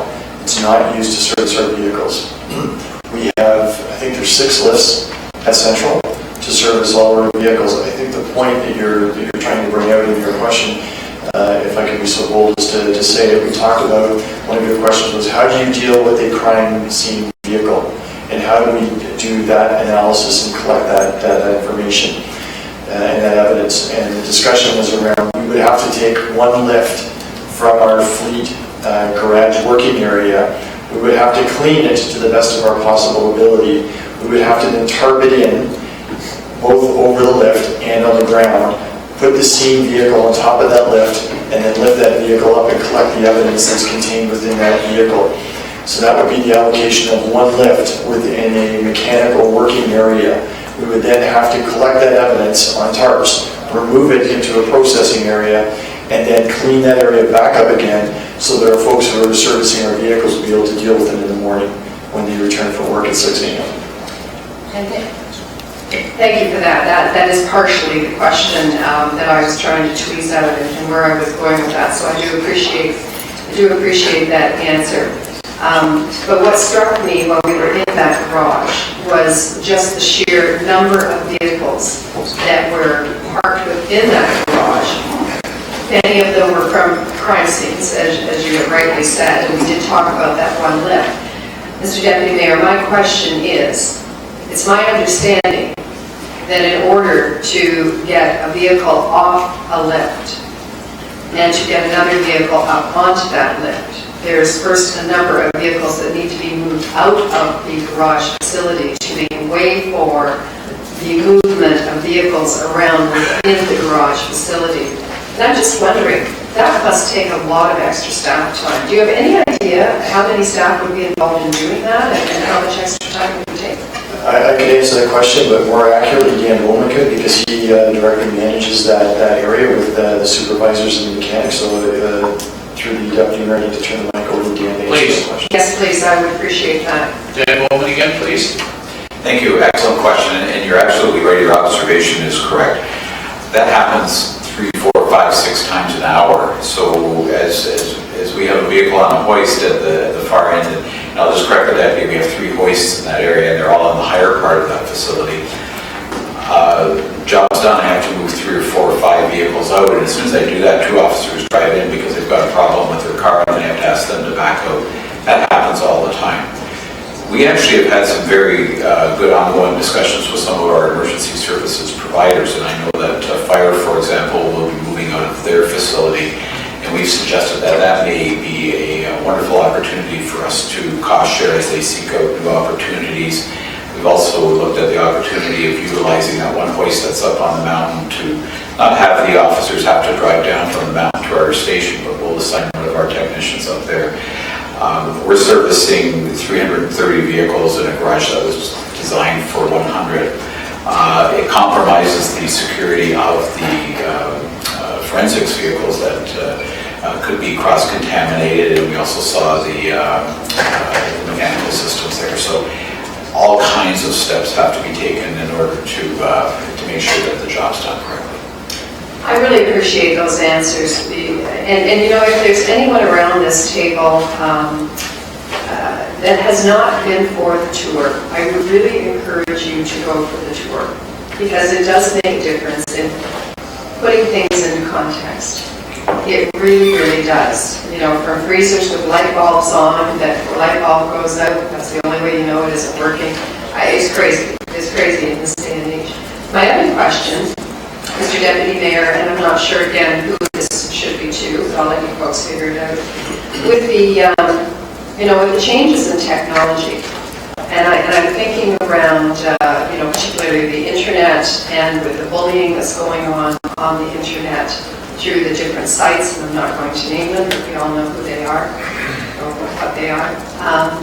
You know, and I'm thinking about cell phones when there's a crime, and the cell phones, they have to be forensically taken apart and messages retrieved and figuring out, you know, where they've pinged off of what towers. There's just so much happening technology-wise that wasn't really in existence even 10 years ago. How do we deal with that and as a police force? And how will that change with this new facility that you're looking to build? Great, I'll pass that question on. Okay, Chief Bird. Yeah, we toured Waterloo Station probably at the start of this whole process, and they were just looking at their tech crime unit expanding, whether it's shielding of cell phones, storage of hard drives, downloading the equipment. And for many of you who did the tour and spoke to Michael Claxton, he has to handle everything theoretically from 8mm film to VHS to beta up to the current standards, depending on what the crime scene has and what's being recorded at that crime scene. And again, just to, you know, relate some of the issues and investigations that get done. You know, we're not just talking about homicides, we're talking about sudden deaths, suicide, accidents, sexual assault, aggravated assaults, robberies, criminal harassment, and that's burgeoning field in cybercrime. Cybercrime embraces all of those facets. You can have domestic violence perpetrated through the internet. Frauds, obviously, a whole range of crimes. So yes, it's a huge growing field. My point talking about Waterloo is they built it, they're already out of space. We've designed it such that we're going to have capacity to service that tech crime unit in the investigative services building. For point of clarity, it won't actually affect our garage capacity. This rebuild, to your point, we will have better handling of the evidence and forensic vehicle examination. So, if I come back to council again and say, we need a new big garage, we want to share it with fire, I hope you won't be surprised. I'm just saying it's not going to look after everything. I want to be upfront about these things. But the tech crime is a growing capacity, you're quite right.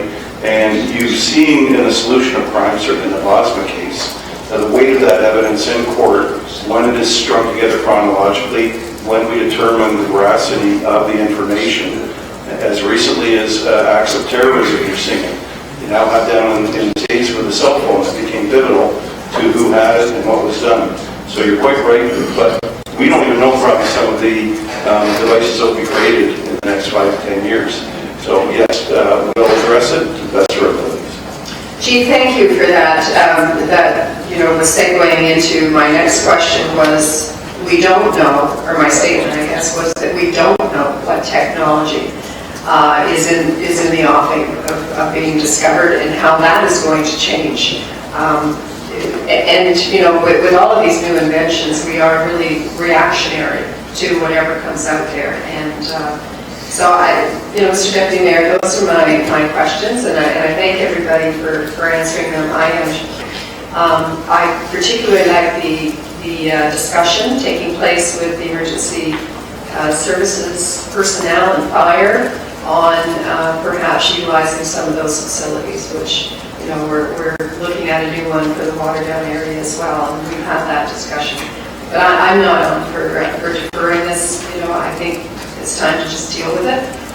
Everybody knows what needs to happen and what we need, and another couple of months I really don't think is going to make a huge difference. It's not going to be outside of any process that we haven't already done before on many, many projects throughout the city. So those are my comments. Thank you, Mr. Deputy Mayor. Appreciate it. Thank you, Councillor Partridge. Councillor Pasuta, please. Thank you, Deputy Mayor Jackson. I too had the opportunity on Monday afternoon to take a tour, and the chief came with her all, and Dan and his staff, and three other staff members, their officers were down there through the rest of the building too. It was truly a real eye-opener. I mean, they say pictures worth 1,000 words, but to walk through there and see what I saw, it was unbelievable as far as space, things cramped, piled over one another, and you don't have any room. And looking at the chart that you had up here on the presentation, which was excellent, job well done. You talked about current space density, and you're 205 in Hamilton, and you made your way up, you only got another one 206, and then most of them are at 300 or above here. And the chart's a chart, unless you see it, you really realize what's going on. A couple questions for you, Deputy Mayor, to whoever wants to answer to in police services. The lab, the forensic lab, when did DNA come into investigations as we look at it now? Through you, Mr. Deputy Mayor? Detective Sergeant Annette? Yes, sir.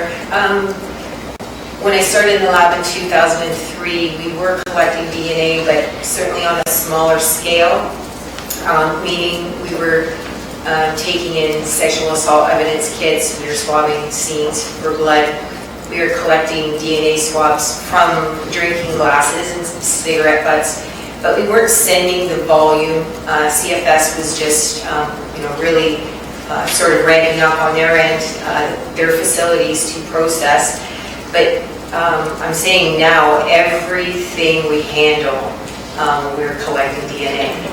We're collecting DNA from clothing, we're collecting DNA from eyeglasses, from tools, from handguns. There isn't an exhibit that literally doesn't go through our hands where we're not collecting that DNA evidence prior to doing any more investigation of that article, whether it be fingerprinting, photographing, hair fibers.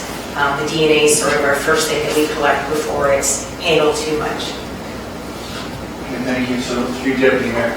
So, the room had one table which shared by different people there. That's your examination more or less, that small stainless steel table. That's correct. So, when the station was built in 1977, nothing was really built and prepared for your DNA work. Is that Not at all. Not at all. Yeah, I was surprised. Even that, it didn't. I hate to say this, but my workshop is set up better for doing work on equipment than what you have there. And it's important to have things set up to create efficiencies. As we move along in technology, we need that. You see that whether, I don't care where you go, even in farming it happens, so I can understand the need. I guess I'm going to say, we need to move forward. The future is here.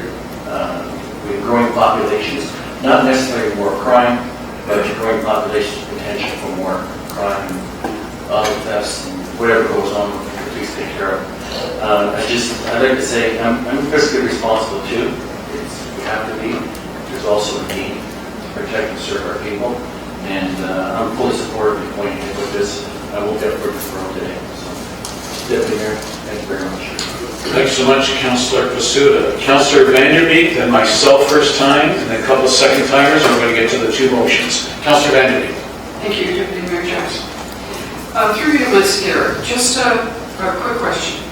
If this were to go back through the budget process, or it were to be deferred to the budget process, would we be sitting here for another 2 to 3 hours having this same presentation discussion on this subject? So through you, Mr. Deputy Mayor, this would be reflected, if this was referred to the 2017 tax support and capital budget process, this would be reflected as it is before you today through a capital detail sheet, and then it's at the will of committee if you continue to deliberate on that particular capital item through that process. Or alternatively, if it was to be approved, it would simply be approved through that capital process. So again, it's at the will of committee when that capital detail sheet and that project comes before committee, whether you continue to deliberate on this particular piece. Thank you. I have difficulty believing that this council would simply approve something because it was in the budget, gone to the budget process without further deliberation. So I can imagine that we'd be sitting here for another 2 hours having the same conversations. I am not up for deferral. I do want to, if I can take the liberty to speak to the presenters. Absolutely. I absolutely want to thank you, the chief, and Detective Sergeant Hughes and Bowman and the other people that I dealt with when I had a tour of the police station. I walked out of there with a brand new understanding of not only how great the police department is and how they handle things given the situations that they're in, but I also want to point out that one of the things that really hit me was that we're sending Detective Sergeant Hughes and others to court to prove a point with evidence that needs only be proven to be reasonably doubtful. And I really believe that we need to be able to send our police to court with virtually uncontestable evidence when possible, and confidence that they're proud of the fact that they were able to handle that evidence in a professional way and in a facility that's really built for a purpose. And my time in the garage was interesting. And I want to point out that one of the things that Detective Sergeant Hughes brought to my attention was that and Detective Sergeant Hughes, please correct me if I'm wrong, but when they have to scan for blood underneath the vehicle, she not only has to wait until a lift is available, but she has to wait until the staff are all gone so that she can curtain it off so that it's black, so that the residue will show up. Is that correct? It's a chemical that we use to fluoresce blood, so it has to be in complete darkness. And again, in a particular case that I worked on, I had to make arrangements with the garage, have to go through that process of getting an area, clearing cars out, cleaning the area to the best of my ability, wait till everyone goes home, get the vehicle inside that area, and then take advantage of the hoist, because that's where I have the only one to use, and then complete my examination at that time. Thank you, Annette. One thing I know is that when you have a need for a police interaction, you want to know that you're getting the best service possible. And I think that's for every single person in the city. We want outstanding police service. And to get outstanding police service, we have to give them the tools to provide that to us. And so it's my intention to support wholeheartedly the request today, and it's my intention not to support a deferral, although I totally understand the process and the need to go through the process. I do think that, given the fact that we are at this point, the meeting in depth that we will be planning to continue if we approve this, I think that we have to constantly be investing in those services in our community. So thank you for your time. Thanks, Councillor Van Der Beek. Councillor Green, if you would take the chair, please, as former Deputy Mayor, to allow myself. Happy to, Mr. Deputy Mayor. Thank you. So, Mr. Deputy Mayor, thank you, everyone. Outstanding presentation, the information, I believe, Deputy Chief, that the rest of us who don't have the privilege to serve on the board absolutely needed today, and I think the time has been worthy of this important project. So, Chief, Chair Ferguson stated it, and Councillor Collins touched on it, but I just want to read again from your recommendation, Chief, back on August 26th to the board. The board requests the City of Hamilton approve ISD through the 17 capital budget process, and that the financing strategy be approved referred to the 17 capital budget process. Through you, Mr. Deputy, that's what you recommended at that time, Chief, correct? It was, and I'll provide a little bit of context. We met with Mike at the time. Mike has been very forthright, and I appreciate it, and he stated very clearly here today. Our position was not to work outside that. However, when it went to the board did make the recommendation to amend that through the chair to state, he would like to move it to what's been stated today. So yes, that's my recommendation. But again, this is a board bringing it forward to GIC, not myself. And the board speaks to what those recommendations will be. I was asked at the time if I agreed with that amendment to it, and I did. For process piece, my understanding in speaking to Lois is it has to go as released to the public and recommended by me to the board meetings. We can't alter that document after the fact. However, if you look to the record of what happened at that meeting, there was discussion around that. I realize that's a long answer to the question, but hopefully it provides a fulsome. Chief, I appreciate that. There was no reason to elaborate. I was just looking for yes, that was because you were segueing into, from there, the board unanimously decided to bring before us today that the board requests the city approve the ISD project and be here for deliberation today for hopeful approval. So just confirming that. As well, Mr. Deputy Mayor, through to the chief or the deputy, the rental option again of $6 million. We renovated City Hall about 5 years ago here for about $70 million, when it would have costed brand new to probably be 2 to 2.5 times that to build a new. And the majority of us, not unanimous, decided on the rental option. I saw option A and B, Dan, that you said not recommended, Mr. Deputy Mayor, because the main pro was that a short-term fix. Mr. Deputy Mayor, through either the chief or deputy chief, can one of you just elaborate on this short-term fix? Was it like that would get by another 5, 10, 12 years? We'd be right back at this table. Still more downside, if you will, Mr. Deputy Mayor, than upside to the rental option. I just need that for the public record as clear as possible, Mr. Deputy Mayor, through you. Either the chief or the deputy chief or... Dan, just step forward. Oh, Dan, thank you. Sorry, I'll speak to it and then to Dan to supplement. But it is for your package in the in-camera. I have no problem with this in terms of release to the public. So some of the pros were, as you said, lower cost relative to longer-term solution. Allows the forensic operation to continue while new labs and office space are constructed. This would be on the third floor. Takes care of immediate forensic needs, makes key moves of other branches that are required to ensure efficient and safe operation. The cons, which is a longer list, evidence and exhibits must be moved through the facility, not through the elevator to the third floor for processing and return property. This increases the potential for cross-contamination or building contamination every time movement takes place. It does not address the existing and future growth space deficiencies, which we've seen. A substantial amount of money is being spent on a short-term solution. There would be no room for future forensic growth, and I know the deputy pointed out what the existing space is and what we're moving towards. ISD remains fragmented, operating out of 3 locations. It does not address, to Councillor Partridge's comment, the required growth of the technical crimes and computer crimes unit that is outgrown its space.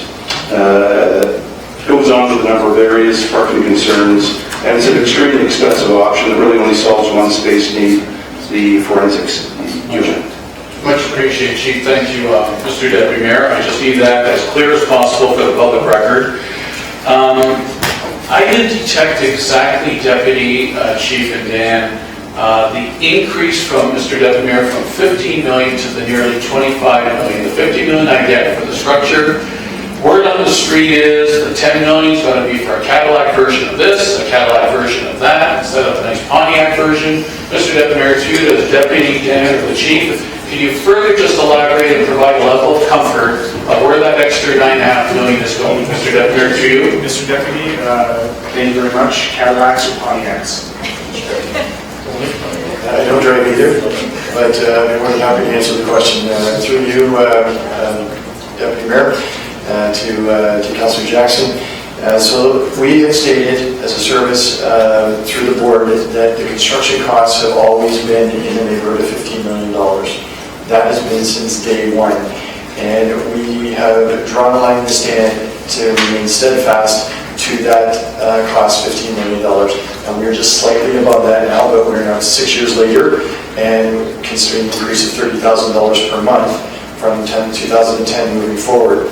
So we have additional costs, and those additional costs are furnishing and outfitting. Those additional costs include the remediation of the soils. Those additional costs are for project management charged to the service from the city to put a project manager in place to manage the project for us. There is contingency dollars that we are required to set aside, which is over $2 million, which is inclusive of that $24.3 million.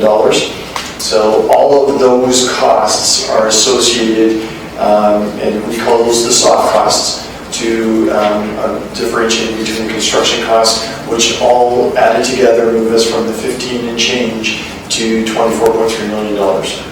Mr. Deputy Mayor, thank you, Deputy Chief Weatherall, and can we get absolutely confirmed beyond a shadow of a doubt today, if this gets approved, that that is the upset limit?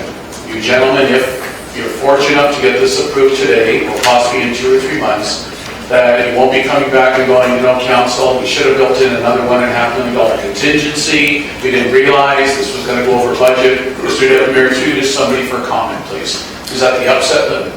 To the best of our knowledge at this point in time, barring something else unforeseen happening that we have no control over, our belief is that $24.3 million with the contingency dollar of $2.1 million will meet all of the anticipated costs for this construction to completion for moving into the facility as described in the business case through the visit or the border board to the police services board. And our board has been very clear, so that this committee understands, our board has been very clear through the chief that this is the cost.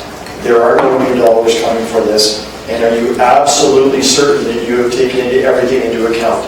And to the best of our knowledge, we've done that, sir. Okay, Deputy Chief, appreciate the sincerity of your response, and if I support this here today, I'll be relying on my 3 colleagues who serve on the board to ensure that that is the absolute upset limit. Mr. Deputy Mayor, I was honored and proud being on the police force back in the late 90s, early 2000s, to get the Trigger Park Police Station built for provided additional 50,000 square feet up there, and we saved some money at the time, like was expressed today, shared today, by not doing the basement at that time.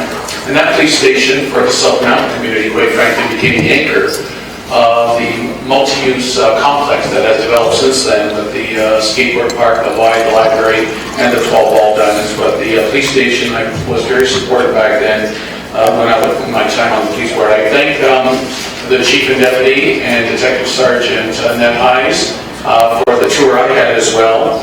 And I think, Mr. Deputy Mayor, there's one more piece of correspondence here that hasn't been alluded to that I want to just read some excerpts from, if I could, Mr. Deputy Mayor.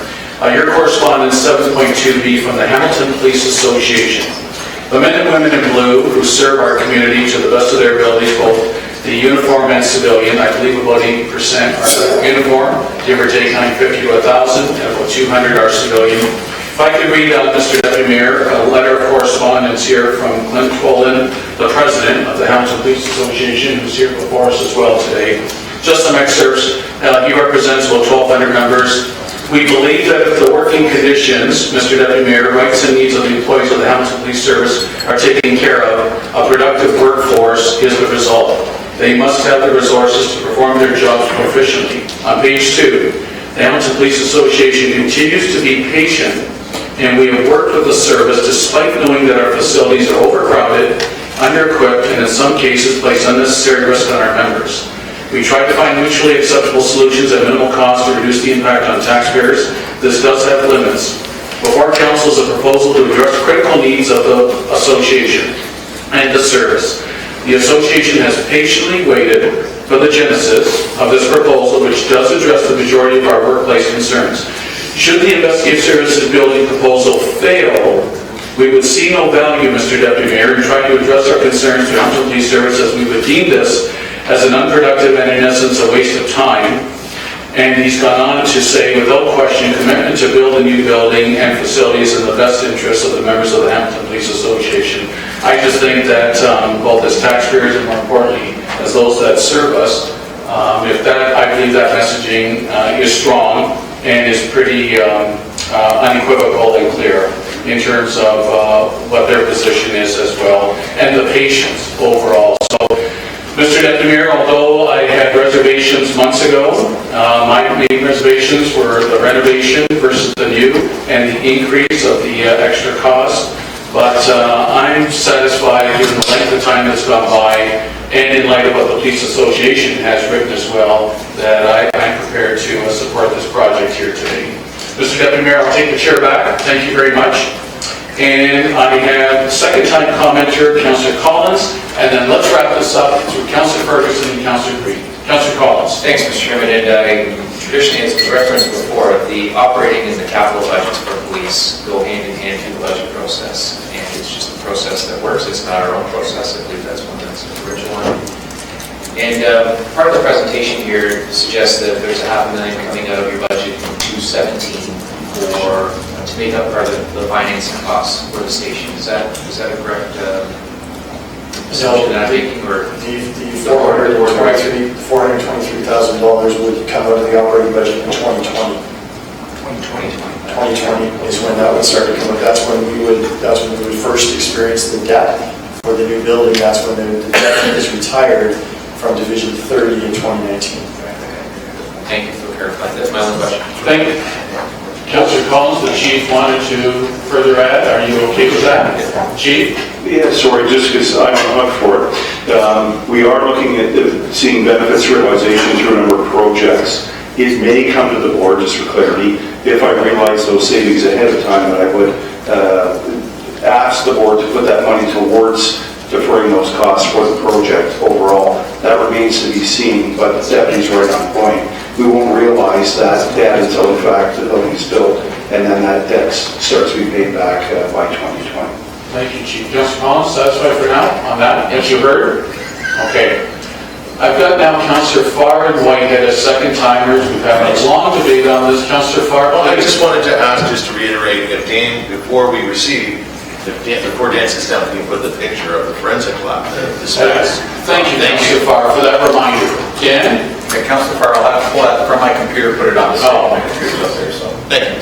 Okay, so he doesn't have it here? No, he said he did. It's on my computer up there, so, perfect.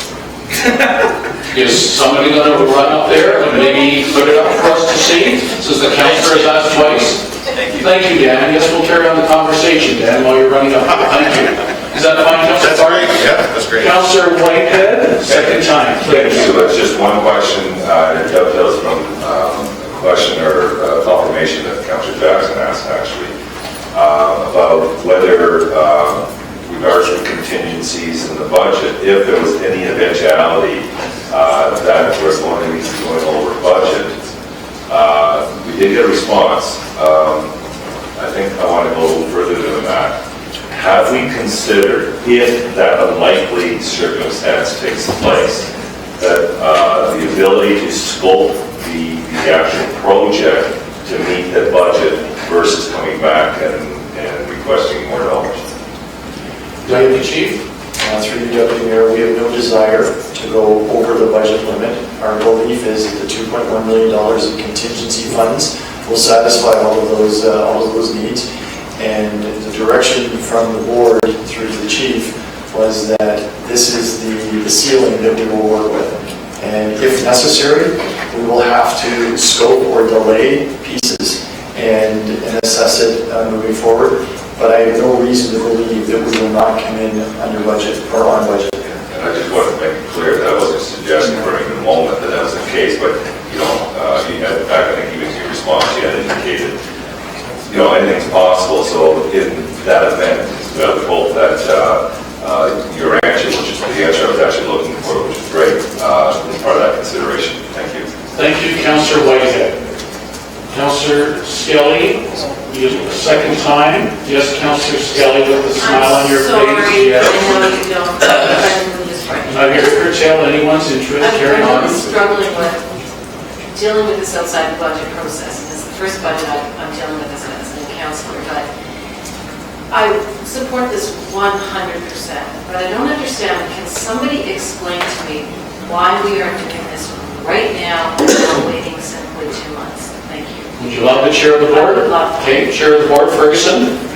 I was going to explain all this in my Okay, closing then comments. that's Is that okay to do it then, Councilor? Perfect, thank you. Okay, thank you everyone. First of all, the motion to receive the presentation. Councilor Whitehead and Councilor Collins, all in favor? Any opposed? Motion carried. Ladies and gentlemen, get off your feet there, finally sit down and relax a bit. Great job on the presentation overall, whichever way it goes. Councilor Ferguson, you and Whitehead wanted to move the motion. Yes, thank you very much, Mr. Chair. I'm going to move it and make some good comments. So get it on the floor. Other discussions. You're moving it, seconded by Councilor Whitehead. Yeah, the City of Hamilton approved the Investigative Service Division project, and B, that the financing strategy attached as ISD finance plan be approved. Okay, it's on the floor. So I can second that, so I'm just going to make some comments. I'm going to start with a question. First of all, through you to Mike. You said that we approved, I think you said, was it $9 million in capital projects and funded them from reserves so far this year before we got the capital budget process, or whatever the number was. And so my question to you is, do we not permit our roads and sewer division, our engineering division, to tender and award 50% of last year's capital budget before the capital budget is approved? Mike? So for you, Mr. Deputy Mayor, in terms of the latter part of the question is, we do have that policy in case of roads and storm, in order to go out to tender during the spring and not have to be delayed by the budget process. Again, we have that policy. My caution to committee with respect to the practice around in here. So roads and storm come out of their blocks. There is a funding envelope that council has approved with respect to those projects. The in-year projects are coming from our reserves that are not sustainable, nor do we have a strategy to replenish those. That is why I was cautioning council with respect to those, the nature of those investments. I understand taking out of reserves. I get that part, but to suggest that we don't tender and award project before the budget approved is misleading. I'm not going to call it disingenuous, like remember council called our board, But I think it's misleading because I know Gary Moore came before this committee, and I want to explain it to Councillor Scully now. And Gary's argument, and I absolutely agree with this because I lived that world for 32 years of tendering projects. He says we get better prices when we go out in late fall and early winter because contractors are trying to fill up their order book so they can get their key employees back first thing in the spring.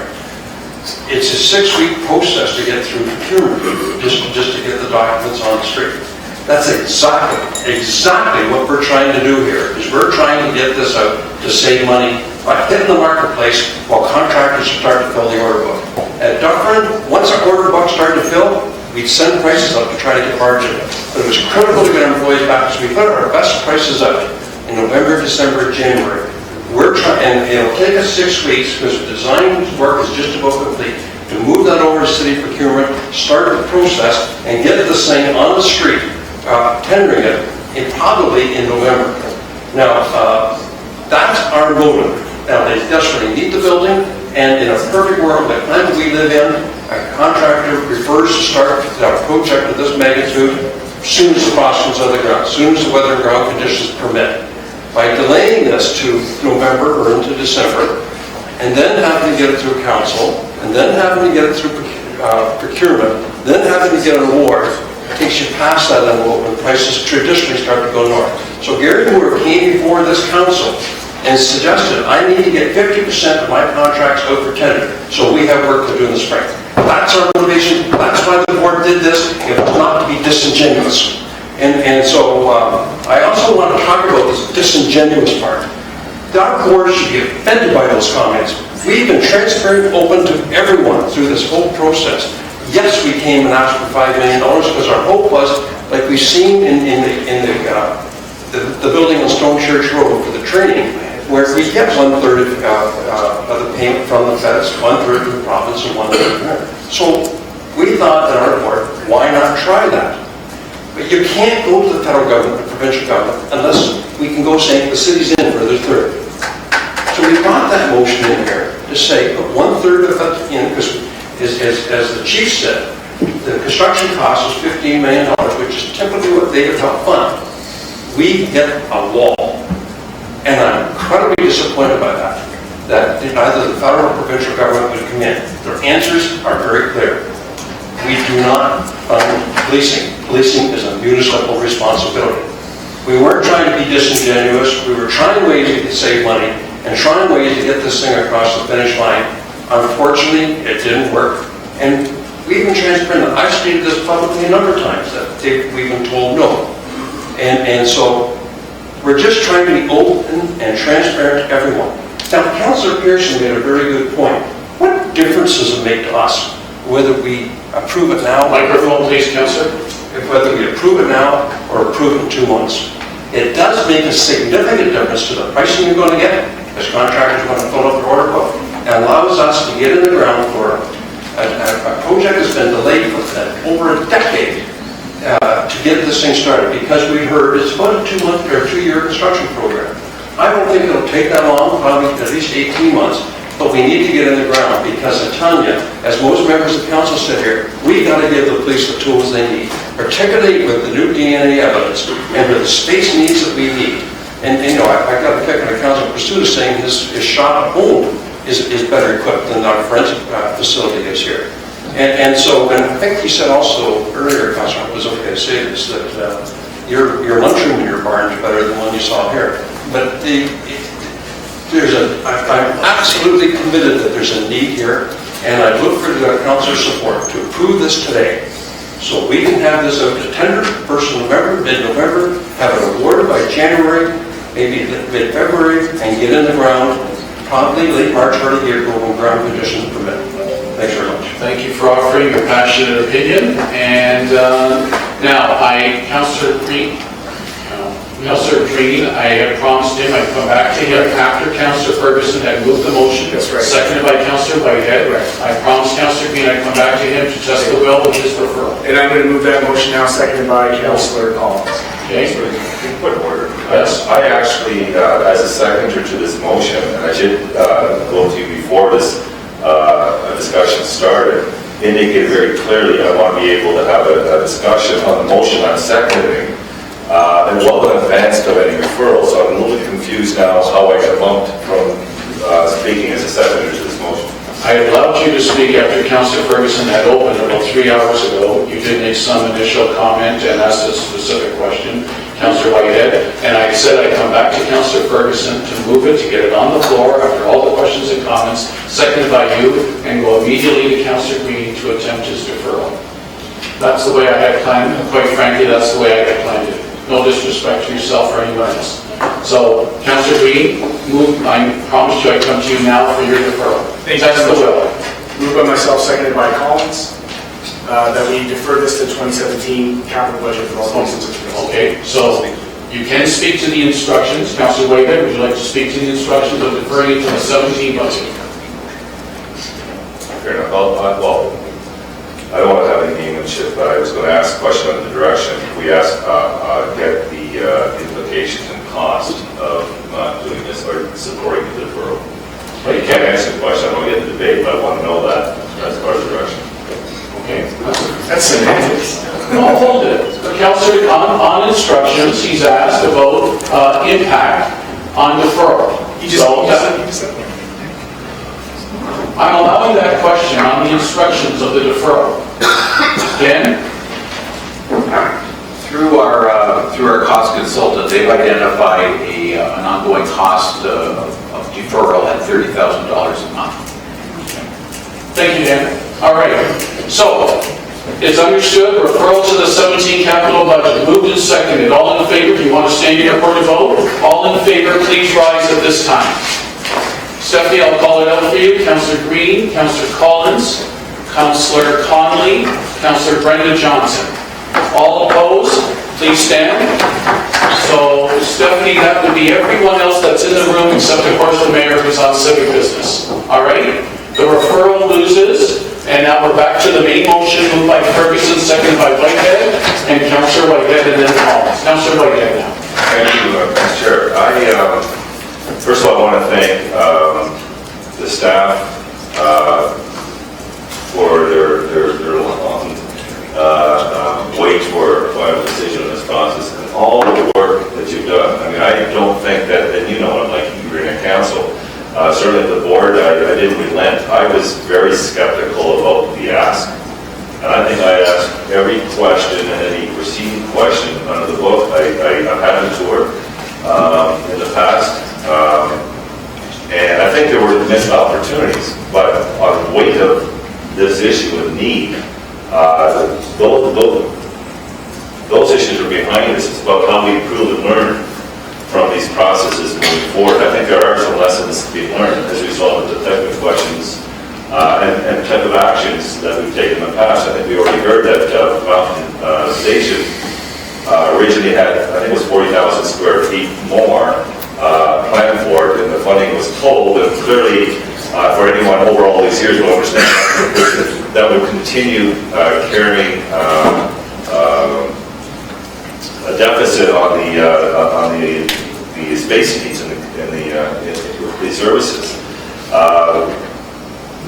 What really struck me was the forensics. It was always about the forensics, and we did add other things to it. But when you look from an efficiency point of view, I think there's actually going to be ongoing savings by pulling the other organization together. I also want to thank the board members, Madeline Levy and Stantic who's here, and of course Walter and Don, because they've been steadfast, they've been involved, and somewhat, I wouldn't say critical, but certainly asking the right questions through this process. So I want to recognize their contribution to how we got here.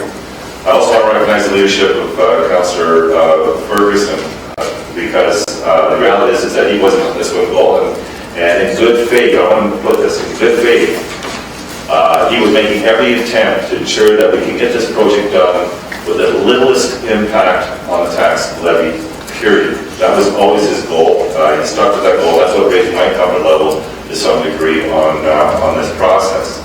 And from my perspective, Mr. Chair, we have entered into a committee and have discussions with another service to see if there are the synergies that we could look at offsetting any future costs to the police services. So we are exercising every prudent exercise to cut impacts and costs. The last piece I really want to focus on is whether we make the decision today or tomorrow. Of course, the deferral was defeated. It was a bit concerning because when you talk and understand about the need and adequacy that the police are governed by through adequacy audits, and I think Councillor Jackson is certainly familiar with, it concerns me that that you really don't have it. When you take a look at what's on the capital agenda, that would have a greater priority in regards to impact to the community than not having a properly operating forensic center. So for those reasons, I wholeheartedly come on side. I wasn't for the longest time, but I weigh all those issues and efficiencies and commitments and lessons learned moving forward. You take all that together and understand the impacts. I am proud to be a seconder of this motion, and I'm proud of the board for their dealing with the many questions that I had to ask and maybe delaying this process to some degree. But we've arrived, and I hope that we get a strong support for this decision today. Thank you, Councillor Whitehead. And Councillor Collins on the motion now to approve today. Yeah, I'm not going to reiterate everything I said before. I do want to correct something, though, in terms of this is not like a Public Works road project. Public Works deals with a block allocated funding lot. This is not part of the police's block funding. Every single department that goes through the capital budget process could be in front of us today saying, if you just let me put my contracts out in November, I'll get a better price. And that's why in the next motion, I'm not really certain, the next report, I'm not certain the next report really means anything now after today's debate. But the gravitation to a multi-year budget process will help us secure better prices. It'll help us from a process standpoint in terms of advising when projects should come forward and how decisions are made around this table. I have to say it's much needed in light of today's debate. But I did want to let it pass that this is that this is in line with everything that we do on a regular basis. This is abnormal. This is a backdoor to the budget process. And you can try and justify any way you want, but it's not the way we traditionally do business. So I want to point out that it is different than the operating departments that will present through the regular budget process in just a month's time. Thank you, Councillor. I've allowed a lot of latitude for respectful interpretation and opinion. Just keep it respectful, please. Councillor Partridge on the motion before us to approve. Yes, thank you, Mr. Deputy Mayor. Can you call the question, please? Calling the question. No further speakers on this. Seconder for calling the question, Councillor Pearson. All in favor of calling the question? Any opposed to calling the question? Just one opposed, Councillor Green. I was on the speakers list. Okay. Well, no, anyways, the vote was taken. Sorry, Councillor, you can be recorded as opposed then for calling the question. She put the question. All right, all in favor of the Ferguson-Whitehead motion? Stand recorded vote, please. All in favor, please rise. Okay, Stephanie, I'll read it out. Councillor A. Johnson, Councillor Farr, Councillor Marula, Councillor, slow down, Councillor Skelly, sorry. Councillor Whitehead, myself, Councillor Jackson, Councillor Partridge, Councillor Pasuda, Councillor Vanderbeek, Councillor Ferguson, Councillor Pearson. How we do, Stephanie, okay? All opposed, please rise. Okay, Stephanie. Councillor Green, Councillor Collins, Councillor Conley, Councillor Brenda Johnson. All right, the motion carries. Yes, are we missing anyone? No, he was in favor. I'm sorry, yes, he was in favor. Motion carries. Thank you, members of committee. A long but very important debate. Mike Zagara, General Manager, try to follow that show. Come on up. And, we've got to officially receive correspondence 72A and 72B from the Union. Moved by Councillor Collins, second by Councillor Brenda Johnson. All in favor? Any opposed? Motion carried. All right, Councillor Farr on the budget guidelines. Dan made a concerted effort. It's irrelevant now, yes. Number one, because Mr. Zagara's going to need the slide, yes. So he's the tech. I'm just going to respectfully ask that Dan make available to the media. I know Sam Gregg from CBC was looking for a visual. And he does have it, but he just couldn't pull it up in time, so at the time where he can, make that available public. It's a spec, it's an image, it may not be the actual result, because they, as we noted, are working on the design still, the site plan, but I think it'll help with particularly the media, but it might help us as well as we deliberate. But it's a moot point now, but I do want to thank Dan for giving it the good old college try to follow up those images up the forensic lab. Thank you. Thank you, Councillor Farr. Budget guidelines for 17, preliminary outlook and processes, General Manager Zagara. So, good afternoon, And sort of comments will come after, but you carry on, please. So I think I can match the last presentation because I do have about 30 slides, so I think I can make this go for about 2 hours. Oh, by the way, Mike, would you like clarifications or questions as you do each slide, or wait till the end of your presentation? So through you, Mr. Deputy Mayor, you'll see that we have a number of discussion items we want to raise to the attention of the committee today. Approximately 7 items, and so it's at the discretion of the chair through you, Mr. Deputy Mayor. I'm open to having questions raised during each one of those 7 items or at the end of the presentation. How about after each category, then we'll stop to see if there's any questions. How's that? Okay, Mike, carry on. Yes? So then, Councillor Partridge, on process? Yes, no, I apologize, Mr. Deputy Mayor. Councillor Pearson and I need to leave at 4:30 for a library board meeting. Fair enough. 5 at the latest, so I just want to let everybody know that. Thank you. So let's just keep marshalling through here. It's 4 to 3. We're doing okay. Mike, carry on. Through you, Mr. Deputy Mayor, and I can go through the front end of this presentation fairly quickly. So again, the purpose for being before committee today, so you heard earlier this morning that in terms of the United Way, September marked the beginning of their annual campaign. Well, September also marks the beginning of our budget process, and our budget process is scheduled to end in the next 6 to 7 months. So again, we typically complete our budget process in the months of March or April. But again, we're before you today to go over some, just a bit of a summary in terms of historical performance around the tax budget process, where we've been, provide you an outlook for 2017 as to where we're headed based on the information we have today. Some recommendation, we're seeking recommendation from committee today with respect to guidelines, user fee guidelines, and the tax supported operating capital guideline. We have the budget schedule to present to committee today for your consideration.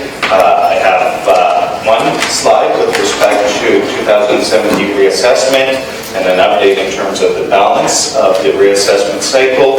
So again, some information regarding reassessment for 2017, multi-year budgeting, just a reminder of a commitment towards multi-year budgeting and some next steps in the coming weeks with regards to that initiative. And finally, credit rating, and I won't speak to credit rating very long as it was a consent item today and received by committee. So just in terms of where we've been in terms of our historical increases, you'll see in the slide here over the last 3 years, our total tax impact has averaged 2.5%, including education. So again, the municipal and then including education has been 2.5%. I do want to point out though, in that 2.5% average increase, that we've averaged approximately 0.3% for capital. So again, capitals represent approximately 15% of that 2% increase. In addition, it's important to highlight that while we've achieved that 2% average increase, that we've approved program and service level enhancements in each one of those 3 years. So again, that 2% did not achieve just the maintenance budget. In fact, it achieved some enhancements in service levels and services, as well as additional funding, which is so imperative for our infrastructure program and our state of good repair in an effort to try to address our infrastructure deficit. So again, just in terms of a broader time horizon, where we've been over the last 10 years, our 10-year average, again, is approximately 2%. Our 5-year average now is 1.7%. And what I want to highlight is taking that information and now applying it net of inflation. You'll see that over that 10-year time horizon, approximately 5 of those 10 years, we've been below inflation. So once you net off the cost of inflation, which we all have to deal with in terms of even our personal expenses, 5 out of the last 10 years, the tax increases have been below inflation.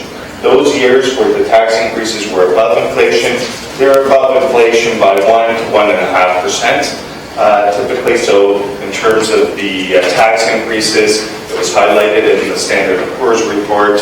It's an area that council is very targeted at in terms of our tax competitiveness. We're challenged in terms of household income, so tax burden relative to household income, but it also represents a pressure for us in terms of our ability to generate revenues. And so the previous agenda item, the deliberation, highlights the need to be very conscious around our revenue generation, not only tax increases, but user fees.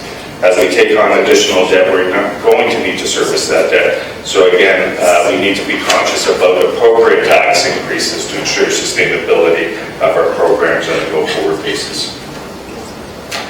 So in terms of the average residential tax increase for 2016, again, we have been competitive in terms of the tax increases. We were the second lowest in our comparator groups. Once again, only the city of Windsor had a lower average residential tax increase in 2016, but keeping in mind, in the case of our experience in 2016, it was not a maintenance budget. We approved a 0.5% capital levy increase as part of the 1.7%. Again, 0.5 of that was to increase our funding for capital towards infrastructure, as well as it included enhancements to our services and service levels. So again, that 1.7% did not just approve our existing services, service levels, it funded incremental investments in operating as well as capital.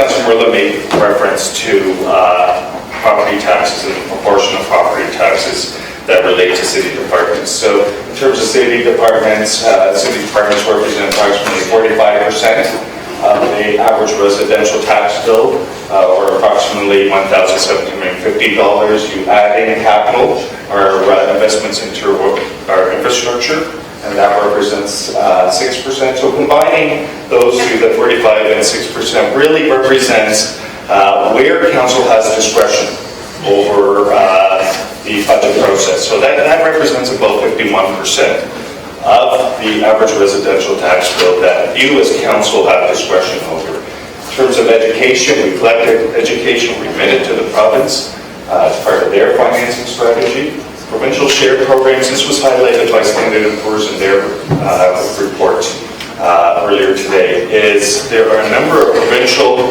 programs where the service levels are mandated by the province, and so the discretion of council to affect those program areas are very limited. So again, just highlighting some of the limitations of council as we go through the deliberation process in terms of achieving your guideline and outcome. Boards and agencies, again, it's principally police, but also library and the conservation authorities, and they represent approximately 20%, or just short of $800 per average household. So again, as we go through the 17 budget process, it's a good reminder in terms of where we have flexibility, capacity, in terms of the guideline we're going to ask committee for today, recognizing that just about half of the average residential tax bill, council has discretion over. So in terms of 2017, before we get to the guideline, we just want to highlight some of our preliminary pressures. So in terms of salary wages compensation, salary wages compensation represents about 55% of our operating expenditures, and so for that reason, you see it's one of the most significant pressures going into 2017. It's about $13 million in pressures. Operating impacts of capital projects. So these are capital projects that were approved in 2016 or prior years. So we only provide the operating for those projects when those projects come online or in service. And that represents approximately $2.1 million. Some corporate-wide pressures, and I'll speak to these each individually. I have a slide speaking to each one of these. Represents about $9.4 million. City Department Other represents about $7.5 million. Boards and agencies, we've made some assumptions as it relates to boards and agencies. That represents approximately $6 million. Capital, assuming a 0.5% capital levy increase, and I'll speak to that shortly, represents an additional $4 million for capital, for infrastructure. So again, summing up, each one of these represents approximately $42.1 million, or about 4.2%. That's where we sit today in terms of our 2017 outlook, a 4.2% tax increase, residential tax increase. So again, breaking that down in terms of city departments represent about 3.3% of that 4.2%, boards and agencies about 0.4%, and then finally the capital financing, the 0.5%, representing about $16, and that brings us to approximately 4.2%, or $140. So again, assuming council were to approve a 4.2% residential tax increase, that would represent an additional $140 in tax burden to households in 2017. A few things I want to highlight in terms of these assumptions. Boards and agencies, we're assuming some historical as it relates to police. I'll speak to that in greater detail. Around capital financing, our multi-year plan assumed a 0.5% each year for capital financing towards capital. We will be challenged in the coming weeks as it relates to the infrastructure programs that were announced over the summer. So the agreement that's been executed by the federal and provincial governments as it relates to the Public Transit Infrastructure Fund and the Clean Water Wastewater Fund requires municipalities to put forward projects that are incremental.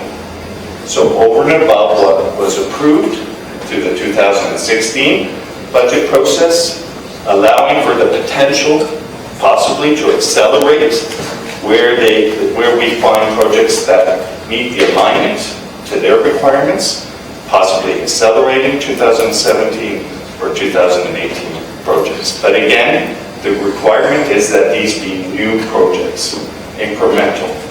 And so why I'm highlighting that today is we've assumed the 0.5%, which was council's guideline last year, 0.5% each year over the next 10 years. However, we know we'll be coming before council in the coming weeks with an additional capital requirement over and above that 0.5%. And again, as it relates to transit, the envelope that we've been advised by the federal and provincial governments is that we're eligible for just short, I believe, of $37 million as it relates to transit. And as it relates to water and wastewater, we're targeting a total investment of about $23 million, of which the city is responsible for about $12 million. So again, clean water, wastewater, we need to identify projects that total about $23 million, but we are going to have to make incremental investment of about $12 million to these projects, over and above what council has approved in 2016 to date, and potentially outside of future year budgets. In the case of transit, the total envelope is approximately $74 million. The city is going to have to commit to approximately $37 million in additional capital. And so that will represent some pressures potentially in terms of the capital financing as well as our debt levels. And so the agenda item previously highlighted the need for an additional $14 million in debt. If these additional projects were all to be debt financed, that item and these two particular programs will represent a 10% increase in our current debt, budgeted debt. So we will go from $590 million to approximately somewhere in the area of $650 million in debt. So both tax and rate supported debt. So again, this information is preliminary. We're going to be before committee in the coming weeks with respect to additional transit investments, water and wastewater investments. But I just want to bring it all in terms of our budget pressures and our financing strategy. I want to try to bring it all together in terms of 2017 and the infrastructure programs. Carry on, Mike, unless I see any hands go up. There's a couple that have indicated. Councilor Rowland Collins, are you satisfied till the end of the presentation, or at this time? Any questions at this time? Yes, Councilor Rowland? Just because it's so thorough. Mike, on the actual pie chart where it breaks down the percentages, so I think it's important that we recognize what we have direct control over versus what we have no control over. For as an agency, if you combine that with the provincially shared programs, and if we can take police in isolation as well, which I believe, would the police fall under city departments? So through you, just, Mr. Deputy Mayor, police are part of boards agencies. They represent the majority of it, so they are about 17% of the 20%. Okay, so just to highlight, it's actually 34% of our operating budget, we have no direct control over. So through you, Mr. Deputy Mayor, it's actually 49%. 49%. So council has discretion over city budgets, 45%, and capital, 6%. So that represents 51%, the balance 49%. Council has limited discretion. So when I said 50% earlier, I'm bang on. Yeah. Thanks, Councilor Ross. Councilor Collins, Councilor Collins, on the presentation up to now, or? No, I can wait, unlike him. Councilor Skelly, any clarification up to now, or carry on at the end? Just the one question on page 4. Why was it 2015? We saw the largest increase in our tax. Why? So for you, Mr. Deputy Mayor, in 2015, we had a number of program enhancements that were approved in 2016, including just a few that come to mind. Our land ambulance was approved as a multi-year plan. Our city enrichment, our investment in arts and culture was approved. There were a number of enhancements that were approved in 2015 that affected that 2.6% figure. But we can provide that list to the council.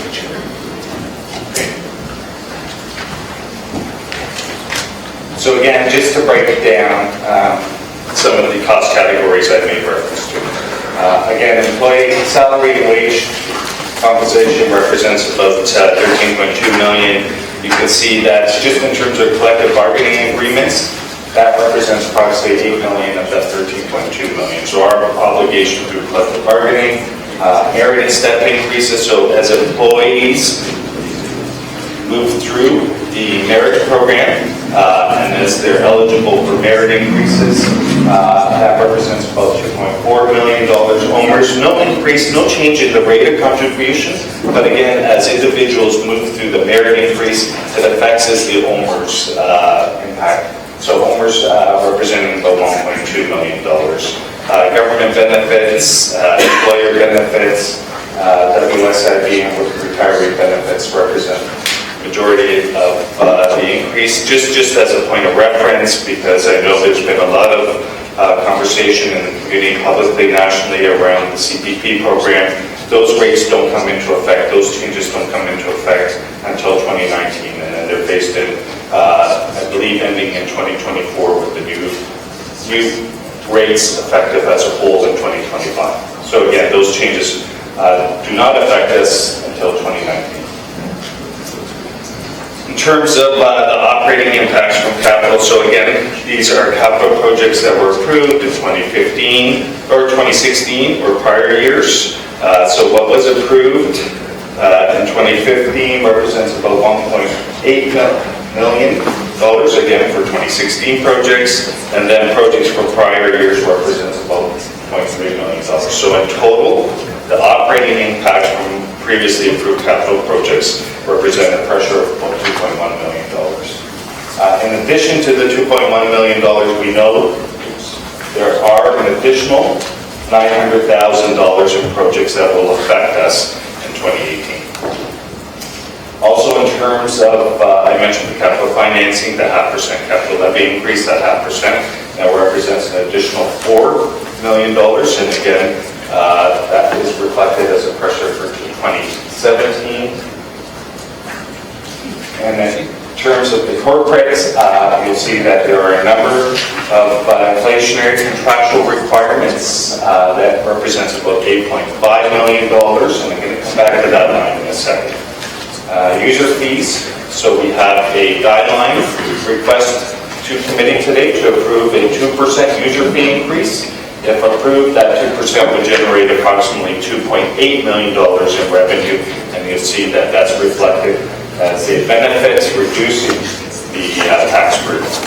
2017. Energy, fuel, natural gas, electricity is the principal driver in our forecast. Energy is forecast to increase about $3.7 million. Electricity is forecast to increase about 12%. Again, that's the major driver. As it relates to fuel and natural gas, the province's cap and trade program is affecting municipalities, so we're having to contribute into the cap and trade program. The impact of that program in 2017 represents about $10 million combined for fuel and natural gas. Coming back to the inflationary, staff are recommending a change in terms of our contingency. We have never budgeted a corporate-wide contingency, and as I mentioned in the previous agenda item, because of our practice of approving in-year enhancements coming from reserves to the discussion. Thank you, Councilor President. So again, given our practice of approving in-year enhancements coming from reserves that are not sustainable, nor do we have a strategy to replenish those reserves. So we're taking money out of the bank, but we have no plan in terms of putting money back into the bank. I am recommending that we approve a $1 million contingency as part of the 2017 tax supported operating budget. So again, until such time as we can amend the practice of approving in-year enhancements funded from reserves that are not sustainable, I'm suggesting $1 million, recommending $1 million contingency. That contingency could be considered in-year in 2017 for enhancements, again, that would represent a more sustainable practice in terms of moving initiatives forward outside the budget process. So again, that $1 million is reflected in that $8.5 million figure. In terms of the departmental other pressures, the Affordable Housing Fee Reduction Program, this was an enhancement in 2016. There's an annualization of that this is the Affordable Housing Fee Reduction Program, I apologize, for not-for-profits where we are waiving planning fees, and so that waiving of fees represents a pressure of $100,000. In addition, planning and economic development are identifying the need and commitments to undertake a review of our part lot control fees, so these are subdivision fees. That review of fees may identify the need to revise our fee structure, and staff are identifying the potential pressure of approximately $25,000 as an outcome of that review. Public health identified a gross pressure of $288,000, of which 3/4 would be funded by the province, leaving a net impact of about $72,000, and this relates to the clinical and preventative services vaccine program. This is an existing program. This is to maintain existing service levels. In addition to the $72,000 pressure, staff are identifying the need for additional 3 FTEs. Continuing with City Department's other employment income support, Ontario Works. We're still in the midst of the provincial upload. The commitment was to upload a number of the Ontario Work Program costs coming to a completion in 2018. So again, an additional year, 2017, that brings the provincial subsidy from 94% to 97%, and that represents a savings to the general levy of about $3.2 million. Housing, the increase in social housing costs due to provincial benchmarking, what we've assumed and reflected here is a multi-year average. We don't have a definitive figure for 2017, so staff have taken a multi-year average just as a placeholder to date, and that represents an additional pressure of $1.5 million. Housing, this was the item I spoke to previously. There was an increase, an enhancement to housing allowance in 2016. What you see before you is the annualization of that enhancement that was approved in 2016. And in terms of paramedics, you'll recall there was a multi-year phase-in to the service level enhancement for paramedics. We're in the 3rd year, the final year of the 3-year phase-in, and that represents an additional pressure of about $145,000. Continuing with city departments, in terms of our fleet vehicle reserve, staff are recommending an increase to the reserve, contribution to reserve of $600,000, in part as a result of vehicle cost increases as well as the change in the US dollar. So the fact that the Canadian dollar has devalued relative to the US dollar, that represents a pressure in procuring parts for our fleet. In addition, central fleet vehicle charges are expected to increase as a result of parts and repairs for central fleet vehicles, and that represents an additional $400,000 over and above the contribution to reserve of $600,000. Environmental services, in terms of cemeteries, as part of a 2014 report, there was a recommendation that the interest from the trust that previously was applied to reduce operating costs, that practice stopped. And so what you see, and that was approved by council, so what you see is an additional general levy pressure of $147,000. So that pressure was previously offset by the interest income from the trust, now reflected as per council's direction to the general levy. In terms of the transit strategy, so again, we're in the midst of the 10-year transit strategy. Staff are identifying that 2017 impact will be approximately $2.6 million, and in addition to the $2.6 million, will require the approval of approximately 26 FTEs.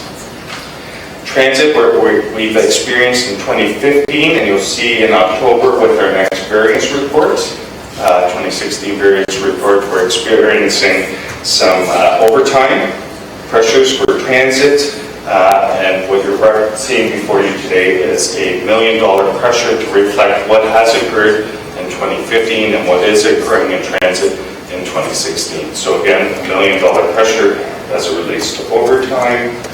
As well, transit is identifying the need for an additional $1.45 million in terms of their reserve for their fleets. So again, a contribution increase of about $1.45 million.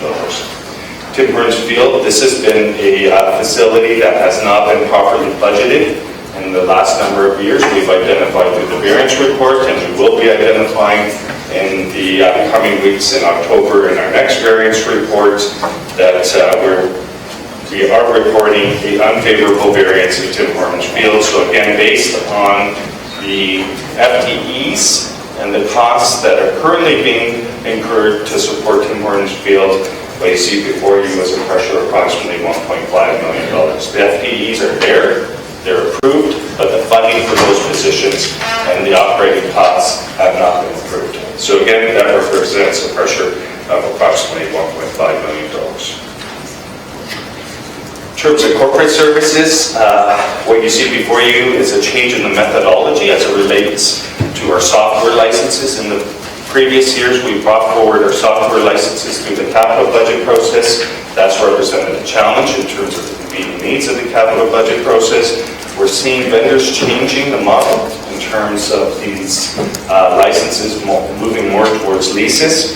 So that represents a pressure of approximately $700,000. However, through the procurement process of our RICO printers, we've realized a savings of approximately $300,000 for a net impact of $400,000. So again, that represents a pressure with a savings for RICO printers.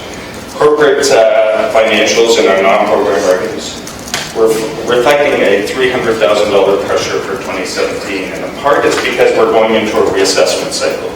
And through the reassessment cycle, property owners are able to appeal their reassessments, and whenever a property owner is successful at appealing their reassessment, there needs to be an offsetting revenue source for that foregone revenue. And so staff are identifying our preliminary estimates for 2017 is approximately $300,000.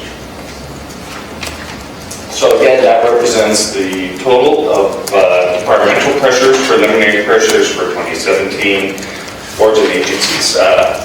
We are assuming a 5-year average for police.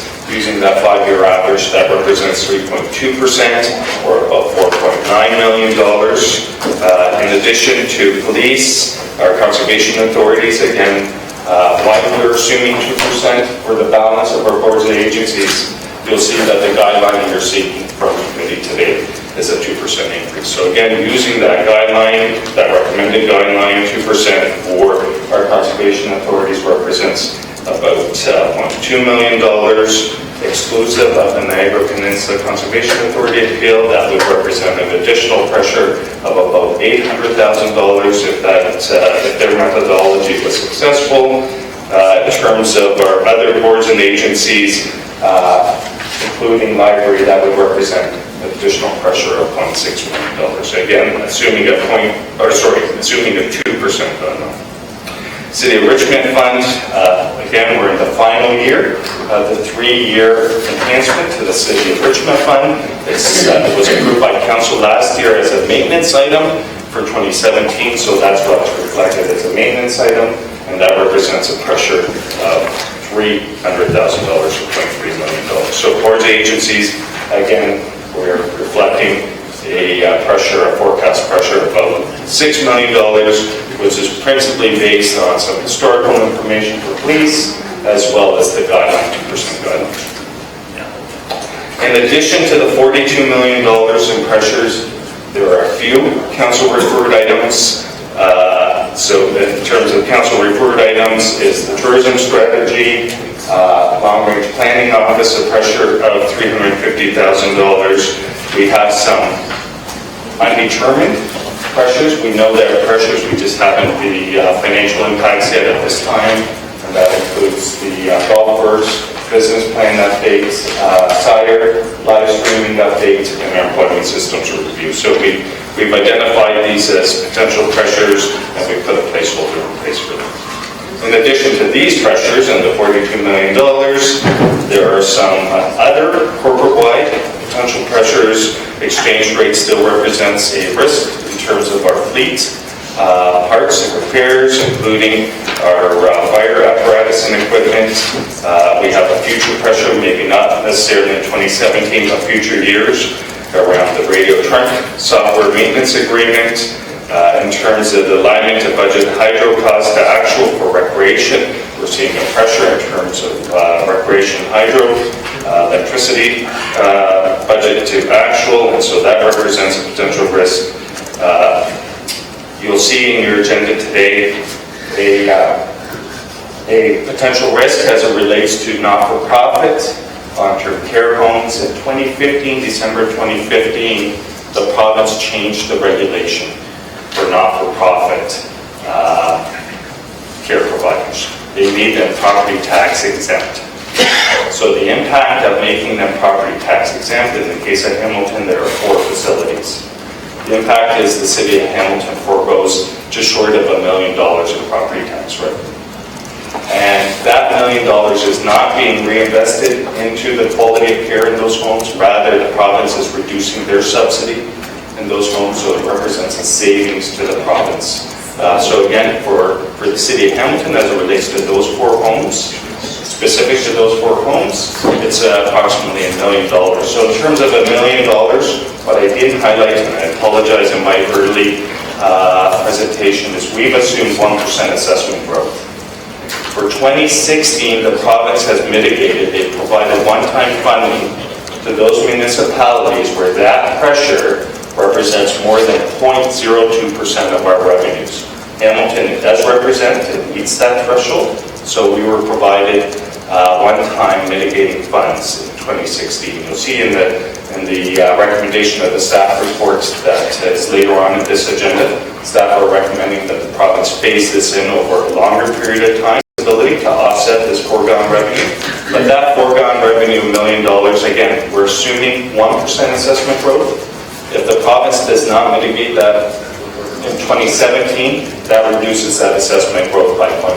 So we go from 1% to 0.9% net assessment.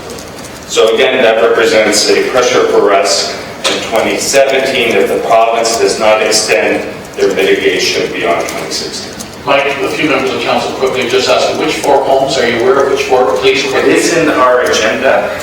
Was it in the agenda later on? Okay. It is. All right, then carry on for now.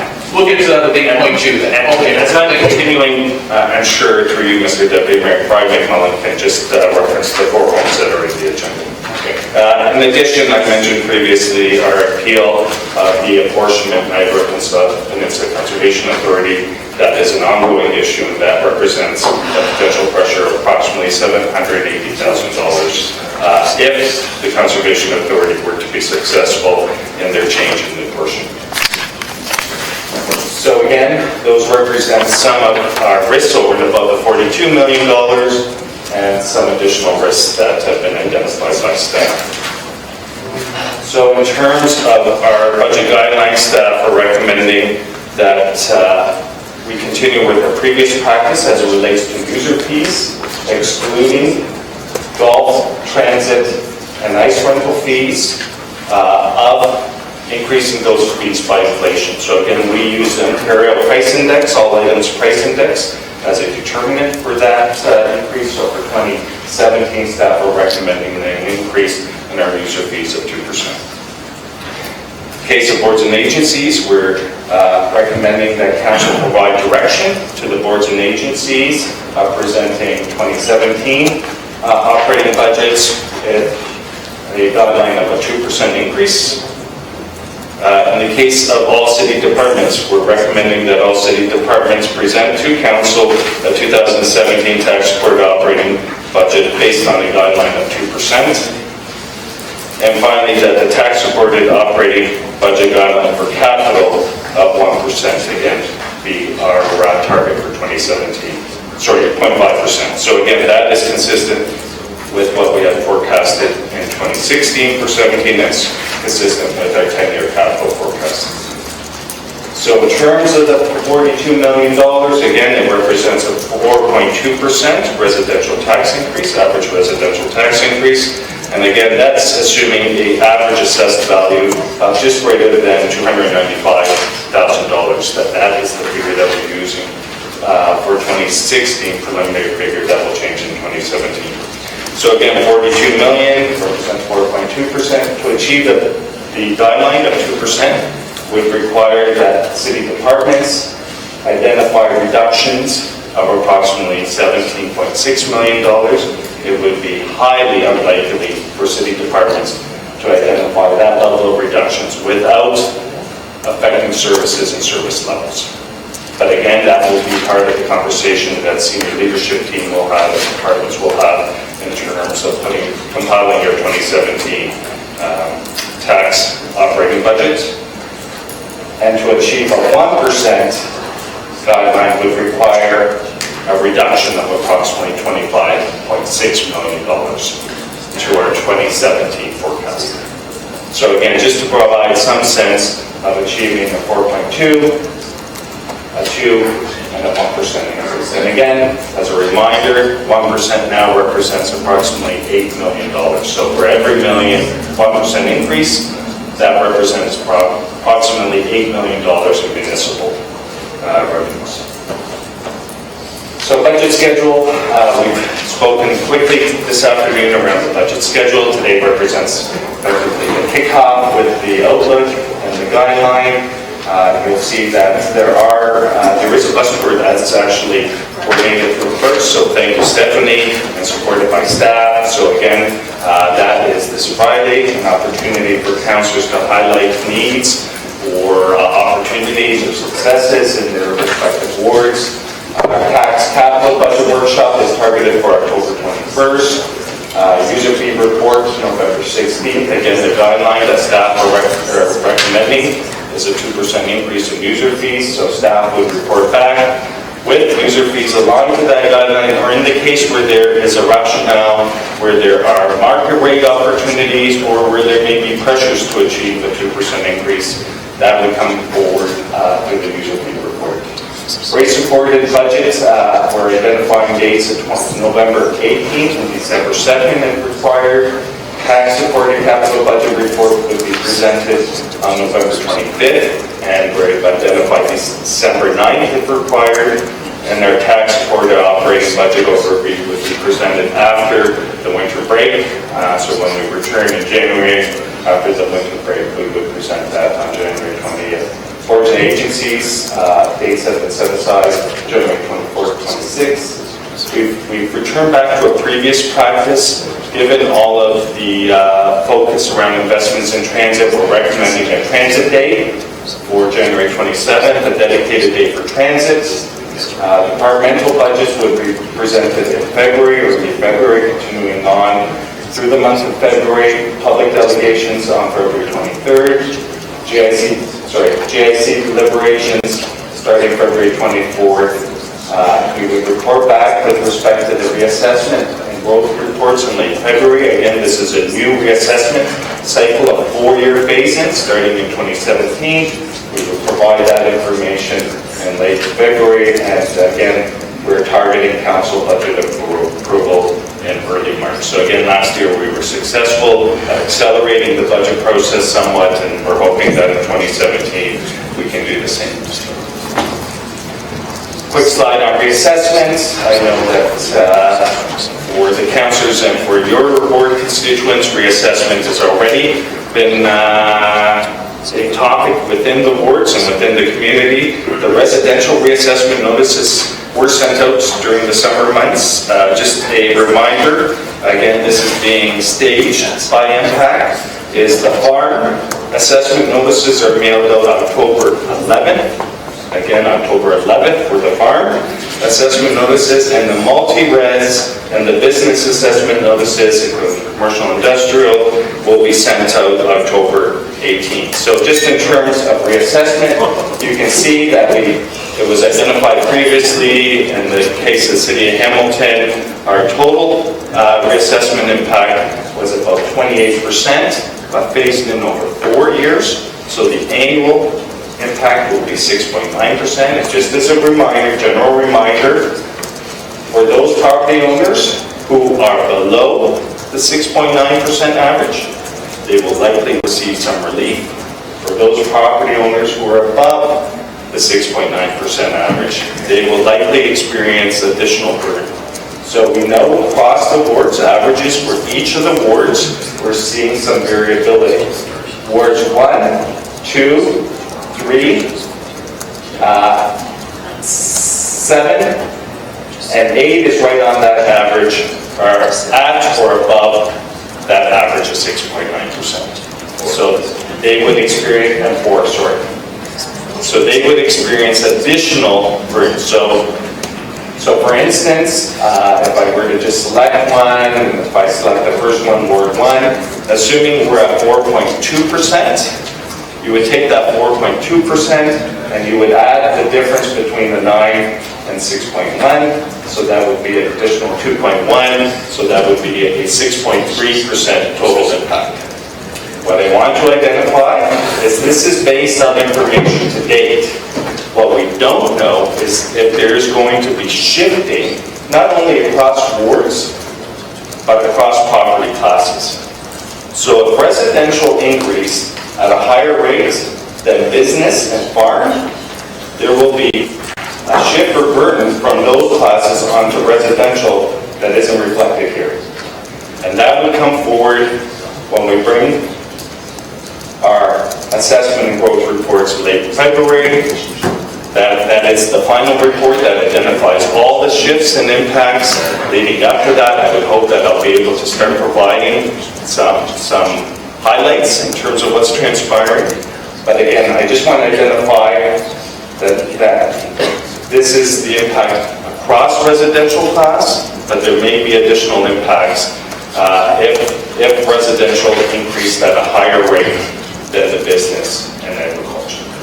Finally, an additional risk is if the City of Hamilton on average, if our assessments have accelerated or increased at a higher rate than the province, the experience that we've had over the last number of years around education, where we received some education reliefs. So you'll recall that in 2016, the municipal tax increase was 2.1%. But because we had assessment growth in our last assessment period lower than the provincial average, we received some relief on the education. So we went from 2.1 to 1.7, including that education relief. If we had an opposite experience through this reassessment cycle, that could represent an additional pressure to our property. So again, we will bring that information forward in the coming months in the new year as we have better information regarding reassessment. So again, that's just the reassessment, multi-year budgeting. We heard reference to multi-year budgeting earlier this afternoon. Council's directed staff to investigate and report back to a multi-year budgeting. Again, we had a subcommittee of council and staff are coming forward to that subcommittee of council in the coming weeks with respect to some literature learnings, some opportunities as it relates to evolving into a multi-year budgeting process. So again, I just want to identify that those conversations will be occurring in the coming weeks at the subcommittee level. And again, for those councillors who are part of the multi-year budget planning subcommittee, again, we will be sharing some learnings in terms of best practices in other municipalities, and we would welcome the opportunity for you to join us in terms of visiting some of those municipalities to learn about their experiences around multi-year budgeting. I just want to identify as part of the Standard & Poor's report, the Standard & Poor's identified the fact that the City of Hamilton does do multi-year budgeting. We do multi-year budgeting on the rate-supported budget, we do a 10-year forecast, and on the tax-supported capital budget, we do a 10-year forecast. They identify that as a strength that supported their credit rating affirmation for the City of Hamilton. So again, that is a best practice, and we will be reporting back to the subcommittee around evolving that practice beyond the rate and the tax-supported operating and incorporating business planning into that multi-year budget process. Credit rating, I just want to identify quickly, I know it's on the consent item, but I do want to speak to the positive observations through the credit rating report, Standard & Poor's, and what might have been missed is Hamilton actually went from a AA stable outlook to a AA positive outlook. So we actually had our credit rating improved through Standard & Poor's review. I want to thank Neil Everson. I know that sometimes finance are thought to be the supports in terms of gathering that data, literature, and library for our Standard & Poor's, but Neil Everson is instrumental each and every year when we meet with Standard & Poor's in terms of portraying and identifying what's transpired in our community around economic development. So I want to thank Neil for his contribution. A few areas I want to highlight in terms of the categories that they've identified. Our economy is being very strong. A diversified economy, we're able to better absorb changes in the various sectors. Steel is still a very important sector. Food processing, agribusiness is a growing sector. So again, recognizing the diversity of our economy. Financial management is very strong. This recognizes council's approved changes over the years around policies, our debt policies, around reserves, establishing reserves, setting guidelines for reserves, as well as the multi-year budgeting process we have for rate and tax-supported capital. Budget flexibility is average, and if you read the report, it speaks to our infrastructure deficit, and there's limited ability for the City of Hamilton to defer our capital investments, and so that's part of the reason behind that average rating for budgetary flexibility. They also identify the challenges around household income and the challenges that you as councillors have in terms of balancing the required increase in terms of the tax burden relative to household income. And so because of those challenges, they've categorized Hamilton as average around budgetary flexibility. Budgetary performance is average, liquidity is exceptional. We heard today around our debt. Councillor Ferguson made reference to our debt. Our budgeted debts for 2016 is $590 million. We have a relatively low forecast debt level. Our ability to service that debt is relatively high. It's 11 times.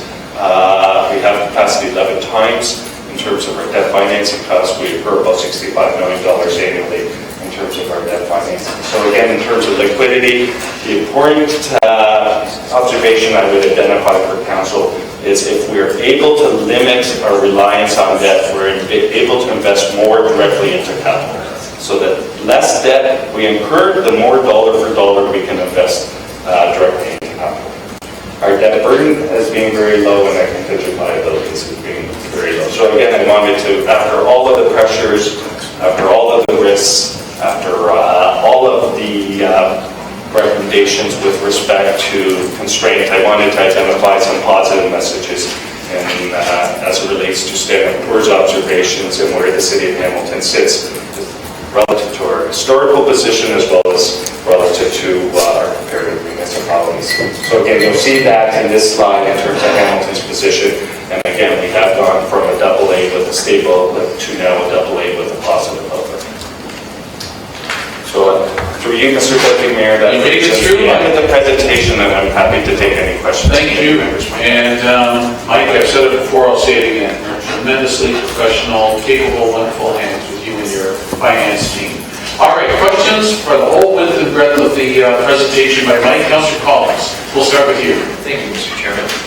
Mike, terrific presentation as always, very informative. And I was trying to find some silver linings there, so that the last chart I think was a pretty good one. However, the pressures that you've noted, and I know this is the time of year where you usually tell us here's what's coming down the pipe. I had hydro rates written down, and you referenced them several times in the presentation. The first reference was just the overall corporate pressure, and the second one was the recreation staff coming back with a more definitive cost as to what they're costing us. And so they, municipalities aren't immune to the increases that others are experiencing across the province.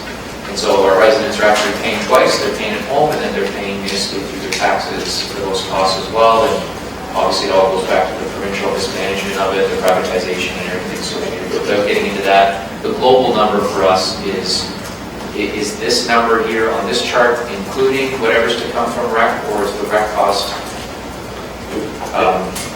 For you, Mr. Deputy Mayor, that would be over and above. So what is before you here is the pressure of approximately 12% increase in terms of the commodity price. If in the case of recreation, we just under budgeted our consumption, I believe that represents the potential risk that recreation staff will report back on. So over and above the adjustment for the change in the commodity price. Okay, thanks for clarifying that. I had the transit issue down next. So we have a transit day that's been scheduled.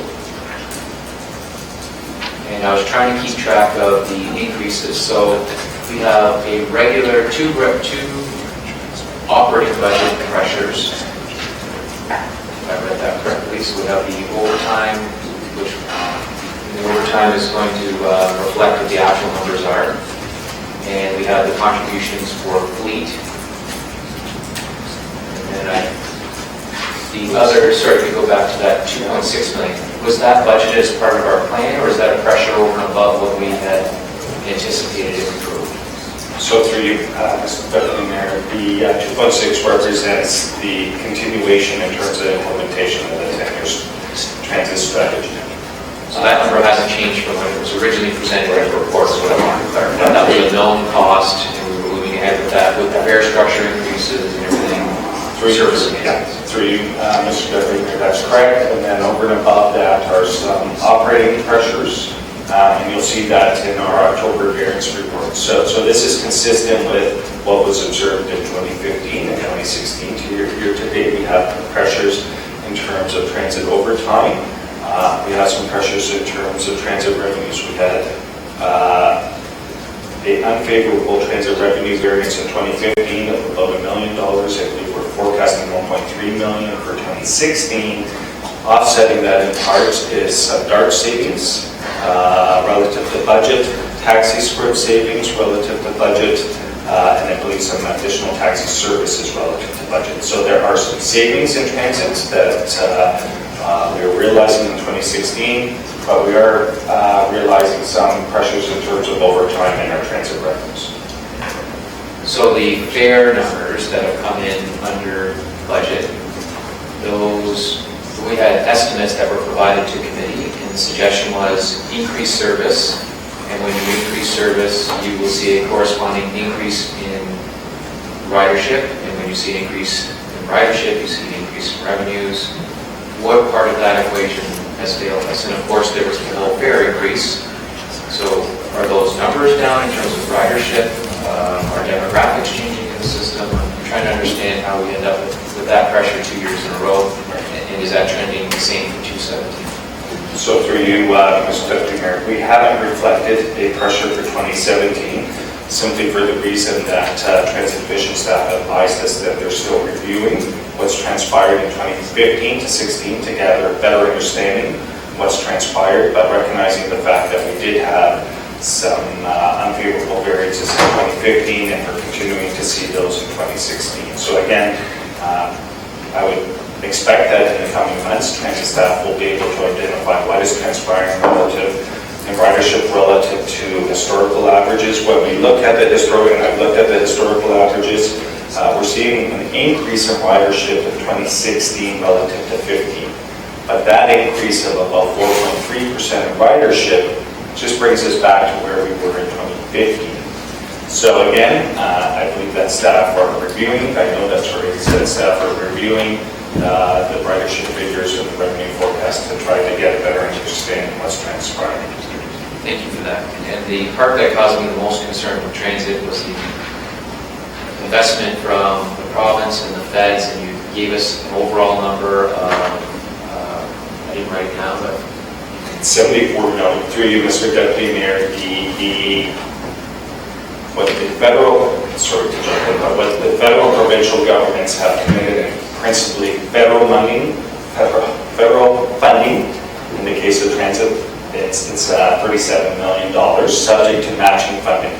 So a commitment of $37 million, assuming that the local municipality commits matching funding of $37 million for a potential of $74 million in the first phase. So not to complicate the conversation, but this is a 10-year federal infrastructure strategy. The first phase for transit is the initial 3 years of this 10-year period, and what has been committed in terms of Hamilton's allocation, it's based on ridership, is $37 million.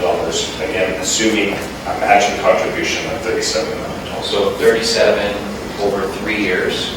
Is that broken up, or do we get one allotment and we spend it over 3 years? So through you, Mr. Deputy Mayor, will be coming before committee in early October, but the process is we have to submit our projects that align to the eligibility requirements on October 18th. That October 18th, we're expected to put forward potentially $74 million in gross investments, of which we would be eligible for $37 million in infrastructure subsidy. And that will have capital and operating impacts associated with it. So through you, Mr. Deputy Mayor, I haven't had the opportunity to review what that preliminary list would include, but I would expect it would include some infrastructure, as well as potentially some rolling stock. There is some flexibility in terms of the program. They have a category referred to as active transportation. Active transportation includes connectivity to transit, so it includes bike lanes and sidewalks. So there could be some infrastructure investments in those categories as well. Staff are compiling, they're actively compiling that list, trying to get a better understanding around the criteria of the program. But again, it would include infrastructure, and because it includes infrastructure, that may result in having to have a conversation with the committee surrounding increasing our debt levels as it relates to rolling stock. In terms of that form of infrastructure, that rolling stock would require operating impacts both in terms of complement FTE to support the rolling stock and the potential increase or the replacement of rolling stock, as well as contribution to reserve. So if we purchase a vehicle, an incremental vehicle, we need to put money aside in future years to replace that vehicle. So that would represent an operating pressure as well. And my last question relates to provincial capital programs, so infrastructure programs. So to be clear, we're still receiving housing money in certain circles. We will be receiving transit from the province, or it's all federal money at this point? So through you, Mr. Deputy Mayor, the agreements executed between the federal government and the provinces have the funds being transferred from the federal government to the provinces. So in the case of transit, it is all federal funding that will flow through the province. In the case of the Clean Water and Wastewater Fund, so this is one of the other three. The social including housing is one of the other envelopes. The third envelope is the Clean Water and Wastewater Fund. In the case of Hamilton, I believe we're earmarking approximately $23 million in gross investments. Unlike transit, the province is actually committed to funding approximately 25% or a quarter of that $23 million. So again, there is going to be a requirement of the city contributing approximately 25%, and the federal government would contribute the balance 50%. So again, that would come forward. I believe the intake process for that program is October 31st, so transit's October 18th. The intake for the Clean Water Wastewater Fund is October 31st. Needless to say, we need to get to committee in early October to get your direction, to get projects approved so that we can move those intake dates. And still nothing on our biggest portion of our infrastructure deficit is related to public works. Still nothing on roads, bridges, sidewalks, rec centers even, libraries. The traditional infrastructure programs have offered funding for those areas within the organization where we have the greatest need. And I haven't heard anything yet in those categories. I know you presented a couple of weeks ago. I don't see anything here that suggests that we're going to be able to make inroads with our infrastructure deficit. How are we comparing that with our province? So through you, Mr. Deputy Mayor, the province has made clear that they have, I believe, a 12-year, $120 billion infrastructure plan, and that funding has been more or less committed. So we have not heard of any new programs other than the fact that they are contributing 25 cents on the dollar on this Clean Water Wastewater Fund. So that was new news, surprising news. We thought it would be like transit. It would be equally matched federally and locally. So that was a positive update. In terms of the asset groups that the councilors referred to, so based on our asset management plan, we know, for instance, roads are in a 110-year assessment cycle.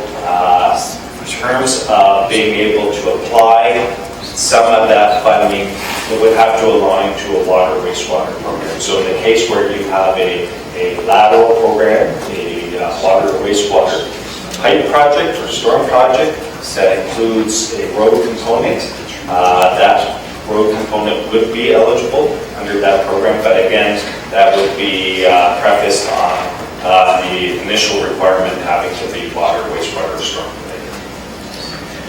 Thank you for the information, Mike. As always, very informative, and I know that staff put a lot of time and energy and effort into the presentation and the background, so congratulations on a very good start to the budget process from a process standpoint.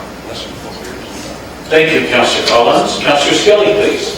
Questions on any part of the presentation? Thank you, Deputy Mayor. A couple of questions. CPP changes, could you be a little bit more specific on how the changes to CPP will impact us? So through you, Mr. Deputy Mayor, the federal change to CPP shows there's a few changes. A change in the contribution rate, it goes from 4.75% to just short of 6%, 5.9 over the period 2019 to 2024. So the employer's contribution to CPP will be greater, so that will represent a pressure to us. The employee's contribution will be greater, so that will be a personal pressure to individuals. In addition, the other change to the CPP is that the taxable thresholds are changing. And so, again, for individuals, depending on their income levels, for those at a higher income level, they will be contributing more into the program. So, but again, the time period for that phase in is 2019 to 2024, full implementation 2025. Thank you. Is there anywhere that you think where we can save money or we can trim budgets? Is there anywhere in here that you think that we could be looking at some savings? So that for a big fat soft. So through you, Mr. Deputy Mayor, I'll start, and I know that Chris has very much led the corporation under that theme of continuous improvement, and we've implemented through Chris's office a number of investments in trying to achieve that. So there are examples where processes are reviewed in that effort of trying to achieve some efficiencies, and that may free up resources. We've undertaken the call-in and review. I know that councillors have had some opportunity to meet with staff around 311, which includes our call-in and review, and that is expected to achieve some efficiencies. I know cross-department staff identify pursue opportunities for efficiencies. We're very focused on energy as part of our pressures in 2017, but again, we have an energy office that pursues conservation or demand management opportunities to reduce our demand on energy, trying to reduce the impact that energy has on the corporation. In terms of looking at alternative service delivery review, again, some of this is historical. With respect to HECFI, that's resulted in some savings to the general levy. But again, maybe Chris wants to speak to the initiatives around continuous improvement as well as the commitment to around performance measurement. City Manager, to Deputy Mayor. I'm not going to say too much more. I think the idea of continuous improvement has got to be applied right across the entire organization. I mean, I think we should be, as a regular matter of course, coming to you when we present budgets, showing you all the things that we applied our continuous improvement thinking to. And so it's not just for public works, but it's for every department, every division of the organization to be constantly demonstrating how they're trying to improve their business. That's one. So that's an enterprise approach, and some municipalities are doing that, and others aren't. We're one that needs to do that, and that's what's being led out of my office. The second part is a corporate-wide approach to performance measurement, which next week you're going to get a presentation from Charles Brown, our Director of Audit, who's looked right across North America at municipalities that have been engaged in not only continuous improvement but performance measurement. So I mean, those are to me fundamentals for how to demonstrate to yourselves and to taxpayers that they are getting value for the money. That I think we always have to demonstrate that our business doesn't stay still, and that our staff, and it's not just management, it's frontline staff, are forever looking for ways in which to either save money or improve processes. And I can tell you there's lots of examples of that in planning economic development, where there was a report done a few years ago by Ian Neville that pointed out a number of challenges that we're facing. And I know there was a presentation made just recently to the Open for Business committee that was showing how we're tackling those process issues that we have. So, every day we're obviously trying to run the business better. Thank you. One last question, and Mike, I don't know how long you've worked in the city, but I'm just wondering, in your experience, if you can put into perspective for me the impact that the rising hydro rates have had on our budget. As a homeowner, we're all, and as newly elected councillor, we're hearing how people are really feeling the pressure from these rising hydro rates. How much of an impact has it had on the city, on the operating budget? So through you, Mr. Deputy Mayor, it's actually a great question, because earlier I just highlighted the historical impacts and I compared it to CPI. And if I look at what CPI really represents, it represents a basket of goods that individuals purchase, food, shelter, energy, and food, and clothing. But if we look at what services a city procures, we don't necessarily procure clothing, nor do we procure food. So when we look at inflation and the index, is we have much more exposure to energy than possibly individuals do, just in terms of aggregate expenditures. And so that hence the need for some of the work that the Energy Office is doing around demand management, reducing our energy consumption and our reliance on energy, whether it's through retrofitting. We've done work on traffic signals. We've done work now on street lights. We do work on our facilities, our buildings. So a lot of efforts around electricity and hydro. But also we've seen in the presentation the pressure of just the change in the commodity, a 12% increase in commodity, similar to households, can offset what we've done in terms of demand management model. Reduce that consumption, that change in commodity price more than offsets that reduction in consumption. So a lot of exposure just because of the services we provide facilities, a lot of exposure in terms of fuel because of our reliance on vehicles and providing the services that we provide through fuel. So again, around tap and trade, I believe the pressure is just over 4 cents a liter, 4.3 cents a liter as a result of tap and trade. So that represents an increase in cost, but we don't know yet, and it may be an opportunity. I know we focused on this and we don't have complete information, councillors, around opportunities.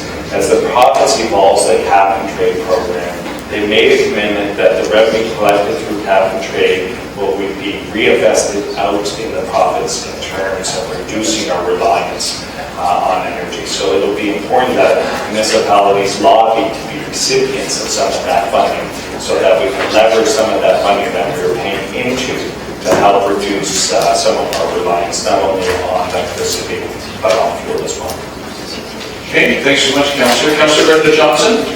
Yep, thank you. If you don't mind, could you go back to 28, please?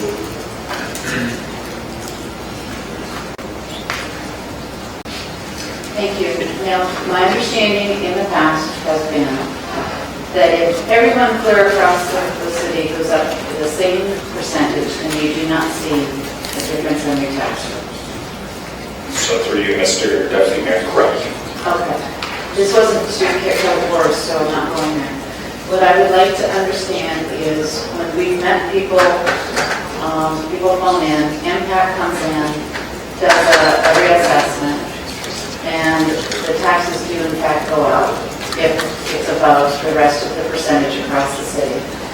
The resident automatically assumes, so my taxes were 4,000, now they're 5,000 because my assessment was higher than the average in the city. The perception is there's a windfall there. Can you speak to that, please? Because I think it answers some of the people who feel that their taxes are going up with assessment, then the city should automatically now have a big pot of gold to go from there. So through you, Mr. Deputy Mayor, great question. Thank you. And I will try to repeat this answer many times over the coming months and coming years. In terms of reassessment, to be clear, in terms of reassessment, it is revenue neutral to municipalities. I'll repeat that. Through reassessment, it is revenue neutral to municipalities. So on average, everyone's assessed value minimum. And to be very simple, your property taxes are a reflection of the assessed value and tax rate. So every 4 years when there is a reassessment, and every 4 years assessment values will increase, there is a corresponding decrease in tax rate. We are required to be neutral. Municipalities are required that through reassessment that we are neutral in terms of the revenue we generate. So again, when assessed values go up, the tax rate that we apply is reduced. So again, there is no revenue, additional revenue generated to municipalities as a result of the assessment.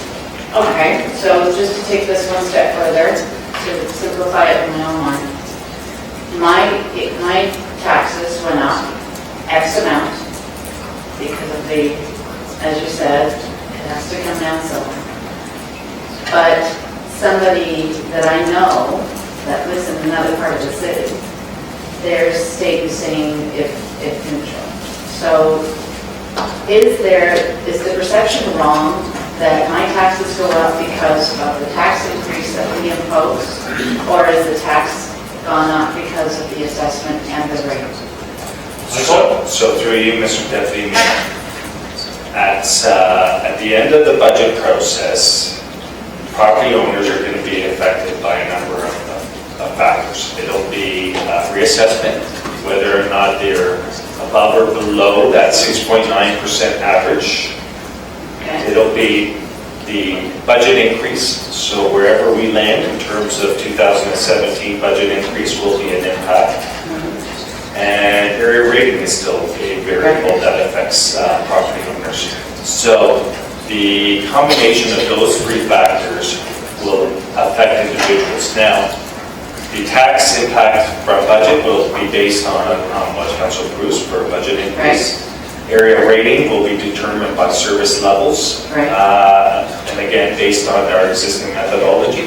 But reassessment is not determined by a decision of council. The reassessment impact is based on your experience around reassessment, whether or not you are above or below that 6.9%. So again, council is not affecting those reassessment impacts directly. Again, it is a reflection of where you rank relative to that average.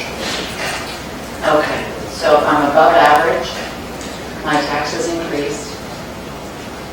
So again, perception is I'm putting more money into the pot for you. So through you, Mr. Deputy Mayor, first off, the good council is always above average.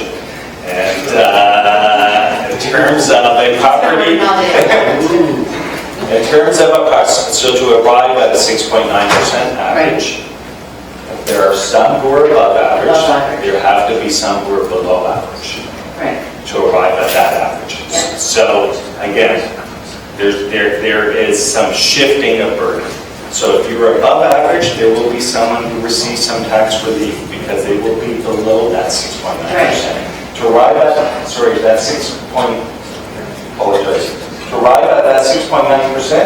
we could have had an outcome where everyone's 6.9%. But that wasn't the case. So there are some who are above, some who are below, but on average, we are at 6.9%. And the good councillor is always above average. I heard that.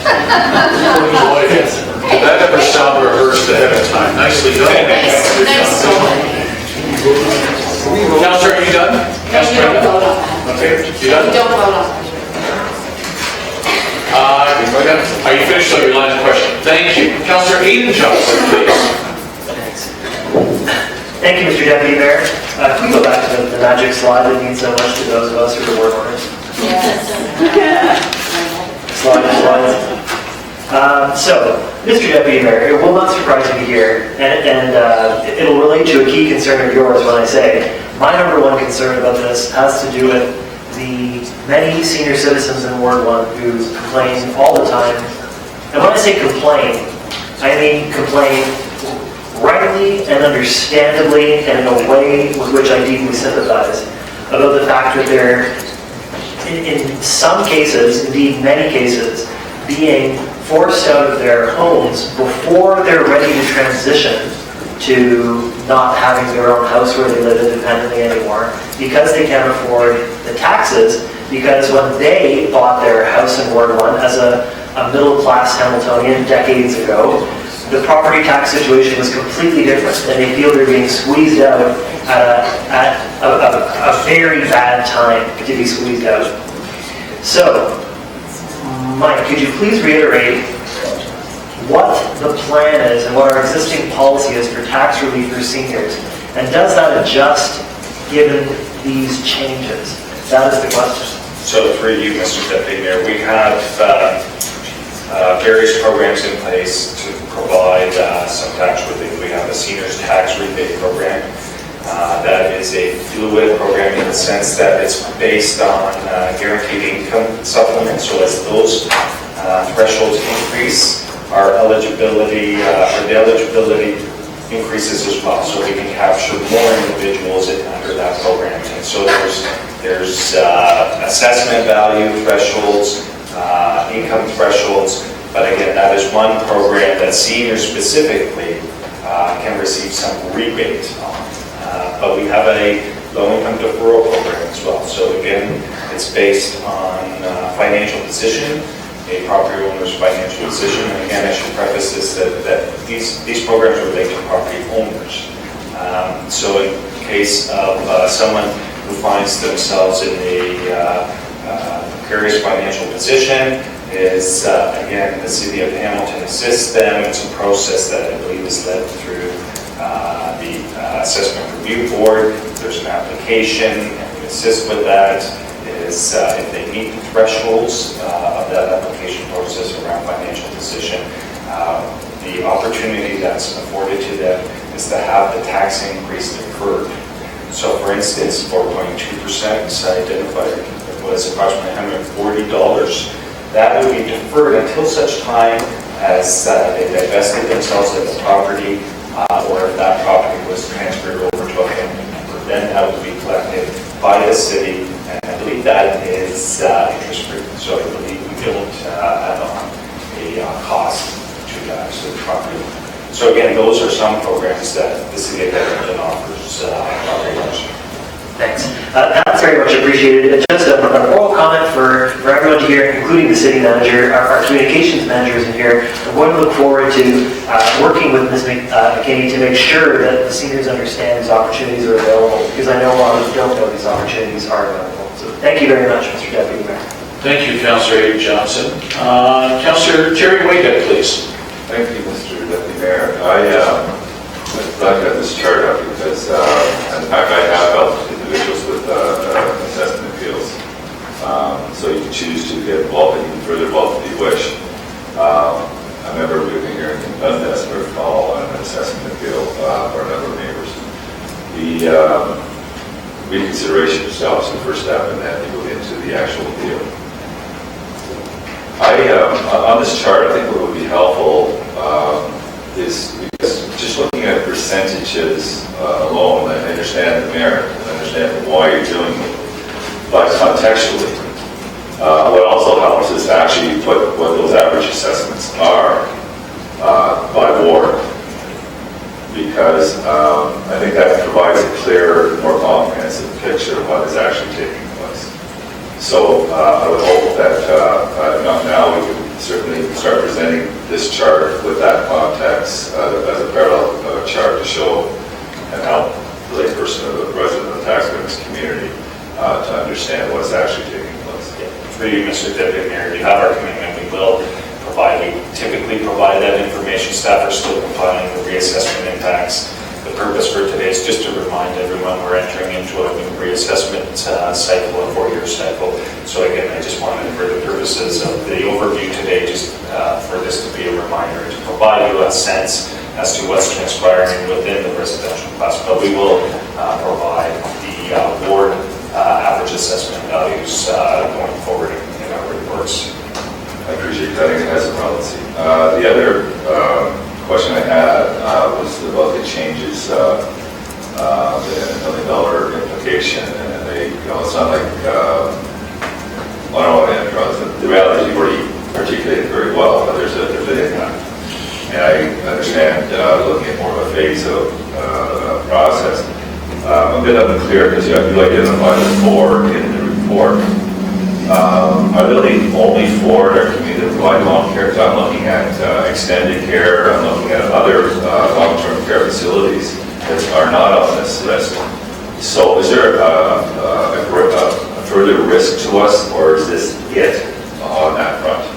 So through you, Mr. Deputy Mayor, so in terms of the list, those are the 4 facilities that we've received confirmation from the province. Again, not-for-profit long-term care facilities. If going forward, if this was an approach the province were to take, either to provide additional funding to for long-term care facilities, potentially for-profit or residential homes, or if this was an approach they were to take, that would represent an exposure to us. So again, as it relates to not-for-profit long-term care, these are the 4 facilities, and the corresponding to short of $1 million in municipal tax revenue that the Ministry of Finance has communicated to us. So, Chair, we have extended care, we have Idlewild, we have referencing as village, that have long-term care facilities within the lifestyle. Now, I don't know which ones are non-profit at this point, or which one are for-profit.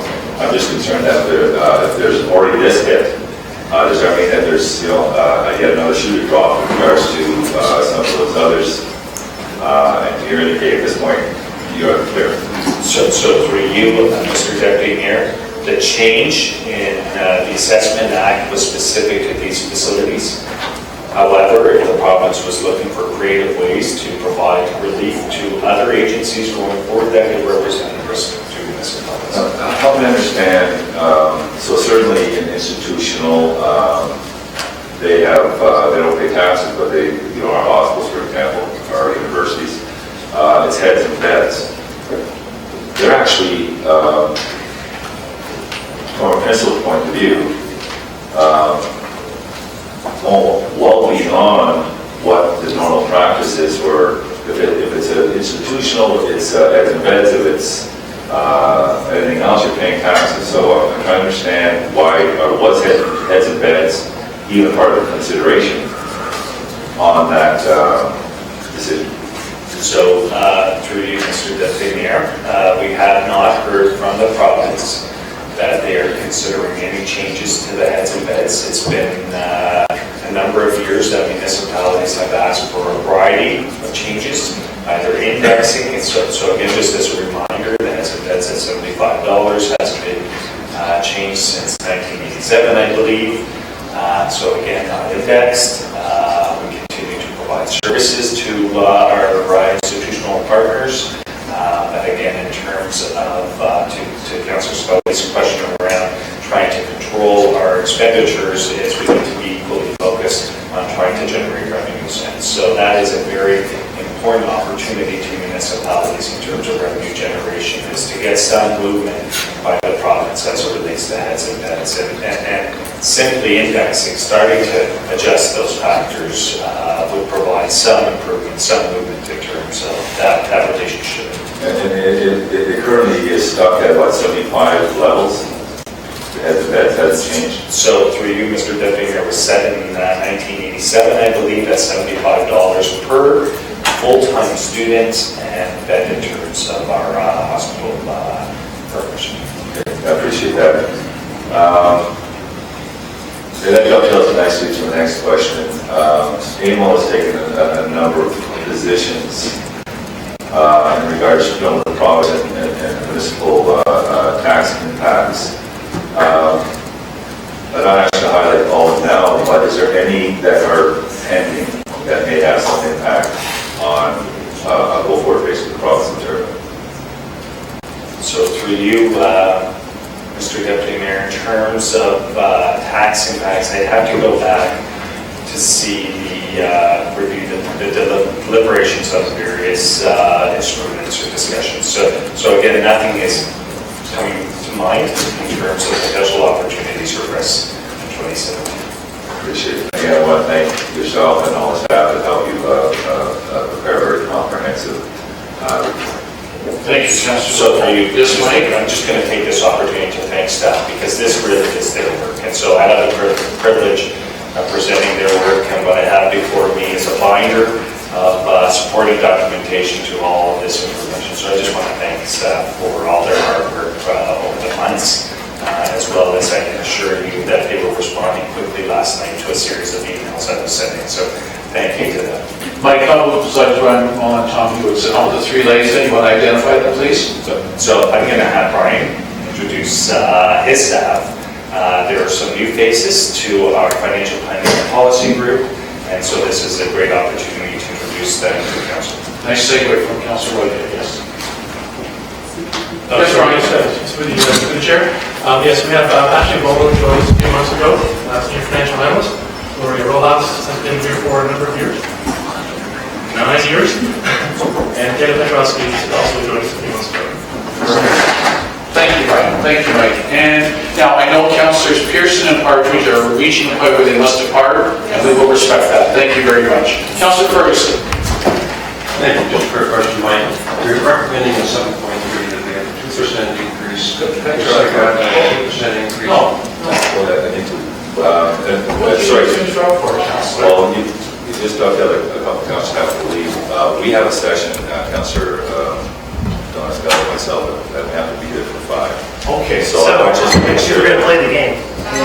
hold it.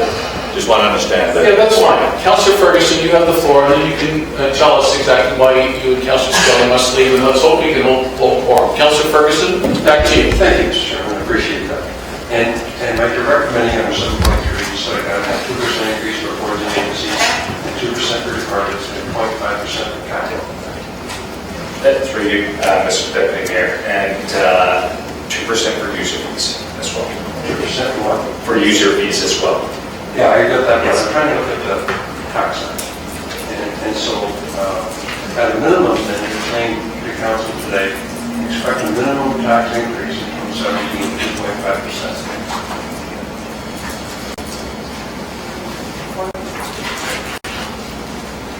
So for you, I know you're for you, Mr. Deputy Mayor, it would represent a 2% increase, a 2% increase on an average household with assessed value below $295,000 would represent about a $70. Except you're asking council today to instruct all our departments to commit to 2%, and boards and agencies to commit to 2%, and capital 2.5. I know this is the wish list here, 4.2, but I don't think anybody, if they're giving them a guideline of 2, will commit less.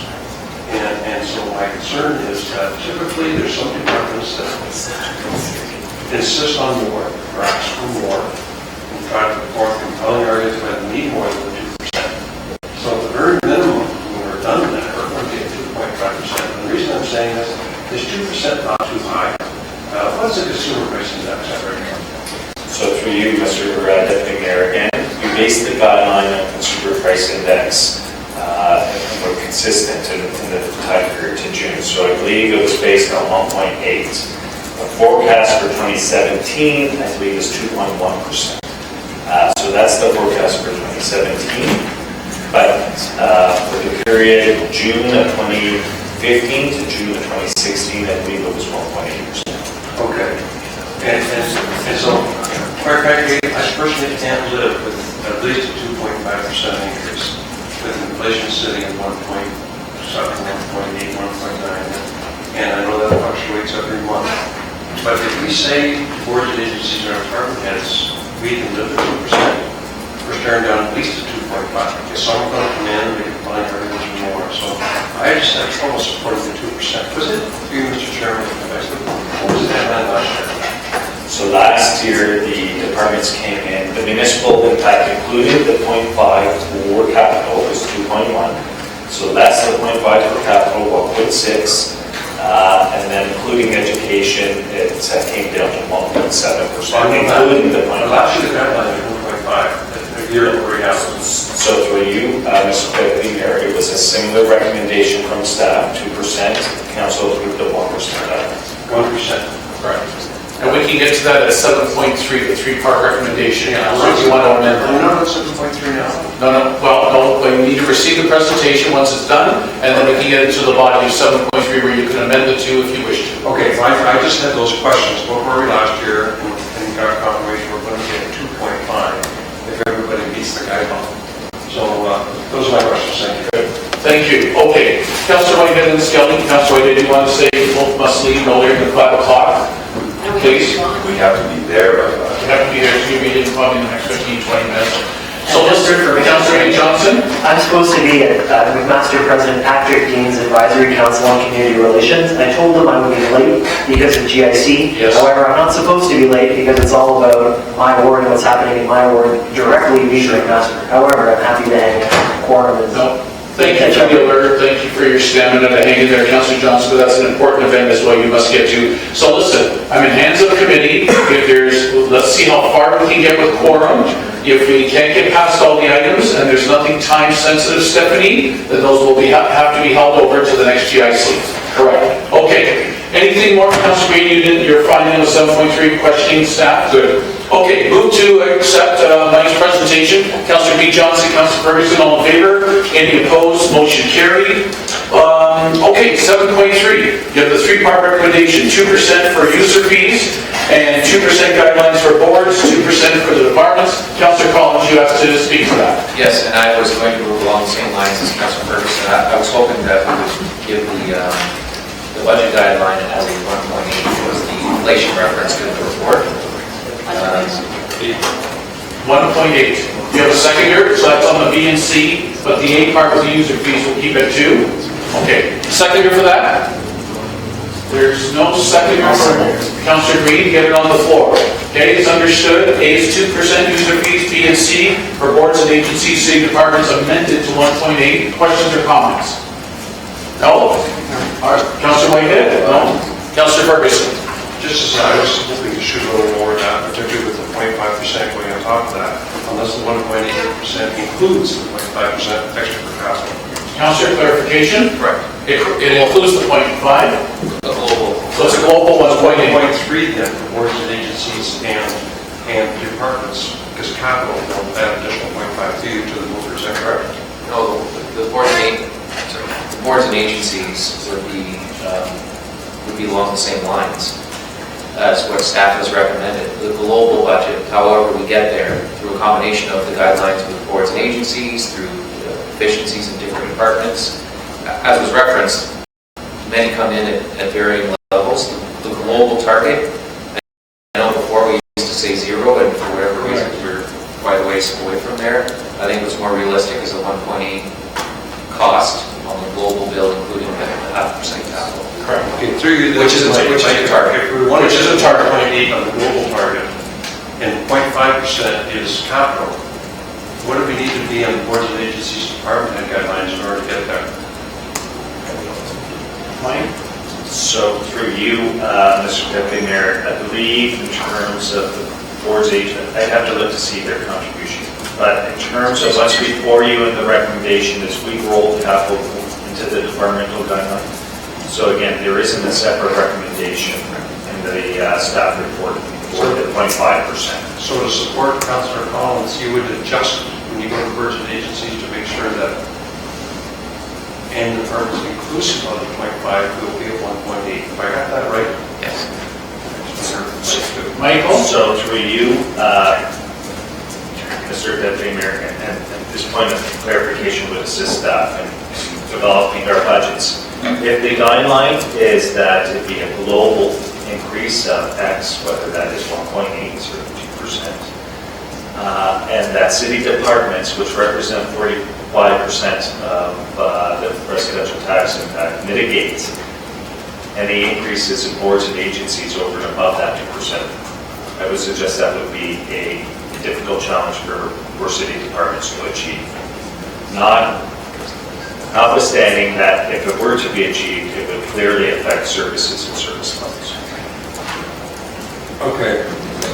And, last year we set a target of 1% and we didn't have to cut services. We set a target of 1.8. Why would it be so difficult for departments to get there? A lot of our collective agreements are 1.5% for 2017. I just want to make sure I know what I'm supporting or not supporting. I'm not on for 2% plus the 0.5. You're saying, no, that's not correct. That it's 2% inclusive of the 0.5. But if you're giving boards and agencies 2, what's that do to the city departments? I also gave 1 and 1 last year, which I thought was complicated, but Mike, So through you, Mr. Deputy, if we had a common guideline, it would effectively impact boards and agencies and departments equally. If it varies, if boards and agencies had a guideline over and above the departmental guideline, it would put greater pressure on city departments to mitigate that board and agency incremental investment. Okay, so if you said 1.8% including 0.5, which means the city departments are about 1.3, and boards and agencies should be at 1.3. Shouldn't they, in order to hit the fact what we know that the Council Collins reference was looking at 1.8? So through you, Mr. Deputy Mayor, boards and agencies, the global guideline is 1.8 boards and agencies. The communication that would go out and have a formal process through clerks and Brian's staff would support Stephanie in sending out the communication. That's what we're asking for direction. Would receive a guideline of 1.8%. So that would be their direction to report back with a global increase of 1.8%. Okay, thank you, Councillor. Councillor Green, please. Thank you very much. Just to reiterate on boards and agencies, 20%, 17 of which is Hamilton Police Services. Is that correct for you? Michael? For you, Mr. Deputy Mayor, yes, Hamilton Police Services, I believe their 2016 levy was $153 million, representing about 17% of our budget.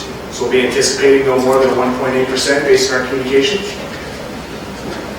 So through you, Mr. Deputy Mayor, we're asking for a guideline not only for departments, but boards, agencies, whatever committee decides today in terms of that guideline, that is what will be communicated to the boards and agencies. And what's their average, do you know, over the last 5 years or so?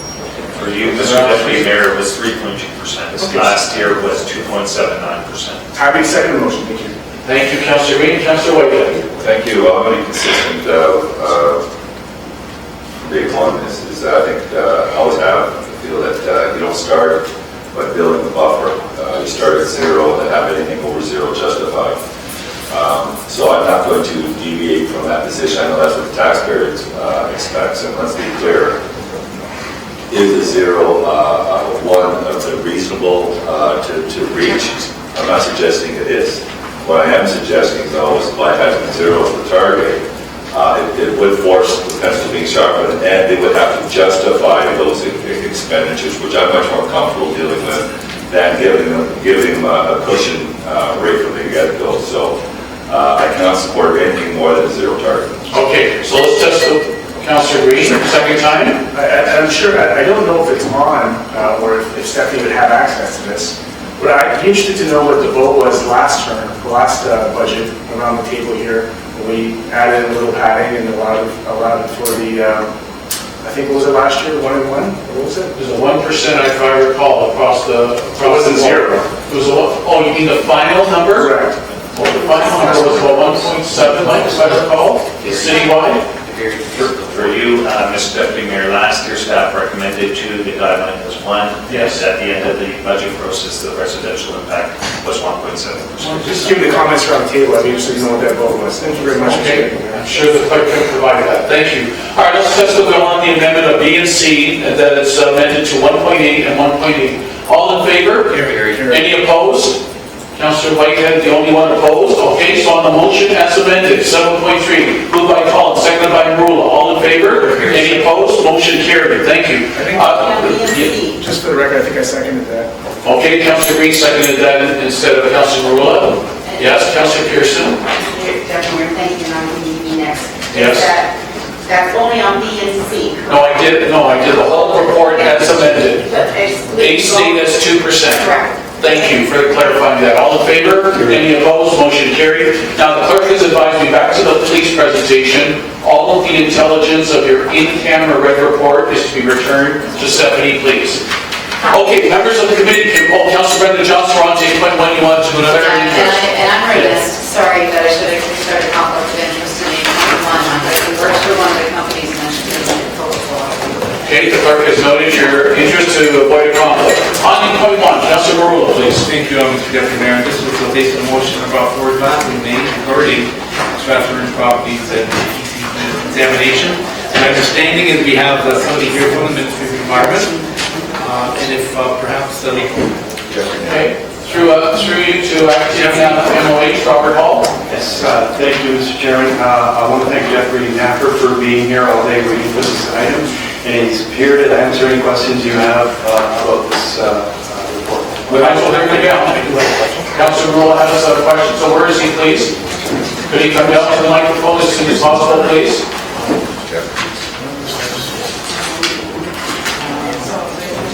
First, we should thank you for having me get here since 9 a.m. this morning. Wonderful. Robert, once again, please, the gentleman will introduce himself and his position, please, with the ministry. Through you, Mr. Chair, Deputy Mayor, my name is Jeffrey Napper. I'm the District Manager for Hamilton for the MOECC. Thank you, Jeffrey. Councillor? Through you, Mr. Deputy Mayor, and many thanks, sir. Firstly, I guess the intent of this motion was to focus in on the public safety component associated with this surrounding the public health concerns. So if you could just briefly outline what is in the report verbally, just to reassure the community that there isn't any imminent concern surrounding the issue, where we are, where we're headed, and what we basically anticipate in the future. Okay, Robert or Jeffrey, please. Through you, Mr. Deputy Mayor, Public Health Services is absolutely convinced that the risk to the public is low, given the information that's provided.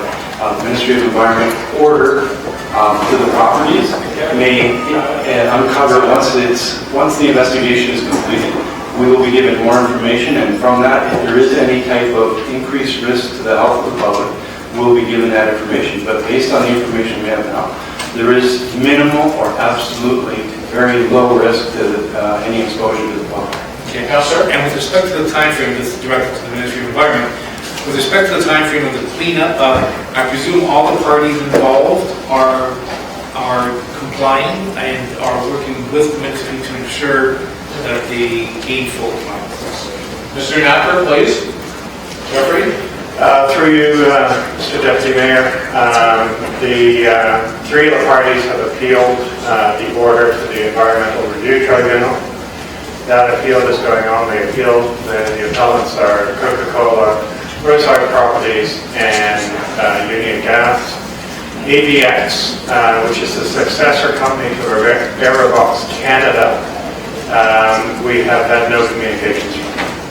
Okay, which was going to lead me to my next question. With respect to AVX, I guess the bone of contention of this council support is the call for having them be held accountable. My understanding is the federal legislation makes it difficult to pursue that. Is there any action or active file on this front? And do we anticipate any type of legal action from Queen's Park against AVX to ensure that we can hold them accountable, perhaps even in a judicial process? Jeff, please. Jeffrey. I can't speak to the legal elements. I can tell you what the local office is doing. We have issued a notice of violation against the AVX. We have sent it down to their headquarters. As each of the dates progresses, we will, or as each of the dates pass that are in the order, because they have to appeal the order, we will be sending a notice of violation. At a certain point, when a major milestone has been missed, we will be referring this to IAB, which is our internal investigations, who will then look at the case and see whether there's a recommendation for charges related to state. Okay, so there's action being taken, which is something that this council is supportive of, and I'm glad to hear that. And I just want to thank Jeffrey for his attendance here this evening, today, with respect to this file. I appreciate it. Thank you. Thank you very much, Councilor Marula. So let's just make our way through the discussion items. We don't have quorum at this time, but we can make our way through. If there's any questions once we retain quorum, I'll come back to receive or adopt the reports. 8.2, any comments about the 4 long-term care facilities we're going to be losing the taxes on? We're back to quorum now. Back to 8.1. Councilor Marula moved to receive. Second by Councilor Collins. All in favor? Any opposed? Motion carried. 8.2, the 4 long-term care facilities that Mike alluded to. Move to adopt the report. Moved by Collins, seconded by Councillor Vanderbeek. All in favor? Any opposed? Motion carried. Item 8.3, celebration of Canada's sesquicentennial. Is there a mover for this? I'll move it. Moved by Councillor Farr, seconded by Councillor Marula. Questions or comments? All in favor? Any opposed? Motion carried. 8.4, alternate voting options. Questions? Councillor Marula, Councillor Ferguson. Councillor Marula. Yes, this is only related to equipment, but I'm interested in finding out the status of the discussion that we had surrounding means of trying to increase voter turnout is from the clerk's office. I know that I was speaking with Rose, and I'm not sure if we actually, I know I sent out a release to this effect, and then we had discussions with Rose surrounding any action we may take to try to find a strategy to increase voter turnout. Some of those suggestions that we brought forward those increasing polling stations, potentially electronic voting, and so on. Just wondering what the status of that particular item is. Manager of Elections, Tony Fallis, please. Yes, to you, Mr. Deputy Mayor. We're waiting, quite frankly, for the ward boundary reviews to be completed before we start making any decisions. We've had discussions within our office, of course, about how we can increase voter turnout, what aspects could be used. But at this point, they're all rather on hold until we get a finality on the ward boundary review and find out what's going to happen as far as the splitting of the polls. Because once the ward boundary review is completed, we will have to redraw all the polls, which is going to be an extensive amount of time and work. So at that time, we'd have a better idea of what we're looking at as far as the size of polls, the equipment that's going to be needed, the alternative voting solutions that council may want to have implemented.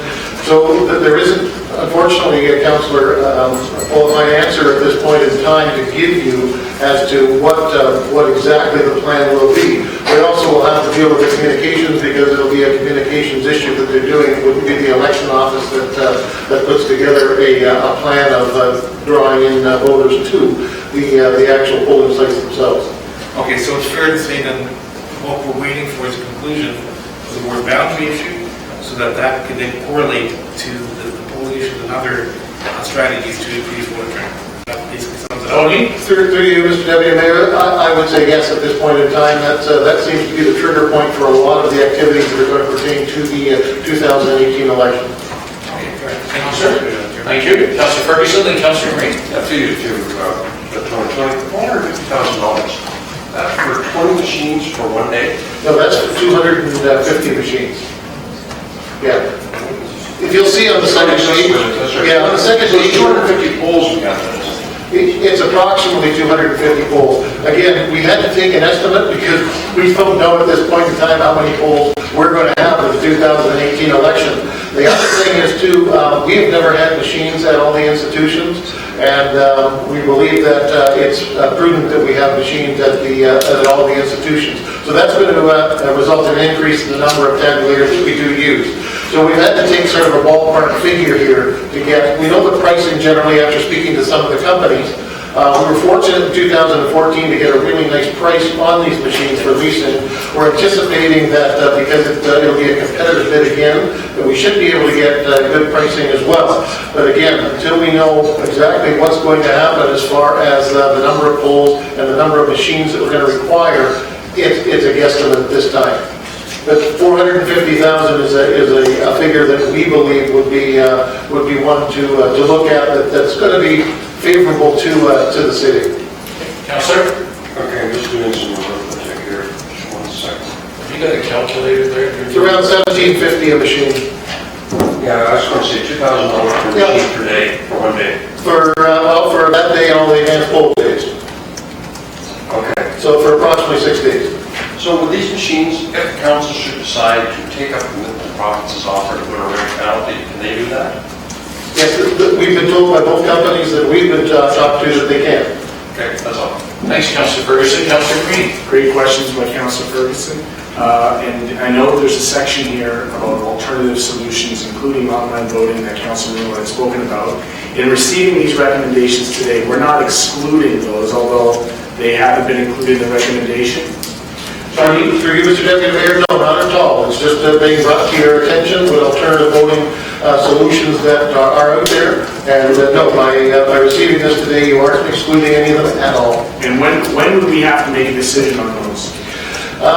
We've been looking at the new statutes, and May 1st of 2017, the year before, is when the bylaw has to be passed. So you would have to make a decision early in 2017. Okay. I'm fully able to support this. Okay, thanks, Councillor Green. So, mover on carrying ahead with the tabulators this time. Moved by Councillor Vanderbeek, second by Councillor Conley. All in favor? Any opposed? Motion carried. Thank you, Tony. 8.5, tax competitiveness study information report. Councillor Whitehead. Thank you. So when people scratch your head and say, why is Councillor Whitehead pushing for the zero target? I think all you have to do is look at this particular report. This report again shows we're looking at on residential taxes, detached bungalows, for example.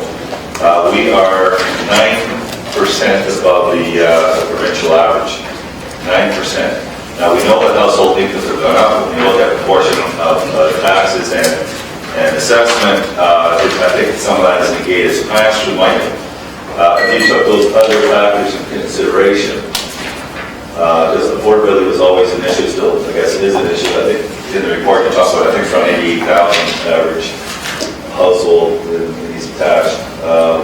Can you help me understand the other math? So the other math being the other impacts that negate some of the increase in earning. Michael?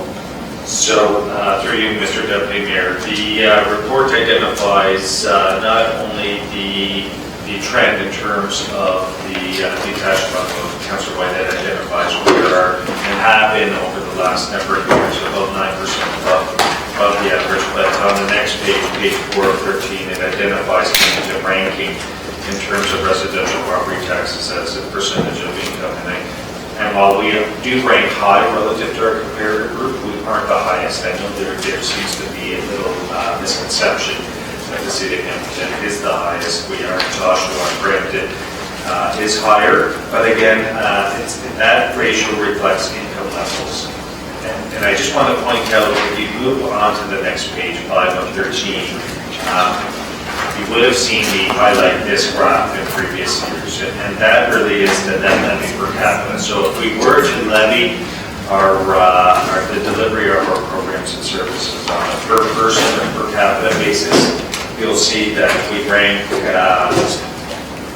slightly above average there. But again, why I point that out is while we don't levy per capita, we levy around assessment values, and when you normalize that for income, our challenge really is household income.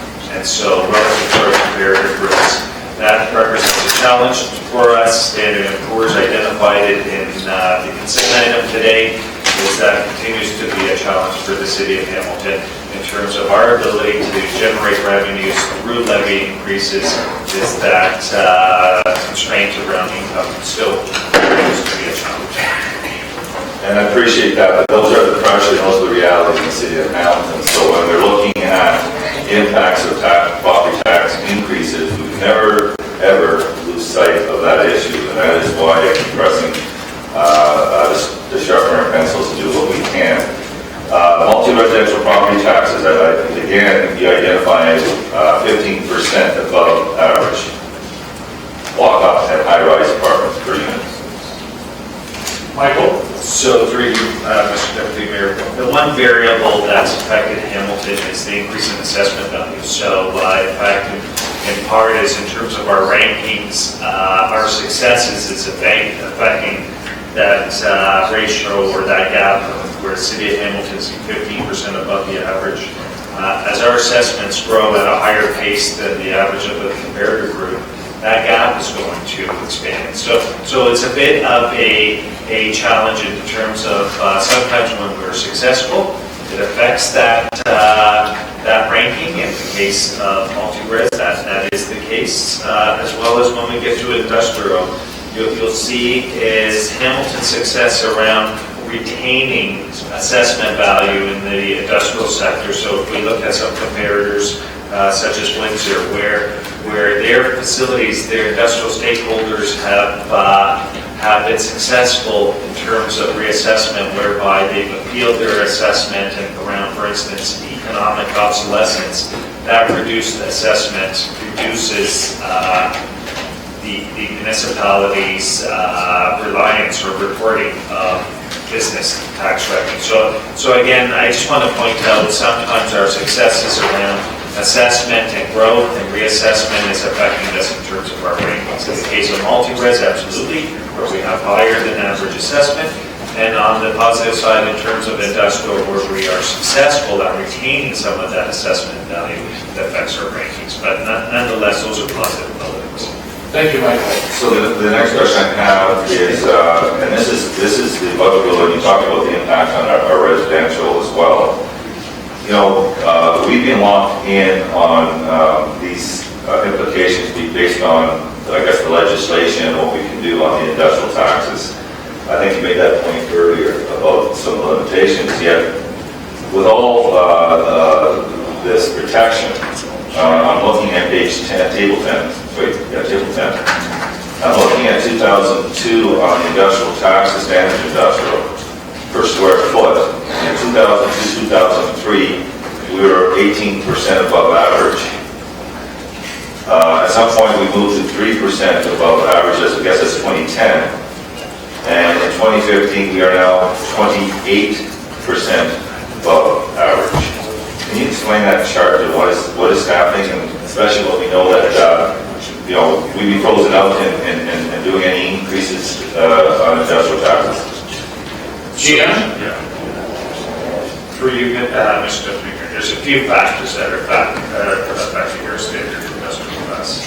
The councillor made reference, I think, to the tax thresholds, and that's before you on page 13 and 13. And I'll just point out, it's our protected class. You'll hear from staff each and every year during the tax policy deliberations is the province limits the municipalities whose industrial tax rate or ratio is above the threshold, and the threshold being 2.63%, and we're at 3.12%. So again, we are only able to levy 50% of the tax increase to that protected class.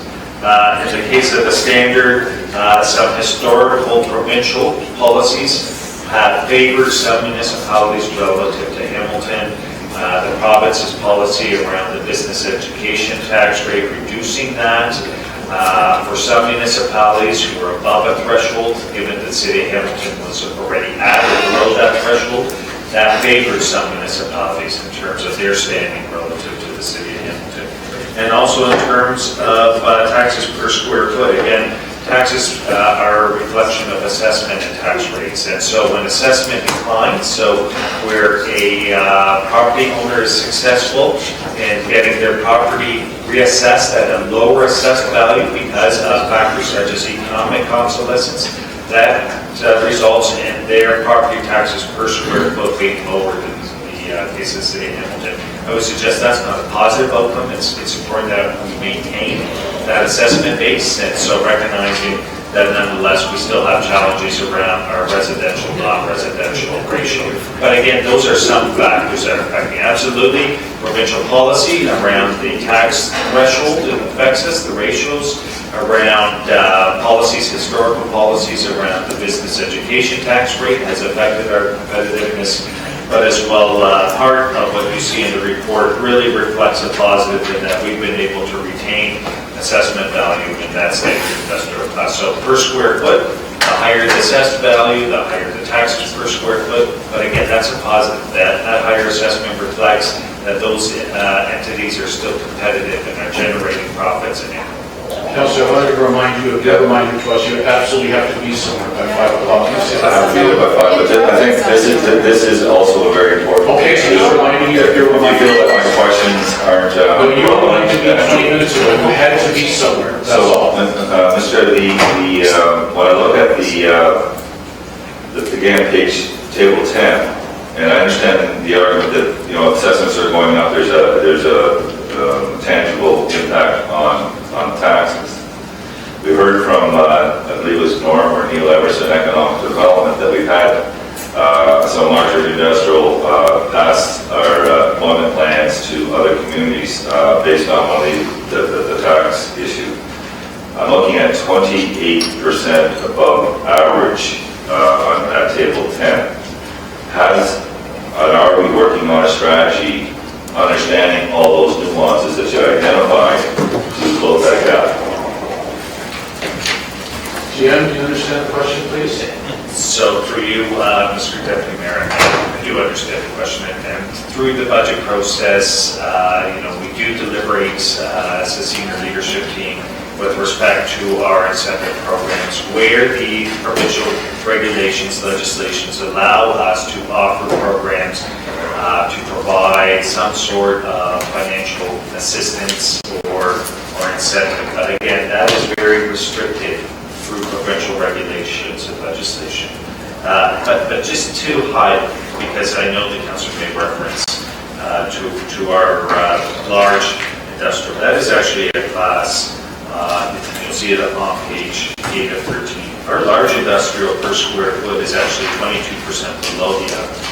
It's our standard industrial, and the councillor is absolutely right, page 10. Our standard industrial is above the average, but in terms of trying to facilitate the development in our industrial parks, our large industrial, we are competitive in terms of large industrial, by 22% below the average, and given our development charge rates, and given our vicinity to employment and skilled workforce, we are actually in a competitive. So, for clarification, so when economic development were telling us about lost opportunities, and one of the reasons for the industrial taxes, which category do they refer to?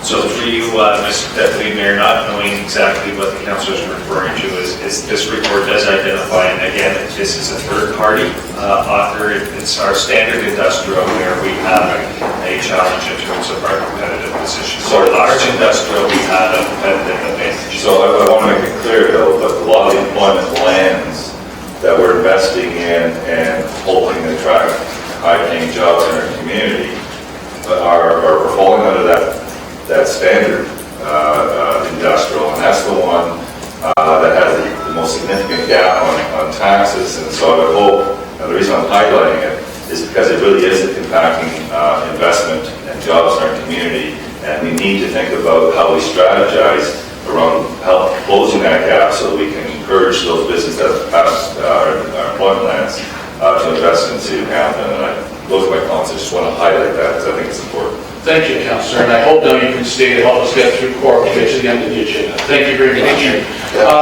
Move to receive that report. Councillor Whitehead, Councillor Collins, all in favor? Any opposed? Motion carried. 8.6, the roadmap for the LRT presentation on October 25th. Simply the roadmap. Councillor Green, Councillor Farr, all in favor? Any opposed? Motion carried. 8.7, the subcommittee's report of the LRT, moved by Councillor Ferguson, seconded by Councillor Farr, all in favor?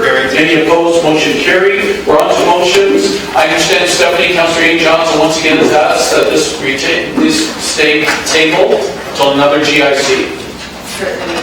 Perfect. We'll keep 9.1 table since he had to leave to be with Dr. Dean. Any other notices of vote?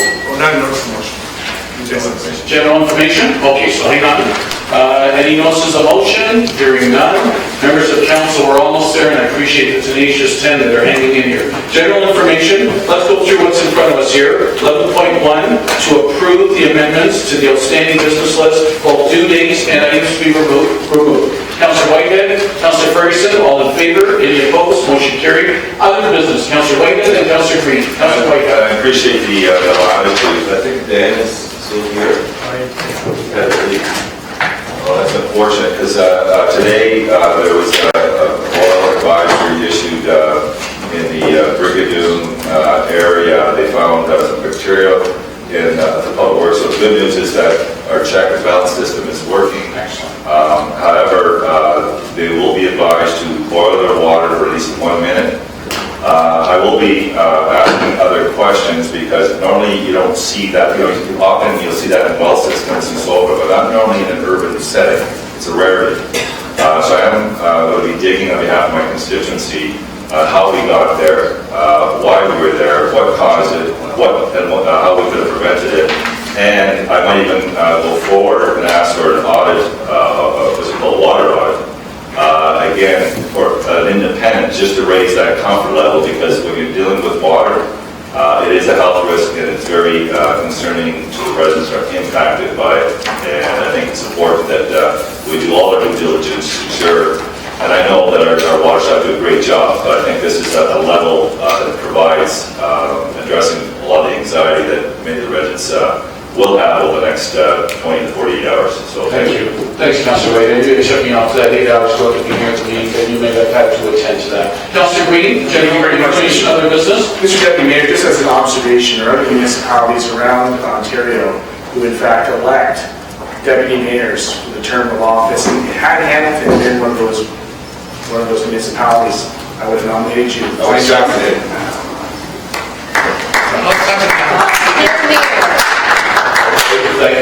What do each of your workers need in the budget? Thank you very much. I really take, thank you very much. Take it easy, diplomacy, sir. Take it easy, I'm diplomacy. willing to defer, by the way.